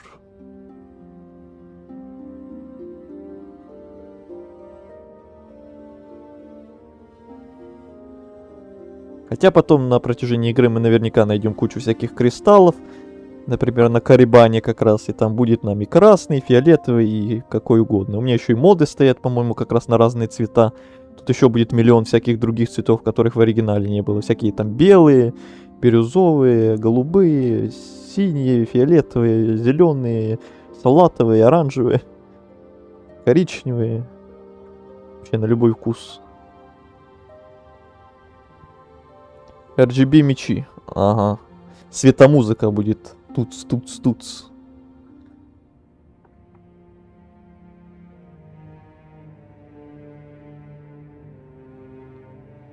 За консула МБ, чтобы кастовать больше. Я бы предпочел как раз из Бастил сделать типа что-то консула, чтобы она там как раз магией, магией, ага. Чтобы она там как раз силой всякие дебафы вешала, всякие штуки кастовала. А мы, типа, главным героем как раз, чтобы в ближнем бою там световым мечом рубились. Я бы так предпочел как раз, чтобы она там типа консул, а мы типа хранитель. Но стража точно я опять выбирать не буду. Наверное, хранитель. Тем более синий меч не самый какой-то приятный, наверное, чем зеленый. Чем еще какой-то другой. Хотя потом, может, передумаем.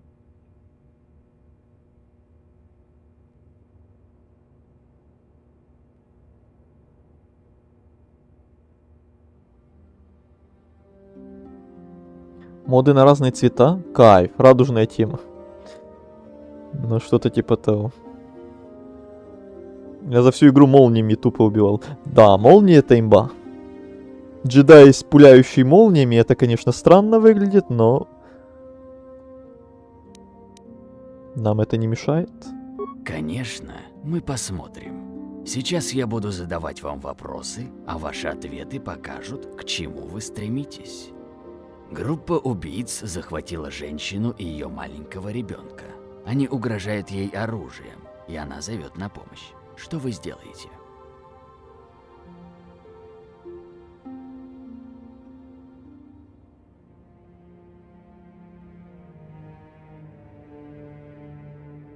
Тут вообще есть смысл как-то по-разному отвечать, или я потом все равно могу выбрать того джедая, которого хотел?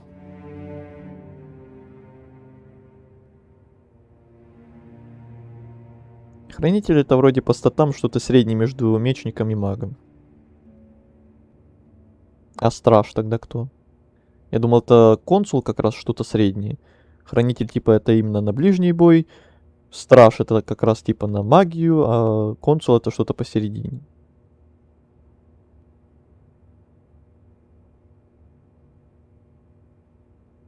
За плохие ответы получаешь очки и ситха. Да тут вроде нет плохих ответов, тут все такие. Просто, типа, определяющие, что ты как раз будешь делать. Сразу в драку идти или выяснять, не торопясь. Ну, нападу на бандитов. Конечно. Отлично, переходим к следующему вопросу. Вы сражаетесь с темным джедаем, союзником ситхов. В бою пауза. Что вы сделаете? Нападу на него снова. Убивать! Ликвидировать! Всех ликвидировать! Попытаюсь вернуть его.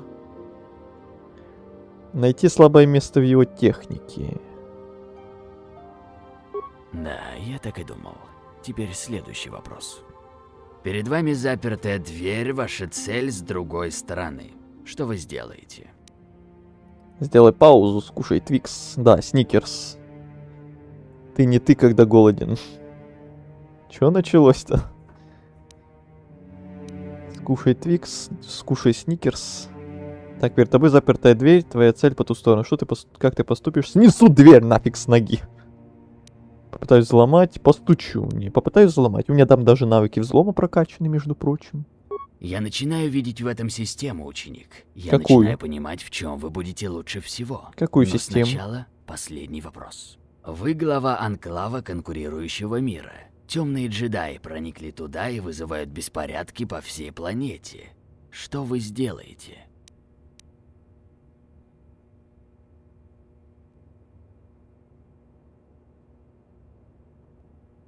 Заманю их в ловушку. Да, я так и думал. Как я и ожидал, для вас будет лучше стать джедаем-стражем. Какой путь и цвет вы считаете своим, ученик?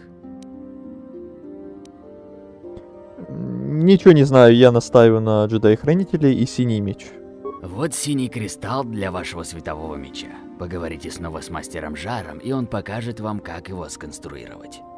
Не хочу идти на стражу, не хочу желтый меч. Так, 10 уровень.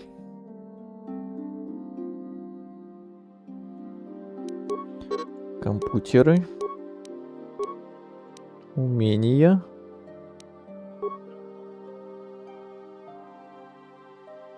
Световые мечи где-то я видел. Вот. Берем. Так, наши первые способности силы. Что мы возьмем?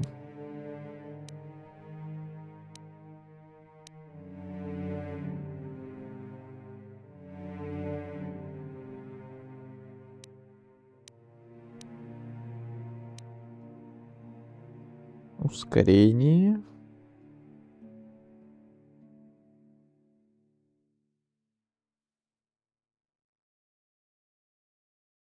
Но это может пригодиться, как минимум, при исследовании мира. Ускорение, допустим. Молнии нам пока недоступны, по-моему, да? И где они там вообще? Замедление. Оглушение.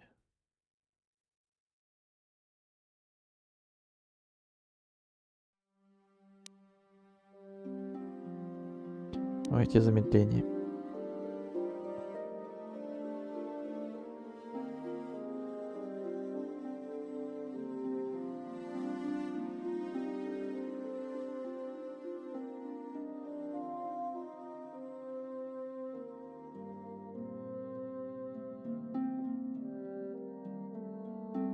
По 2 меча рекомендую брать и бонусы на это.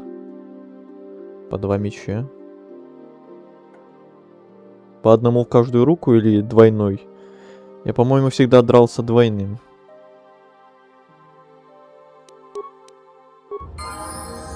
Двуручным в смысле.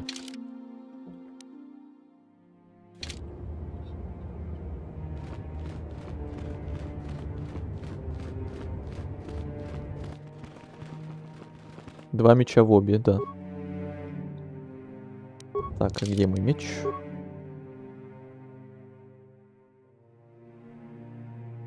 А где мой меч? Как мне его сделать?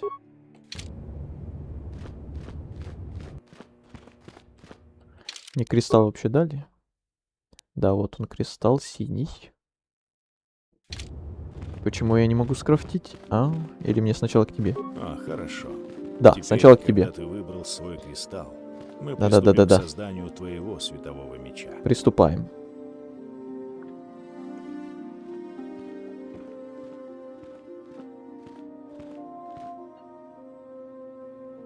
Думал, будет круто с двойным, как у Мола, но нет. Два меча. Окей, посмотрим. Может, разные цвета как раз у нас будут. По одному в каждую руку. Итак.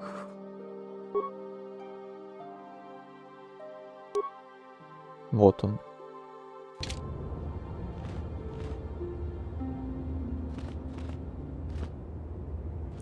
Ура, наш первый меч. Ты прекрасно справился с созданием светового меча, ученик. Твой кристалл прекрасно закреплен. Очень редко бывает, чтобы в первый раз меч был сделан так удачно. Эти кристаллы очень редкие, находятся только в глубоких пещерах, богатых силой. Добавляя кристаллы в свой меч, ты можешь улучшать и усиливать его. Говорят, что где-то на Дантуине есть такие пещеры с кристаллами. Это всего лишь слухи. Я не знаю, насколько они правдивы. Но ты сначала должен научиться владеть мечом и вытаскивать его из ножен. Твой световой меч свидетельствует о том, что ты член Ордена Каких Джедаев. ножен? С этим символом приходит уважение и честь, и внимание опасных врагов. Ситхи и темные джедаи будут стремиться уничтожить тебя, ученик. И ты должен будешь показать себя достойно в битве против врага, который тоже будет держать в руках световой меч. Ты готов принять последнее испытание, ученик? Да. Каждому джедаю привычно сознание постоянной опасности. Ты должен истинно постигнуть эту мысль, прежде чем сможешь вступить в Орден. Ты должен воочию убедиться в могуществе темной силы. Даже здесь, на Дантуине, есть еще места, в которых таится темная сила, которая искажает и обезображивает саму природу. Древняя роща, некогда использовавшаяся для занятий медитацией, теперь подверглась нападению сил зла. Волна хаоса извратила все вокруг. Кадские гончие стали дикими и жестокими. Они представляют угрозу для поселенцев, угрозу, которую джедаи поклялись истребить. Уже посчитано всеми, типа есть отдельный навык на бафы. Это я видел, да.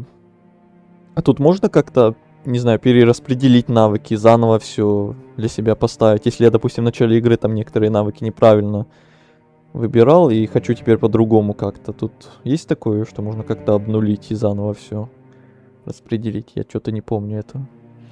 А до этого мы просто шпагой махались. Просто саблей какой-то. Вибромечом. Не световым мечом. Обычным каким-то. Кадские гончие — это лишь симптомы истинного недуга. Ты должен отправиться в рощу и найти настоящую причину нападений. Это твоя задача. Я больше ничего не скажу. Некоторые вещи нужно просто увидеть самому. Ни одному из джедаев в Академии не разрешено помогать тебе в этом испытании. Но запомни одно, мой молодой ученик. Джедаи действуют осторожно и чутко, и те, кто подвергся растлению темными силами, еще могут быть исправлены. Темная сторона все еще царит в древней роще. Твои уроки не могут быть возобновлены, пока опасность темной стороны не будет остановлена. Это твоя задача, ученик. Да пребудет с тобой сила. Да пребудет. Ишь какой, я больше тебе ничего не скажу. Темная сторона все еще царит в древней роще. Угу. Эти еще прокачались. Вот не помню про перераспределение навыков. Обидно. То там у меня наверняка уже несколько навыков есть, которые я бы поменял на другие. Там еще суть какая. Вот у меча есть слоты под кристаллы. Двойного слотов также, а у двойных мечей слотов больше. Следовательно, бонусов больше. Угу. Логично, да. Но ты пока еще мало что вкачал, успеешь нужное вкачать затем. Да, но все равно чуть-чуть обидно за те парочку навыков, которые уже чуть-чуть не туда пошли. Там как раз, по-моему, был какой-то навык на одноручное оружие. Если мы пойдем вдруг на двуручные, вот эти по одному мечу в каждую руку, то там у меня на одну руку прокачанное что-то было. Еще что-то там на бластер даже мне было прокачано. Но это прям со старта игры. Оно там так и было. Это не я вкачивал.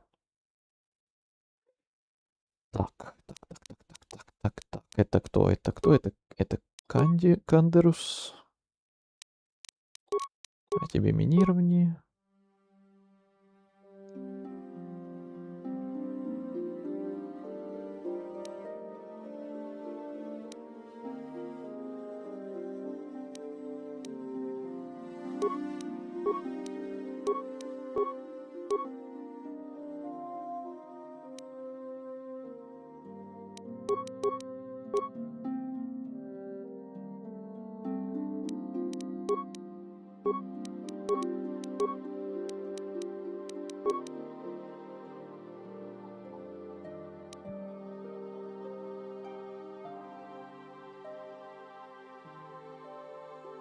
Это что такое?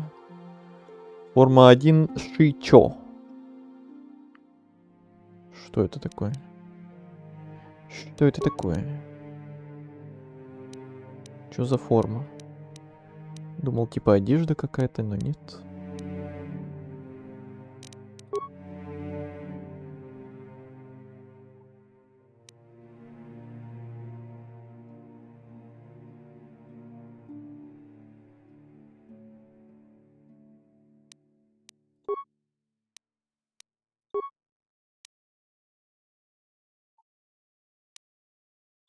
Не знаю, что это такое.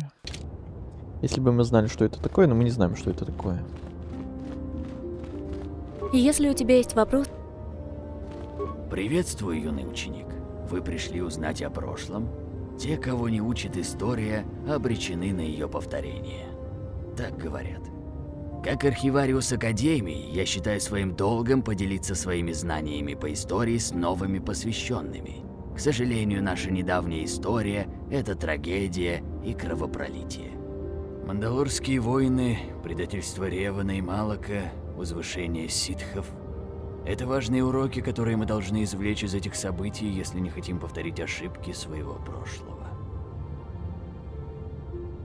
На внимательность нужен перс какой-то, чтобы мины избегать ловушки. Да, я так и старался делать, чтобы в команде постоянно были какие-то отдельные персонажи, которые за свое что-то отвечают. Кто-то там за мины, за разминирование всяких штук, кто-то там за взлом, кто-то за внимательность, еще за что-то. Вот каждый по своей ветке более хорошо прокачанный. Или несколько сразу. Мне лично очень помогло. К тому же ремонт и взлом, они как бы лишь портят игру. Бой дает всегда больше. Да, согласен. Бастил скоро дадут. Сразу под хиллера можно вкачать. А я так и делаю. Я так сразу и сделал. Как только мы получили Бастилу в компаньоны на Тарисе, я сразу и первым делом хил вкачал и всякие прочие навыки, которые там дебафают противников. Собственно, как говорил, что мы вот за главного героя будем типа световым мечом главные в бою рубиться, а Бастила будет там хилить и дебафы всякие вешать силой. Ладно, пойду я, удачного стрима. Угу. Удача еще не вредила никогда. Ну, посмотрим, посмотрим. Спасибо, Азели, тебе удачи. Всего хорошего. Конечно, я не могу рассказать вам всю историю нашего Ордена. Джедаи существуют тысячи и тысячи лет. Мы стары, как сама Республика. Вместо этого я начну с войны Экзара Куна. 40 лет назад Экзар Кун, подобно Малаку и Ревану, был джедаем, который перешел на темную сторону и повел армии против джедаев и Республики. Экзар Кун был побежден, но война серьезно ослабила и Республику, и наш Орден. В течение 20 лет мы изо всех сил пытались избавиться от последствий этого ужасного конфликта.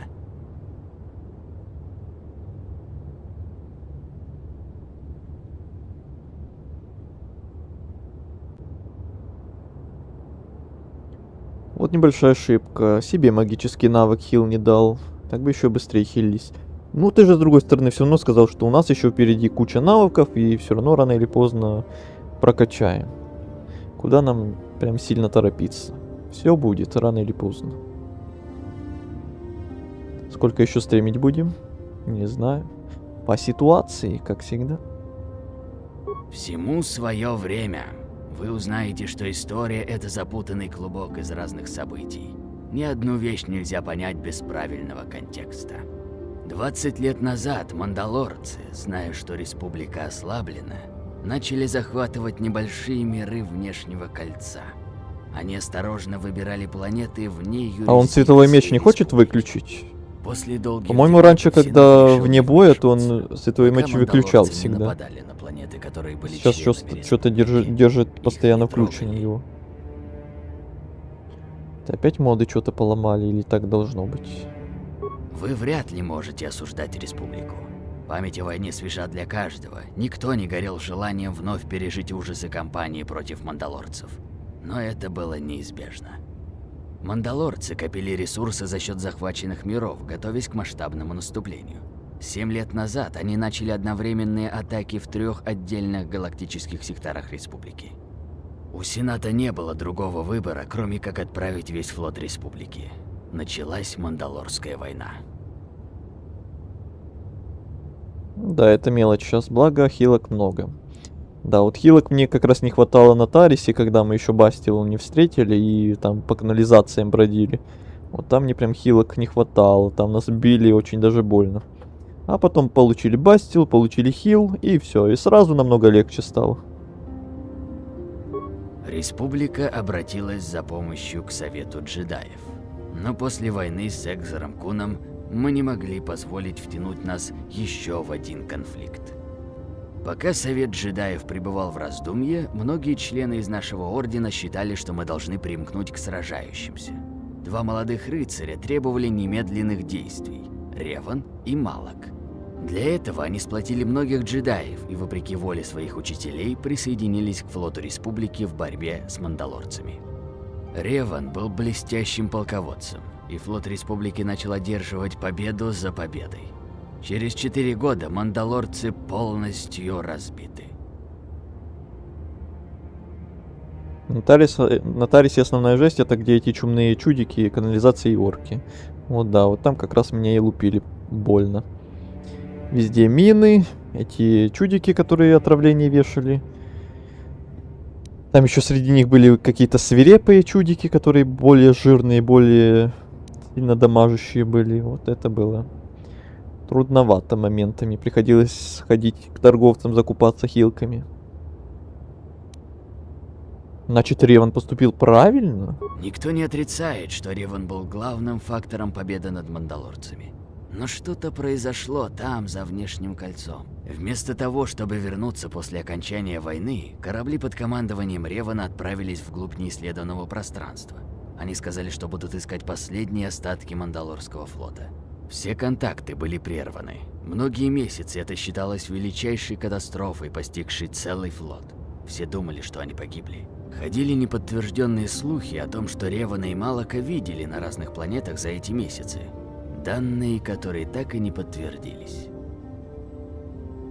Возможно, они просто удалились далеко за пределы границ Республики. Может, они обнаружили ранее неизвестные гиперпространственные пути к новым галактикам. Никто точно не знает. Спустя 3 года Реван и Малак вернулись во главе огромного флота. Реван принял титул лорда ситхов. Герой стал захватчиком. Они улетели и нашли там кого-то страшного.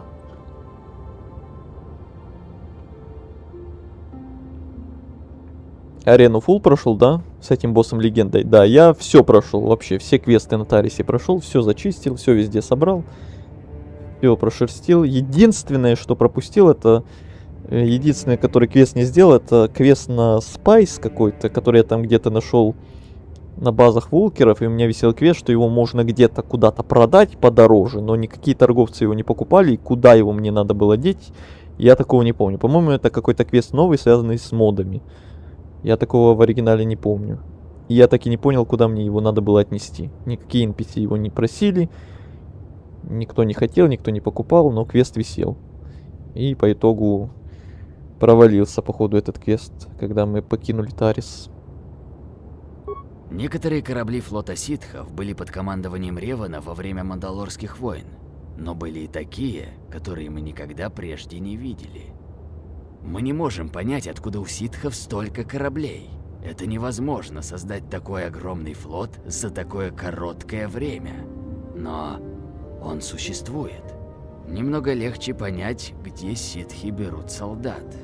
Сначала это были бывшие солдаты республиканской армии, служившие под началом Ревана. С каждой победой армия захватчиков увеличивала свою численность. Даже члены нашего ордена предали нас, соблазнившись обещаниями ситхов о богатстве и могуществе.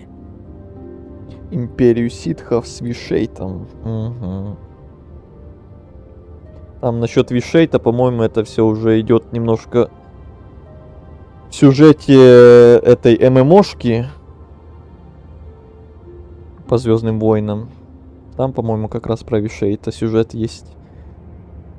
А в Которе насчет него, по-моему, толком ничего не рассказывается. Ни в первой, ни во второй части вроде бы. Не помню про Spice Quest. Осуждаем на всякий случай. Да-да-да.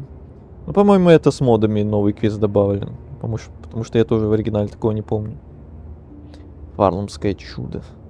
Через 2 года ситхи стали непобедимыми. К счастью, Бастила и ее боевая медитация позволили республике одержать ряд важных побед и не допустить полного триумфа ситхов.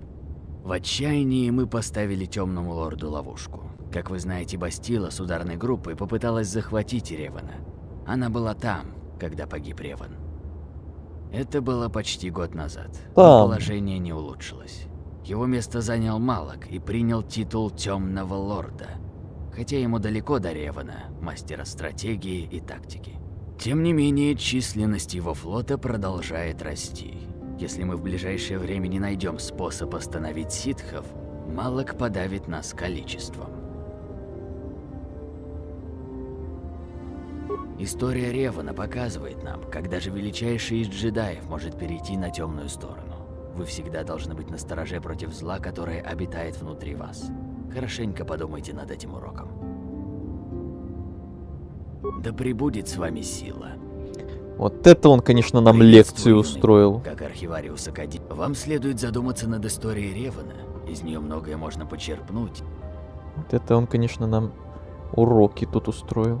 Архив расположен недалеко от учебных классов Академии. Эти архивы доступны для тех, кто имеет звание мастер.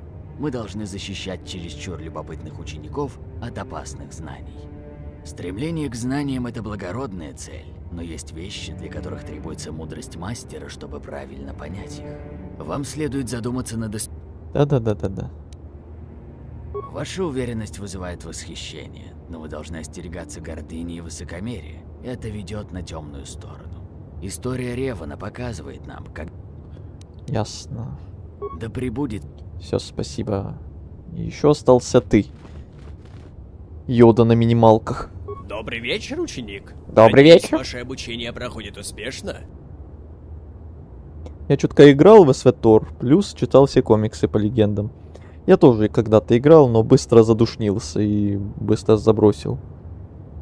Там тоже можно и за Ситха поиграть, за джедая поиграть. Сюжет вроде там интересный. DLC там тоже всякие разные были. До сих пор обновления всякие есть. Русификатор вроде даже нормальный есть. За все это время. Но все равно я быстро постоянно задушнился в этой игре.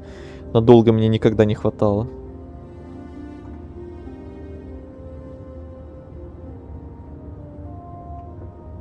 Мне принципиально захотелось изучить, почему же люди так фанатеют от ЗВ. Ну, это одна из моих, если не самая любимая вселенная. Говорю за себя. Нашел годные серии комиксов. Угу.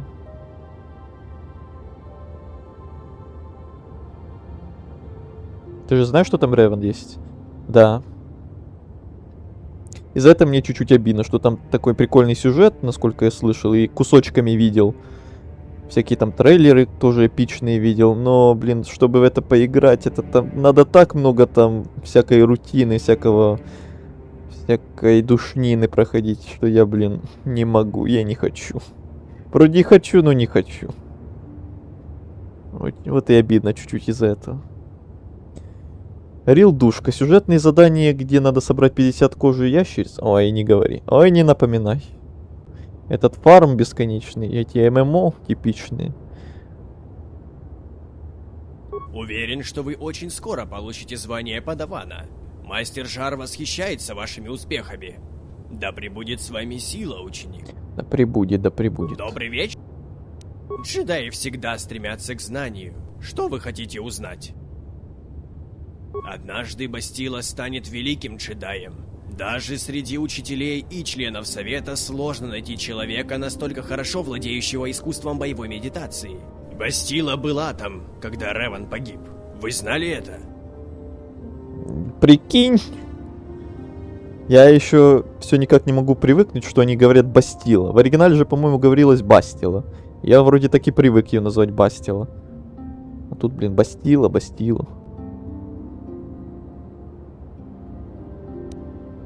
Сама Бастила не любит об этом говорить. Она была членом ударной группы, которая противостояла Ревану, когда был уничтожен Темный Лорд. Ее участие в гибели такого многообещающего молодого джедая, как Реван, сильно огорчил ее. Но Бастила знала, что придется пожертвовать собственными чувствами и желаниями на благо галактики и республики. Теперь она джедай, и без ее навыков боевой медитации мы бы все равно проиграли эту войну. Этот путь будет трудным для юной Бастилы и для вас. Черпайте силу друг от друга. Да пребудет вам еще что-то. Я знал, Реван подавал большие надежды. Я ощущал в нем силу, но также самоуверенность и гордыню. Эти черты типичны для подавана. Возможно, поэтому я не увидел в нем угрозы. Многие молодые джедаи восхищались Реваном. Также Малак. Когда Реван отправился на войну с мандалорцами, Малак был первым, кто к нему присоединился. И они с легкостью победили. Малак последовал за ним О, даже это тогда, даже что-то прокомментировал. когда Реван перешел на темную сторону. Реван был сильнее Малака? О-хо-хо. Реван всегда был сильнее, чем Малак. Когда Реван погиб, мы надеялись, что угроза ситха всё. миновала. ЧСВ. Но Малак быстро занял место своего учителя и стал темным лордом, более жестоким, чем его предшественник. Сейчас Малак возглавляет армию ситхов против республики. По пути зла его вели ненависть и жажда мести, питая его энергией тьмы, превосходящей по силе даже энергию прежнего мастера. Только вместе с Бастилой вы остановите Малака. Этот путь будет трудным для юной Басти. Вам... Мастер Врук может показаться грубым и резким, но он понимает, какие опасности ожидают вас на вашем пути. Он хочет, чтобы Бастила и вы были подготовлены к встрече с лордом Малаком. Этот путь будет трудным. Этот путь... Да-да-да, все. Очень. Все, со всеми поговорили, наконец-то. А он действительно не хочет выключить меч? Вот меня это чуть-чуть напрягает, что он постоянно включенным бегает. Раньше он выключал его, я помню. Может, это только в этой локации.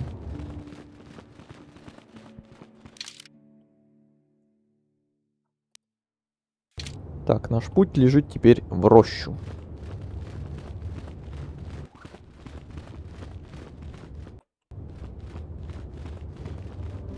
Я видел мега пафосную сцену, где против Ревана все подряд собрались. Ой, да там столько пафоса, блин. Если бы эта игра была не ММОшкой, а вот как Котор, то это было бы просто жесть, какая эпичная игра. Еще круче, чем Котор, может быть, даже. С таким-то сюжетом. Про Вишейта там те же всякие штучки. А вы знали, что есть Дарт Вич?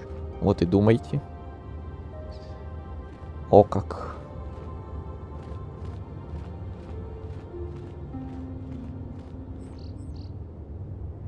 Почему нельзя спросить, что с лицом у Малака? Действительно. Почему никто не задается этим вопросом? Не знаю. Вы можете проходить и уходить когда угодно. Совет не будет возражать. Ну, наконец-то. Выпустили на свободу. А то в заперти держали. Так, свежий воздух. Красота какая! Знаете те камни на востоке? Совет сказал нам не приближаться к тем... Please be careful on the plains, apprentice. Kath hounds are about. Иногда полезно остановиться и обратить внимание на красоту природы и силы. Извини, я часто увлекаюсь. Не думаю, что мы встречались раньше, ученик. Меня зовут Немо. Я могу чем-нибудь помочь? Капитан Немо. Именно. Чего ты хочешь от меня? Совет ничего не сообщил о роще? Нет. Так не принимай поспешных суждений об обстоятельствах. Не все настолько прозрачно, как кажется. Лесок на юге и востоке в равнинах. Но остерегайся кадских собак. Они могут потревожить вас в лесу. Могу ли я помочь чем-нибудь еще? Рыбка. Ну или рыбка Немо. Или капитан Немо, или рыбка Немо. Как вам угодно. Очень хорошо. Что вы желаете узнать? Очень хорошо. Где найти магазин? Вы можете найти 2 магазина здесь, в Анклаве. Аратекс открыли магазин и фабрику по ремонту дроидов. Думаю, их продукция неплоха. Магазином управляет Твилек по имени Кратис Юркал. Довольно болтливое существо с большим чипом на плече, но, несмотря на это, великодушное. Фабрикой по ремонту дроидов управляет Карал Каар. Довольно грубый, но добрый. По утрам мы частенько играли в Пазаак. Могу ли я помочь чем-нибудь еще? Обо мне? Я действительно польщен. Что именно ты желаешь знать? Какие еще катские собаки? Кат-гончие. Да, катские. Ну, хоть не ткацкие. Как эти, знаете, ткачихи. Ткацкие мастерские. Ну, ох уж перевод этот. Как я уже говорил, меня зовут Немо. Я здесь по просьбе Совета джедаев. Вот именно, мой юный друг. Я прослужил Совету много лет и видел многих учеников, которые прошли через этот анклав. Думаю, ты придаешь чрезмерную важность рангу и иерархии. Это можно понять. Но можно об этом и сожалеть. Все мы находимся на своем месте, высоком или низком. Могу ли я помочь? Я здесь по просьбе Совета джедаев. Я служу добру и, надеюсь, гражданам республики.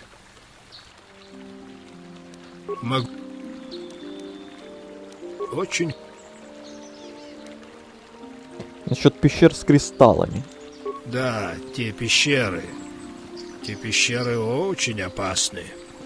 Там обитают кинрадские пауки.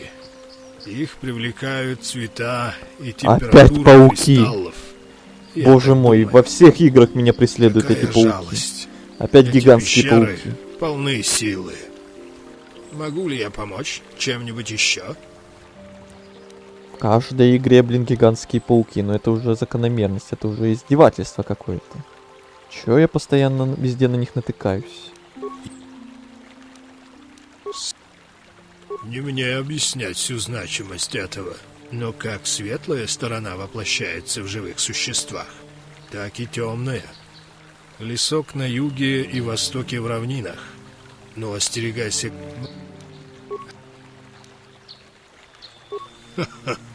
Важность, которую ты вкладываешь в имя, обманчива, юноша. Все вы, люди, должны об этом помнить. Могу ли я помочь чем-нибудь еще? По-моему, все. Я надеюсь, ты хорошо проводишь время на Дантуине. Ты уже стал гражданином? Или ты еще не... В смысле? В смысле гражданином? В смысле стал, не стал? В смысле еще не... Приветствую, друг. Приветствую. Думаю, я могу предположить, что ты член Ордена Джедаев. Совет согласился принять нашу петицию. Что? Отсылочка на Готику? А, в Готику не играл. Поэтому и не понял отсылку. Ах, прошу прощения, я ошибся. Совет требует нашего присутствия? Я не в курсе. Ты вообще кто? О, понятно, я ошибаюсь. Чем я могу помочь? Меня зовут Гар. Мы здесь с моей женой Рилкой. Приятно. Рилкой. Живем на одной из северных ферм. Но проблемы с катскими гончими и мандалорцами становятся все тяжелее. И мы хотим попросить Совет джедаев о помощи. Недавно катские гончие вели себя очень агрессивно. О, он выключил Они меч даже нападали наконец-то. на Ну некоторых неужели? поселенцев. Эти мандалорские бандиты вытягивают из окружающих ферм все. Я слышал, Джону совсем не повезло. Плохо получилось с его дочерью. He should have been protecting her better if he wanted to keep her. Мандалорская тварь! Не все мы так любим сражаться, убивать и грабить, как ты. Не Спокойствие. знаю точно, что совет с этим будет делать, но нам очень нужна помощь в этом вопросе. И я надеюсь, они выслушают меня. Вам нужно что-нибудь еще? О, вы не из Англии? Ну, моментами бывает. Даже несмотря на то, что республика победила их несколько лет назад, несколько банд все же шатаются по этим местам. They're pathetic. They're taking scraps when they should be taking worlds. С вторжением ситхов у республики не осталось людских ресурсов, чтобы остановить их.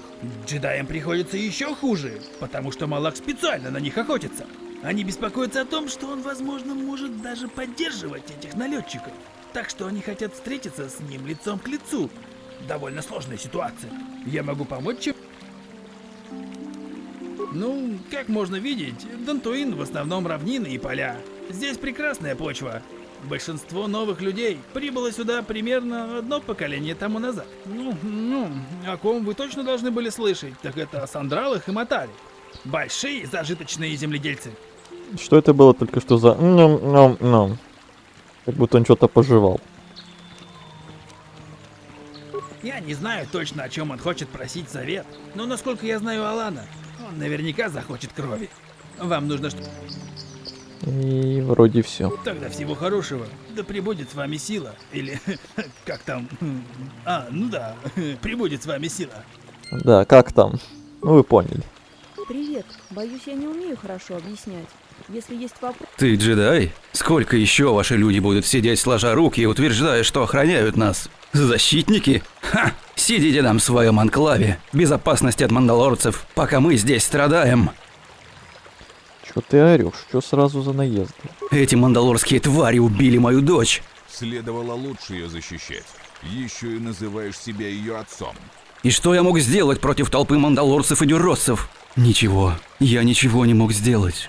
Они пришли к нам, требуя денег. Но Ильза, моя Ильза, отказала.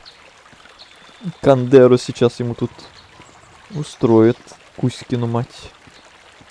Я ничего не мог сделать. Их было слишком много вместе с дюросскими приспешниками. Я прошу вас, пожалуйста, мастер-джедай, остановите этих бандитов и отомстите за мою дочь. О, меня уже мастером называют. Не рановато ли? Но вы были приняты в орден. У вас есть все полномочия джедаев. Я отдам вам все, что у меня есть. Только, пожалуйста, сотрите их с лица этой планеты. Актер перекусил в реале. Очень может быть. Еще не нашли этих... Нет, еще не нашел. Боюсь, это вам не поможет. Мандалорцы в своей боевой броне, еще с ними несколько дюросских приспешников. Они приехали на спидерах. Они могут быть где угодно. Что я действительно запомнил, так это то, как эти псы убили мою Ильзу. И их огромного главаря со световым мечом. Световым мечом? Да, мандалорцы не будут открыто нападать на джедаев. Они еще те жестокие варвары, практически. Я бы скорее подумал, что это из-за того джедая, которого он убил раньше. Теперь вы видите, он представляет большую угрозу и для вас, и для меня. Вы должны убить их. Они недавно ограбили фермы на юге. На севере уже давно как нечего грабить. Пожалуйста, найдите их там и уничтожьте. Что сейчас было? Не знаю, что это сейчас было. Сделаем вид, что ничего не было. Вы слышали о молодой джедайской девушке несколько дней назад? Я слышала, она... Laboda ni winki smaktoma. Wana kun best. Kuya mi just kuna chitanai. Ina kun mama rulira rachikun. Uba batu konchi. Tom nongbong shang nungyang. Yatuka ulwan kinkuna ba murira rachikun. Laboda ni winki smaktoma. Wana kun best chingpa ma rulira. Tok chingbang non uba batu konchi. Tom nongbong. Оплатить. Laboda ni winki smaktoma. Понятно. На этом все. Так, тут закрыто, по-моему. Знаете те камни на востоке? Оказывается, они Там искусственные. какие-то летающие рыбы в воздухе. Практически тем же голосом от Кандеруса. Да. С виду было, Дантуин безопасен, было но смешно. по этим равнинам бродят стаи кадских гончих, поэтому нужно быть настороже. Так, а Бастила там... Да, она пока занята. Приветствую, молодой джедай. Интересно, не можешь ли ты помочь мне? Опять со звуком проблемы, опять она мега тихая. Кто вы? О, простите меня, мастер-джедай. Я не представилась должным образом. Я Элиза Монтанья. Я владелица фермы к северу отсюда. Монтанье. Но мне действительно нужна твоя помощь. Вокруг столько кадских гончих, а время бежит. Ох, еще эти мандалорцы. Пожалуйста, ты поможешь мне найти его? Мы работали на моей ферме на севере отсюда. Я работала в саду, а он работал внутри фермы. Я услышала, что дверь здания открылась, но не закрылась. Я пошла посмотреть и увидела, что она распахнута. Я везде искала и так и не обнаружила его. Я так волнуюсь. Мне очень нужно, чтобы он вернулся. Я хочу знать, вдруг его похитили.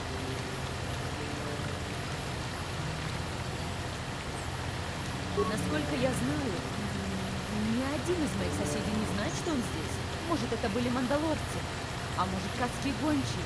Но нет, кадские гончие не умеют открывать двери. Хотя в последнее время они такие злые.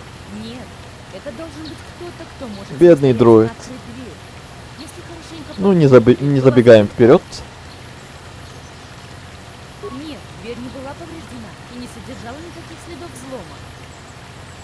Ну, да, может быть. Но у него не было повода убегать. Его программа... Программа? Ну, да. Он дроид. Но он все равно мне дорог. Он — это все, что осталось от моего бедного мужа, который покинул меня. Он очень дорог мне, мой любимый. Не знаю, что бы я без него делала. Это мой... Там было написано «мой лапусик». Это личный вспомогательный дроид. Мой муж был гением в конструировании дроидов. Он создал этого дроида, способным заботиться обо мне до конца моей жизни. Это наследство моего мужа, мой личный помощник. Он нужен мне. Его отсутствие гложет меня, словно огромная рана. Вау, она правда так сильно скучает по дроиду? Пожалуйста, умоляю, верните мне Даже моего слишком. дроида. Спасибо. Спасибо, мастер-джедай. Если найдете его, пожалуйста, отошлите его ко мне. Он мне так нужен. Так нужен, так нужен.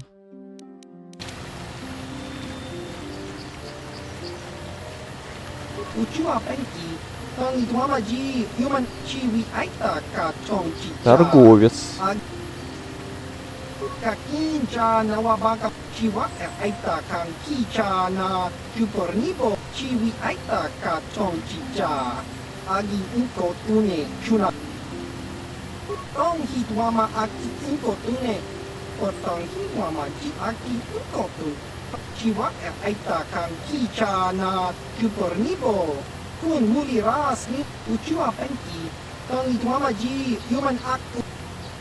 Ну покажите.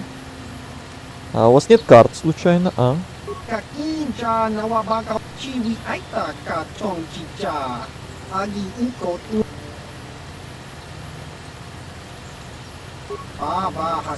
Всего 2 кредита. С ума сойти, беру.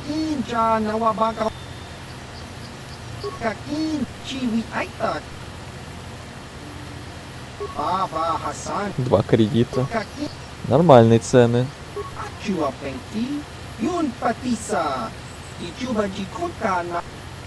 Актриса постеснялась. Обидно. Вот иногда актриса прям нормально работает, прям эффектно, эмоционально, а иногда прям скромничают они тут. От себятину какую-то говорят вообще не в тему.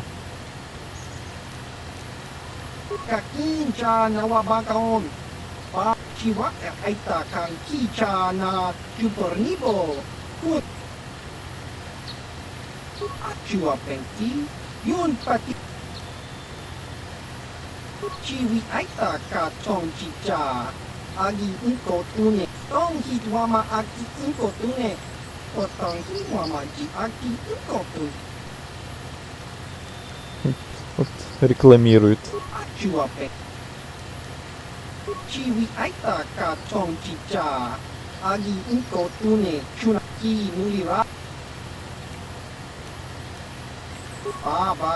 Так, что у тебя?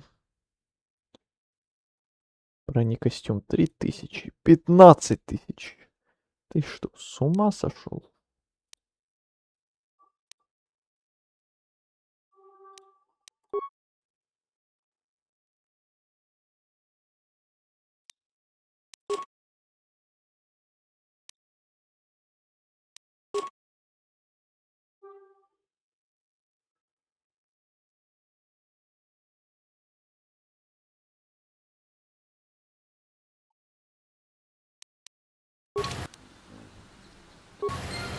Ну, зато карты купили.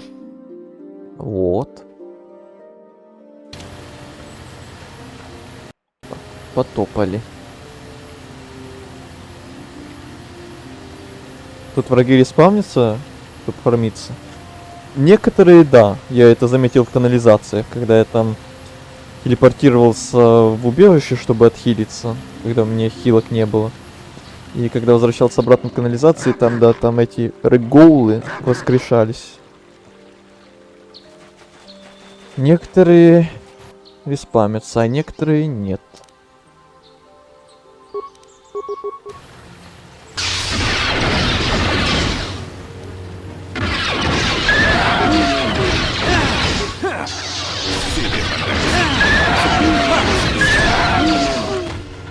Так, испытываем наш меч и нашу силу впервые.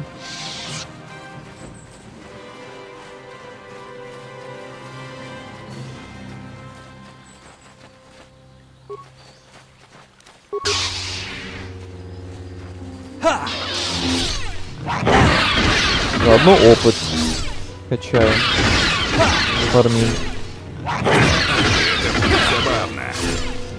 Этот дурачок какого-то фига стал и стоит тут. Вместо помощи. Конечно.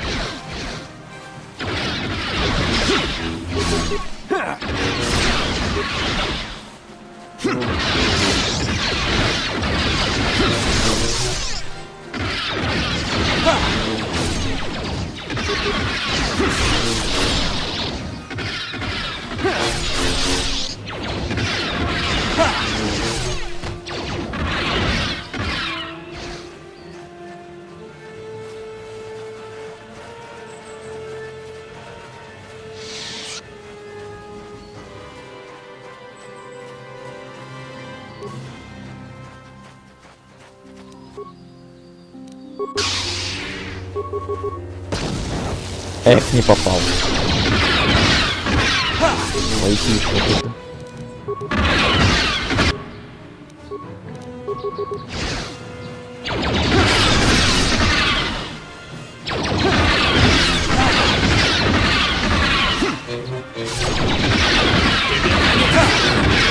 Забавно.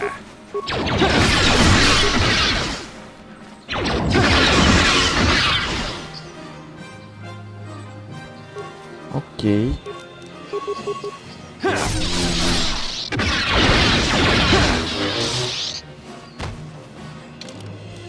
Так, мне там ничего не надо переодевать. Умение усиленный мощный выстрел. Не надо.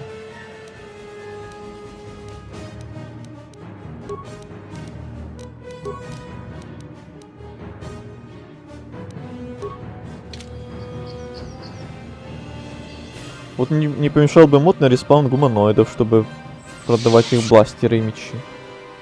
Ну, я таким заниматься не хотел бы.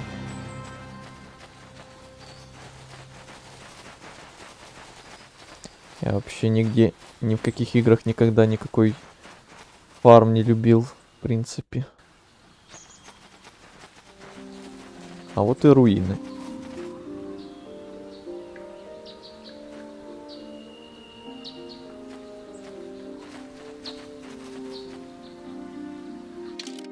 Так, секунду. Не, все окей. Запечатано, слишком плотные. Походу сюда рано еще.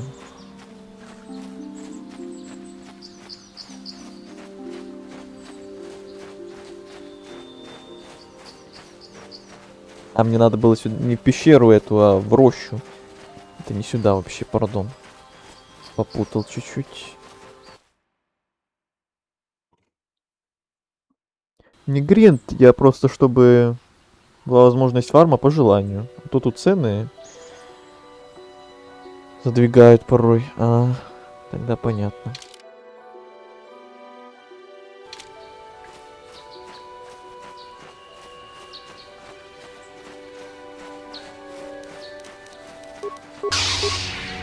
Куда побежал?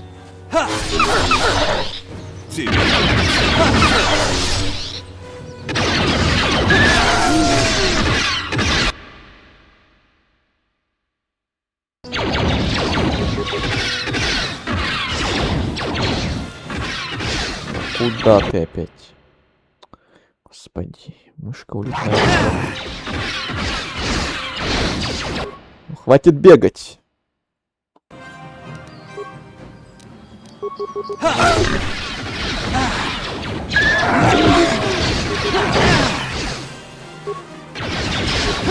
Что ты делаешь? Чё он делает?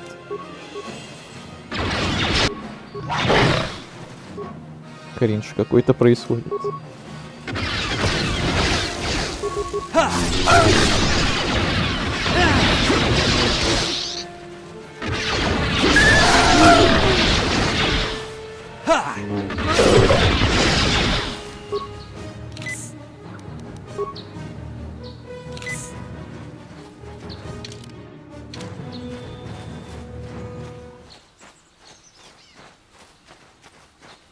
Местная живность.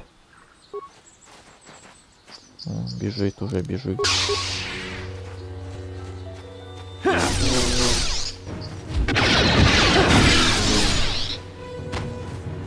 Опыт, опыт.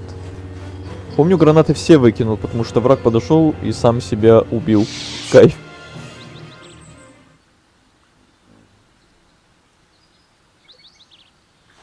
Да, и у меня такое тоже было. Только не с убийством, а с оглушением. Я кинул оглушающую гранату, а по итогу сам себя оглушил.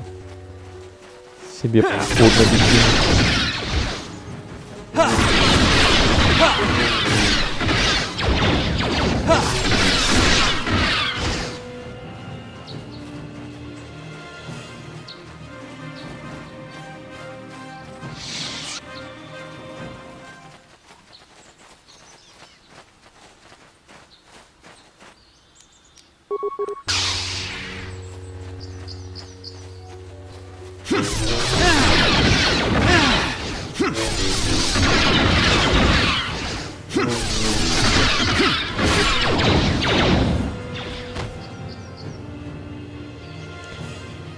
Ты же в игре не можешь выбрать, куда падает граната. Она там настраивается на врага. Да-да. Доисторические механики.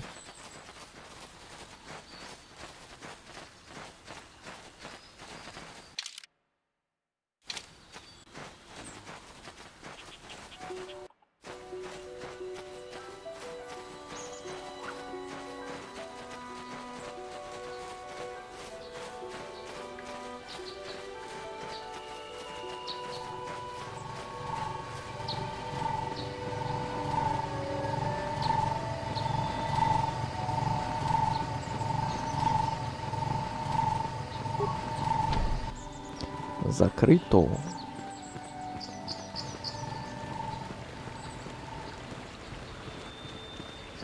Это частная собственность. По какому праву вы вторгаетесь в это поместье? Ай-яй-яй. Прошу прощения. Немедленно уходите. Только члены семьи могут находиться в поместье. Эти поселенцы прилетели на Дантуин уединиться. Может, стоит уважать их пожелания? Да я что? Я ничто. Я ничего. Я просто исследую то тут, то там.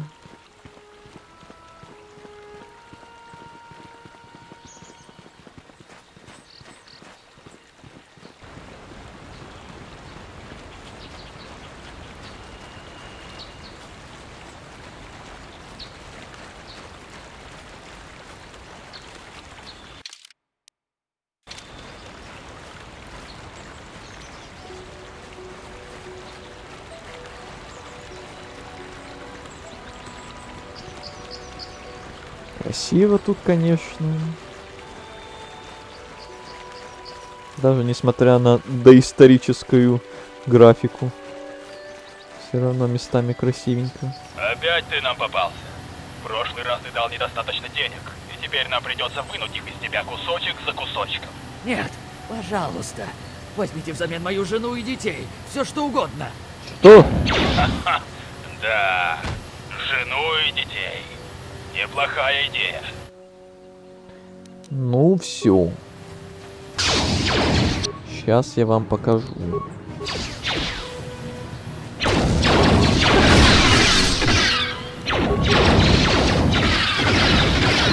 Сейчас Кандерус поговорит с этим мандалорцем по душам.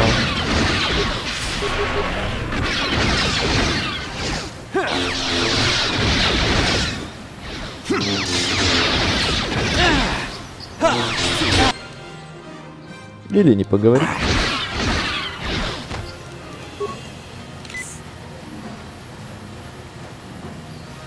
Наверное, было бы нейронкой озвучить. Мне кажется, что нет. Было бы еще хуже. Учитывая, что я слышал в нейронке, когда Black Flag проходил, там было еще хуже.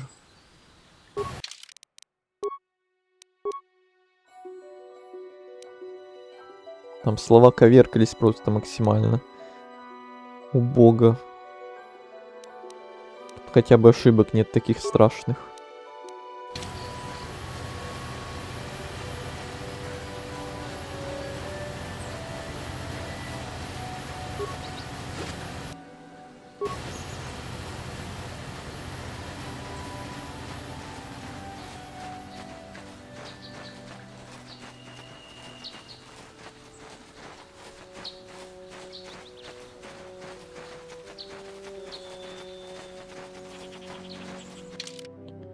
Так, тут только 2 выхода наверх, а по-моему там было 3. Или нет? Это от качества обучения зависит. Помню, в Сталкере с этим справились хорошо. Ну, сейчас не знаю, но когда на выходе, то там было тоже такое себе. Сейчас, может, уже получше. Я не смотрел, что там сейчас по озвучке. Да, тут 3 выхода. А, не 2. Там просто руины 3. Все. Тогда понятно. Идем дальше. Тут закрыто, значит, идем сюда вниз. Музычка тут такая спокойная на этих локациях. Животные вот эти вот не агрятся, хоть кто-то не трогает нас. Мирные животные. Так, а вот и роща.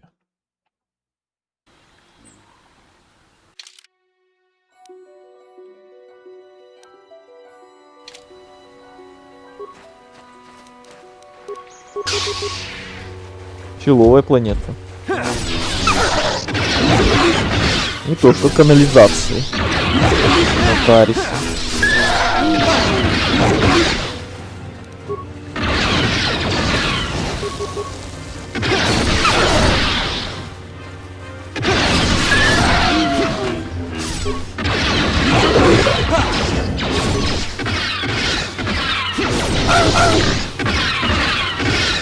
И мазилы. Стоят впритык и мажут, и мажут.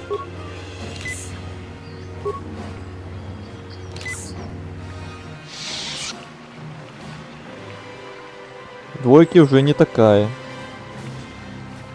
Я в двойку в целом поменьше играл, чем в первую часть.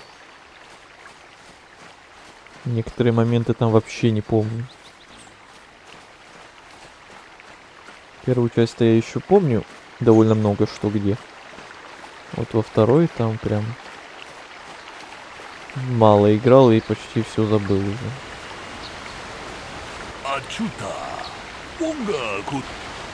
Ты кто?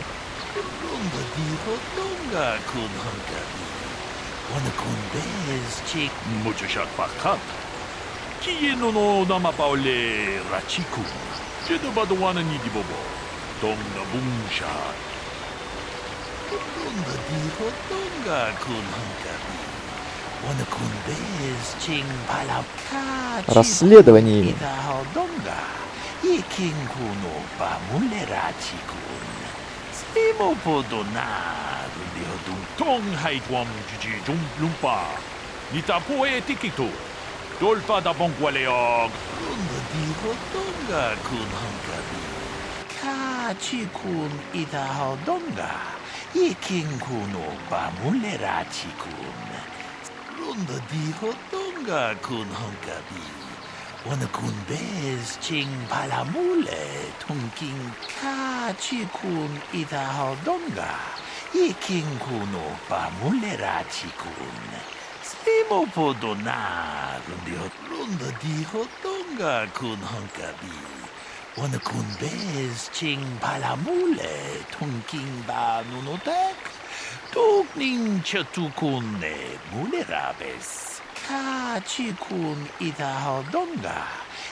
Внезапный квестик. Убитый поселенец.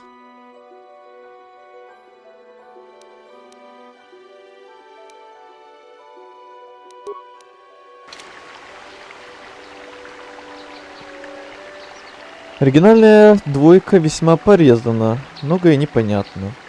Но, скорее всего, на нее тоже есть моды, как и вот на первую часть, с которыми я играю сейчас.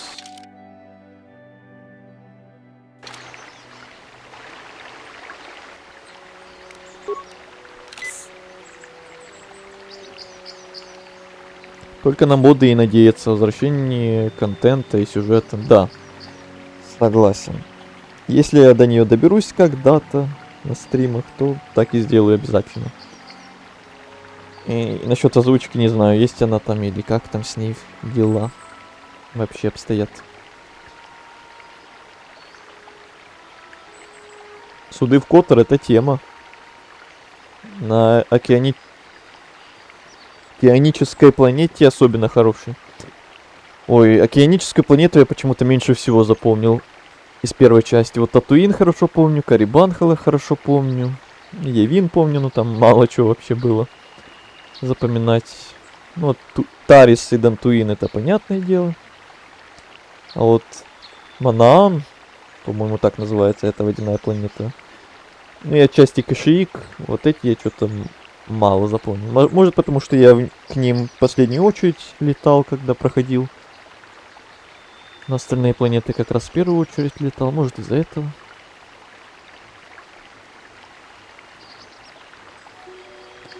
У него есть отличный мод по реставрации вырезанного контента. И это хорошо. Если доживем, то попробуем. Я первым делом полетел именно на планету рыб. Может быть, в этом прохождении я тоже туда полечу. Я помню, в первом прохождении сначала на Татуин летал, а в другом прохождении сначала на Карибан летал. А водяную планету всегда напоследок почему-то оставлял. Не знаю почему. Потом уже все остальные. Угу. Тут еще с модами как раз еще какие-то новые планеты, по-моему, должны быть. Что-то я такое читал. Это интересно будет. Все остальные планеты до игры знал, а тут новые. Потому туда сразу. Ну, водяная планета. Прикольная, прикольная. Тут вот и пустынная есть, и лесная. И где вот крупный город, где Протарис. И вот Дантуин тут такой, поля, равнины. Тут каждая планета для себя вообще как-то отличается довольно неплохо. Нет каких-то прям сильно повторяющихся. Все довольно разные, со своими всякими особенностями, интересностями. Эх, давайте, наверное, на этом, к сожалению, будем заканчивать. То я что-то уже устал, уже стрим идет 5,5 часов почти что. на следующем стриме, если он вообще будет. Не знаю. Если будет, то будем продолжать исследовать Дантуин. И, может быть, доберемся до того момента, когда мы его покинем и выберем уже как раз следующую какую-то планету. Подумаем как раз, какая она будет. Это самое следующее.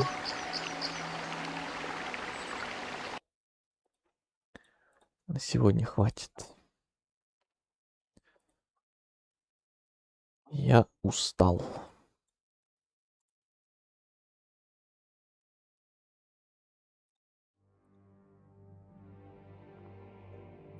Если я все верно помню, то имеет смысл сразу на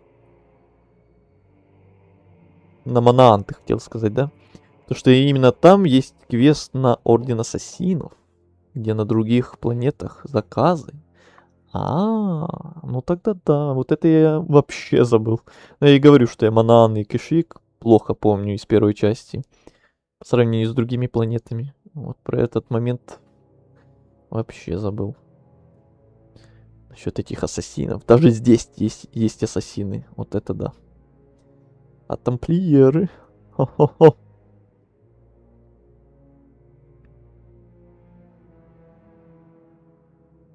Спасибо за стрим. Пока. Было что-то такое, да. Ладно. Спасибо всем, кто был, кто смотрел, кто активничал в чате, кто, может, молча смотрел или слушал стрима в чате, не появлялся. Тем, кто в записи когда-то, может, будет смотреть этот стрим. И тем, кто ставил лайки или дизлайки на ютубе. Всем спасибо. Деньги срубить дадут. Деньги, деньги, деньги. Кредиты, кредиты, кредиты. Все, всем спасибо еще раз. Всем до встречи на следующих стримах по этой игре, если они будут. Я это после каждого стрима буду говорить, наверное. Или на других играх.